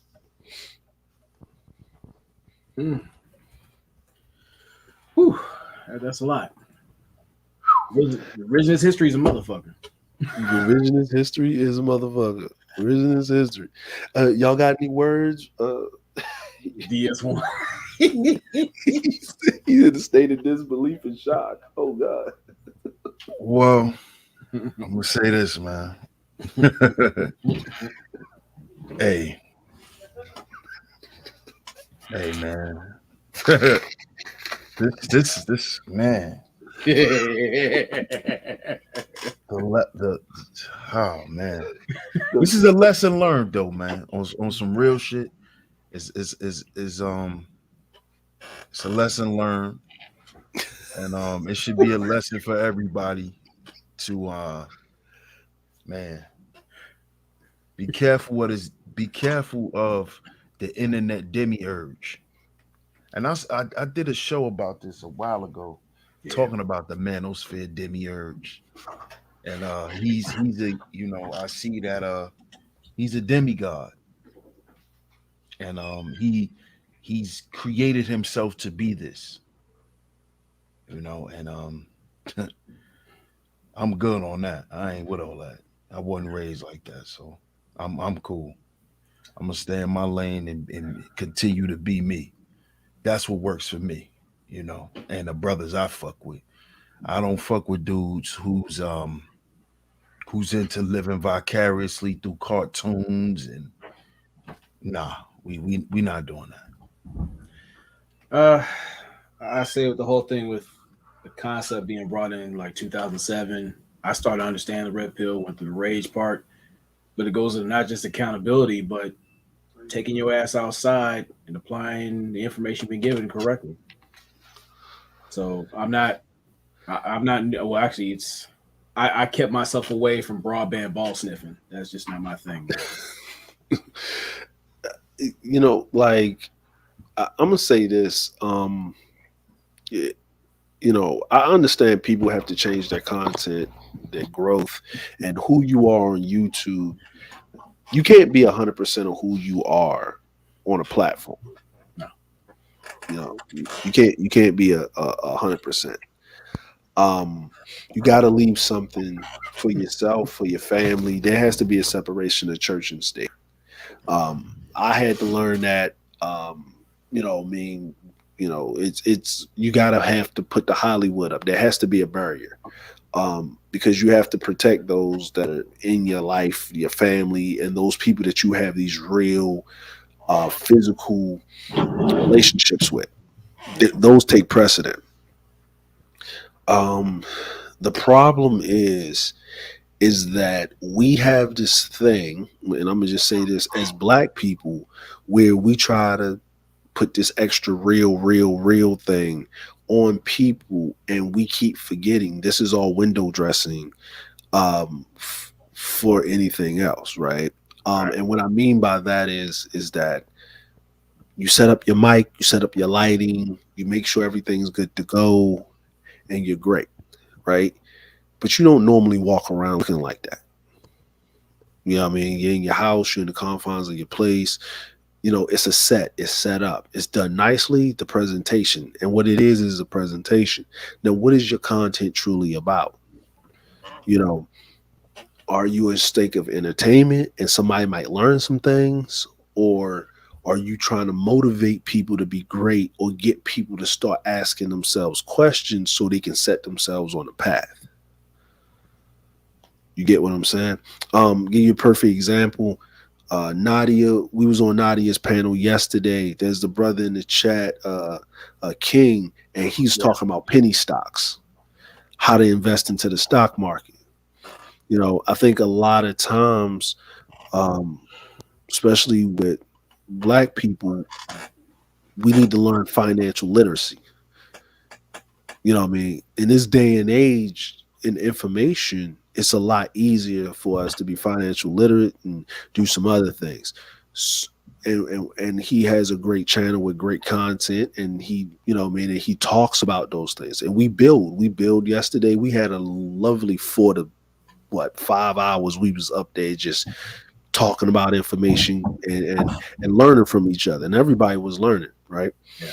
And a great stream, and it was hosted on Nadia's channel, right? It was like 8 hours. I 8 hours, yeah, $8. 8 hours. You know what I mean? yeah. Wonderful. I'm like, and we was all talking, and the brother brought up a point about another sister that's a content creator about getting information, not wanting to get information from people that are not black, right? And we were talking about, that was talked about, what I mean, and but he didn't say it in a this, that, and the third. He was saying it more in a, but you still lagging behind of your goals. How can I help you? Hmm. right? Get to the motivational part. If some little white woman walks up and got jewels and knowledge and want to give that knowledge to you, and you don't want to listen to this woman because of the color of her skin, then what I mean, then that's a problem. And you want her to be black to deliver it to you. Well, maybe I'm not like I say the universe. Maybe the universe put that woman in your path so you can be great.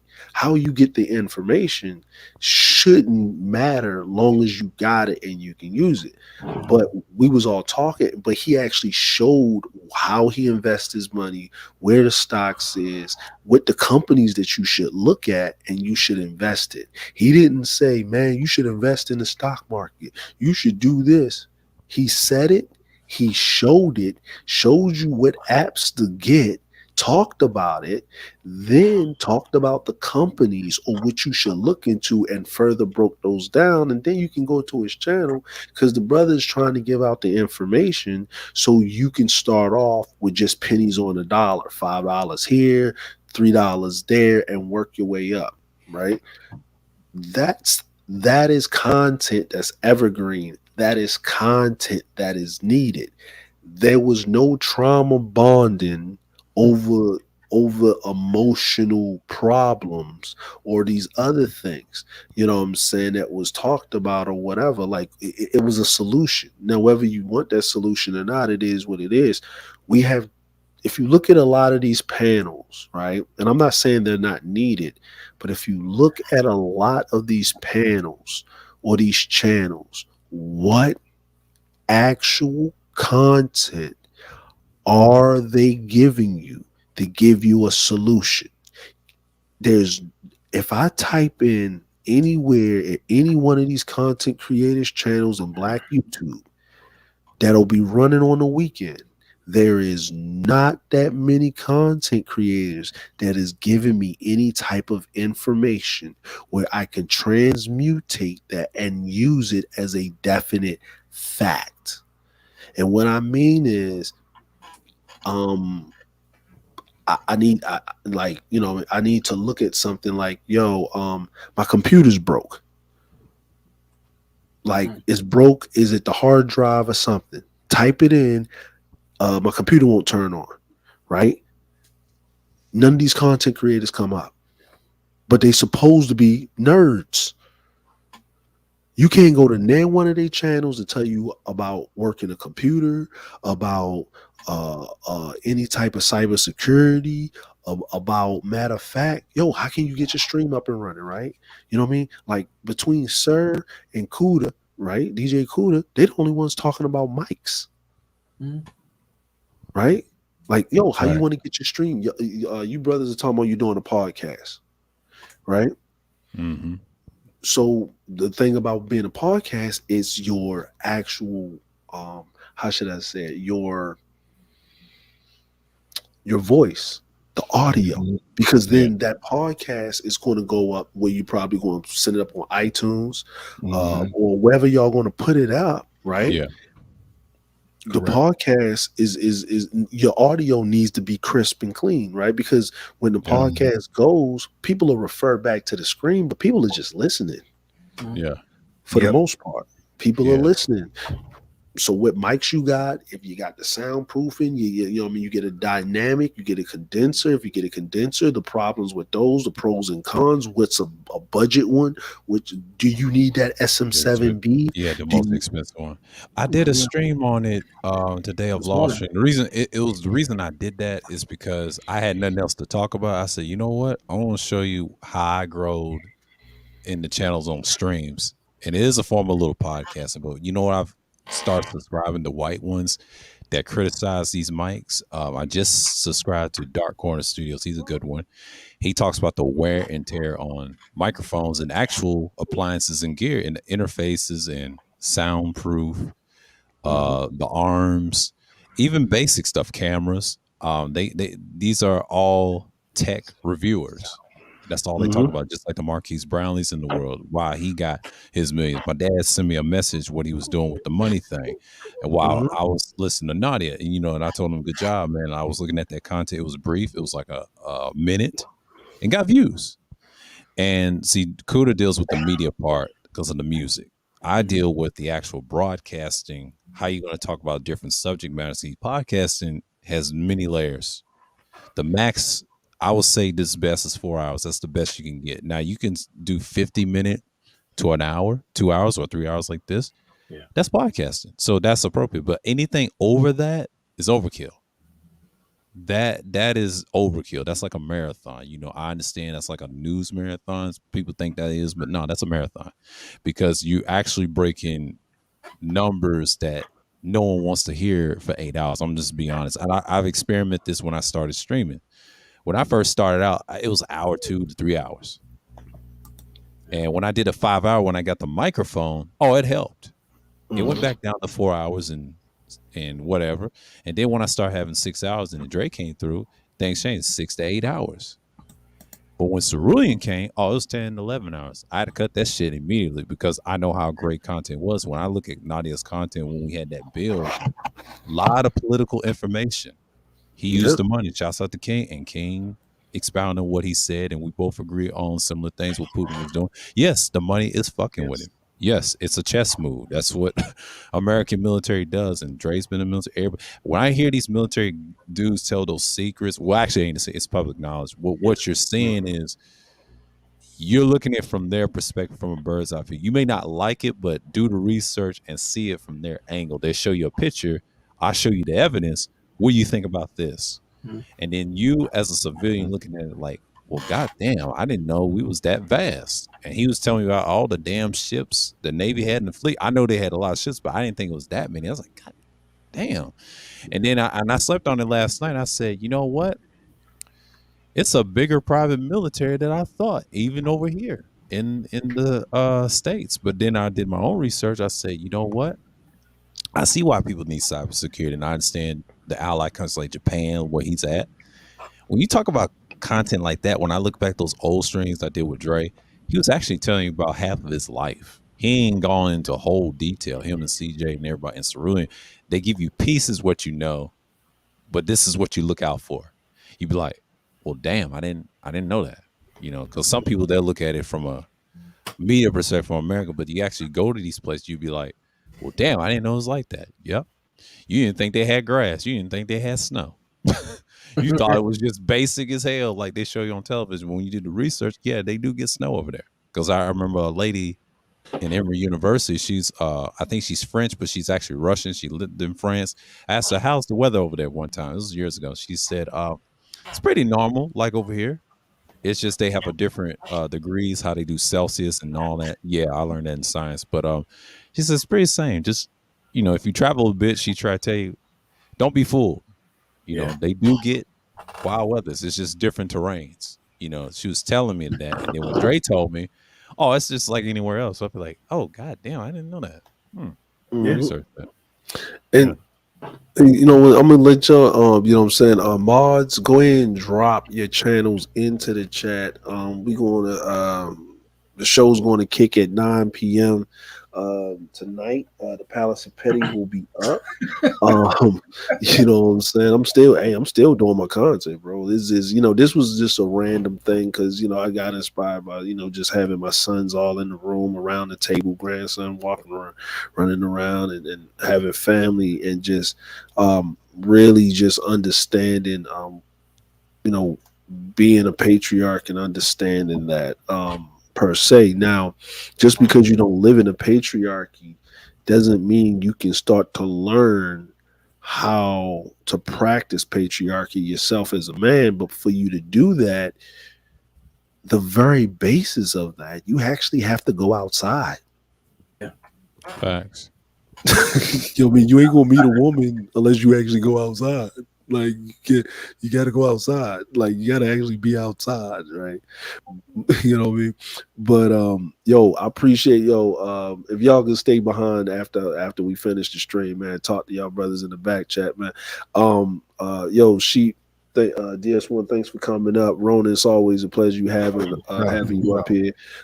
Um, Sir you already know. Hail Grace God. All hell Nadia great. in the So chat. all day. Um, You know what I'm saying? Yo, appreciate you, Dottie, for the support. King coming through. Subscribe to his channel, Gino. You know what I mean? The minister of the nigga nerds. You know what I'm saying? Give Gino the troll award of the month for the $500 a petty. Oh, I still got the screenshot advice. Don't worry, don't sweat Oh it. Yo, We my got it. yeah, We got it. yeah, We got it. yeah, And I got him yeah. with the $100 too. I got it. You know what I'm And wow. he sent me a saying? screenshot at the court as well, but it's a surprise. But thank you, Gino, for the gift. And let's listen. People don't understand. This woman Shar has Mhm. helped build a lot of these dudes' platforms. Modded they matter of fact, dudes in the space wouldn't even be using StreamYards without Shar Willie. Hmm. You know what I mean? Because I remember when niggas was up there like, yeah, Google Hangouts is going away. What y'all gonna do? Y'all channel's gonna be gone. And Char came through and saved the day with BGS for women, and they tested out StreamYards back then, and everybody been using it since then. You know what I'm saying? So Char Willie, make sure y'all check out her channel on Fridays. And also check out her channel on Saturdays with Classic Ruby. Friday's open panel discussion, and Saturday is you got to stay in the chat and twerk on Saturdays because it's article reactions, and she does her current segment. Oh, that'd be having me die, right? But yeah, Shar open panel, and make sure you show up on time because Shar don't play 2.5 hours. She will cut the stream off in mid sentence. She don't play. You know what I mean? You better and if you don't understand what's going on, boy, she got questions. You don't want her up there questioning you in front of everybody. You know what I mean? Call you in front of the class. You know what I'm saying? So yo, appreciate every last one of you. That's King's channel right there. Subscribe to him, man, for your financial advice. You know what I mean, get you on some things and stuff like that. What's going on, Sean? What's going on, Sean? Original, yeah, yes, she is. Yes, she is. And you heard Yes, him. she is.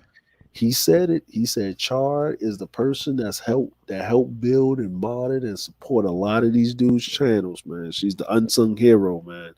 You know what I mean? The unsung hero, man. Hold on, man. Hold on, bro. Let me see. Hold on. Hold on, wait a minute, Gino. Man, God dang it, Gino. Man, I didn't even man, what am I doing? Gino, go ahead, type in the chat, man. My bad, Gino. You know what I mean? So yo, y'all got any final thoughts, brothers? I'm gonna let y'all go ahead and take the floor. So who wanna go? I'm gonna start off by saying I appreciate y'all, man. Salute. Each other's fair, and definitely some eye-opening things. Learned a lot today. And it definitely was some confirmation, and it gave some clarity to a lot of shit. So definitely appreciate y'all, man. And y'all definitely keep doing y'all thing. Y'all got me and my brother Ronan support here. So, you know, salute to y'all, man. And shit, I'm getting ready to start up in about another hour, 15 Okay, minutes. yeah. Yeah, So go ahead. Yeah, go ahead. Well, we drop chores. Yeah, so yeah, yeah. you about to start up. Yeah, man. Like, hey, you about to start up in an hour and 15. Y'all go ahead, take a break, go get you some ice. And go meet them. You know, we Yeah. go meet sheep over there at this channel, man. You know what I'm saying? Hey, Yeah, hey, support the brother, man. yeah, hey, sir, go ahead and post sheep stuff in the hideout, so that, the villagers show up in full force and Yeah. and and and salute that. You know what I mean? Okay. So we support we support. You know what? We need to start incentivizing positive behavior and positive content, Yeah, yeah. man. I Yeah, posted in the hideout. Yeah, yeah, yeah, yeah. yeah. I You know always what I'm do it. I saying? always do it though. I'm the only one that's doing it. Yeah. Yeah. So you know what I'm saying? Who's next? Who's next? Well, I'm gonna say it definitely never hurts to be original. Be your genuine self. That way you can teach others to appreciate who they are and what they're meant to be. And all these internet idols who promote dick sniffing, um, you gotta be mindful of that. It's a reflection of how you view yourself and how you view life in general. And definitely appreciate you guys doing your blunt force journalism. Yeah, bro. Nigga. You said that earlier. Yeah. Wow, it's eye Yeah. opening. But it's most appreciated. Definitely you guys doing the damn thing, everybody in the chat. We need to promote solid content out here. Like make evergreen content cool again. And we're gonna do our part. So all you water carriers and bone carriers, you guys have some work to do. And if you're gonna wash my if you're gonna smell my drawers, at least wash them first. Yeah.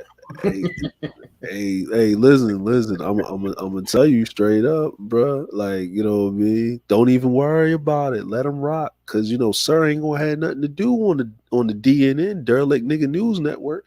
Like, you know, they got to do it. That's You know what I'm right. That's saying? right. You know what I mean? Yeah. You Yeah. next, sir. You next. Yeah. You next. Last but not least, man. Oh man. It's been a great topic, man. I mean, I'm glad another random thoughts from Dre again, man. This is an excellent channel. And when I first saw this last year, I didn't know he did this type of content, you know, something different from everybody else. He gives you different perspectives, not just where he lives at now currently and how you evolve and change. That's what you need. You need examples like that. Him, Cerulean, everybody else, and then the spies, the Igmore clan. But that right there is I've been saying it for like the last 2 years, what I saw in space. And I said to myself, I can't get mad what they do. You know, and I learned this after 2 years and I realized it's sad, but it's not really sad. You know what I mean? Because me and Wacky talked about this on a live stream. And he said, no one owns no damn talking points. And I mean, him saying that on the stream confirmed, yeah, I agree with that. That is so true. And yeah, we talked about different things, but that's the whole point. And his new thing he's doing, that's even better. And I decided to give him, you know, the Mondays, you know, because nobody really cares for Monday streams for me, and that's cool. And I respect that. But that Tuesday stream, oh yeah, it's gonna be every other Tuesday. Y'all can catch me on those. So yeah. It's no need. But that's all I gotta say. But y'all take care. Peace. Now, before we leave the Palace of Petty, I do have to do something because I would be a liar if I didn't actually give people what they paid for. And you paid me in your likes. That means you engage with the content. So I have to give you something. So I'm gonna give you a couple of these real quick. Let me give you one of these real quick. Let me give you a couple of these. Turner! Turner! Turner! Turner! Turner! Turner! And I got to give y'all this because it was 25 likes, so I'm gonna have to play the whole thing out for you. Kevin said, and Kevin, and what about Kevin? And Kevin doing good work, and Kevin, and Kevin, and Kevin, and Kevin, and Kevin, and Kevin, and Kevin, and Kevin, and Kevin, and Kevin, and Kevin. Behind each ear. Oh God, I love this behind each ear. Oh God, I love this stuff behind each ear. Oh God, I love this stuff. All right. Thank y'all for the likes. Thank y'all for engaging in the stream, man. We'll reconvene at 9 p.m. Eastern Standard Time for the advisor's petty thoughts. But APT. You know what I mean? That'll be our first stream, period. You know what I mean? You know what I'm saying? So it'll be our first iteration of it, man. Y'all can come through and join us.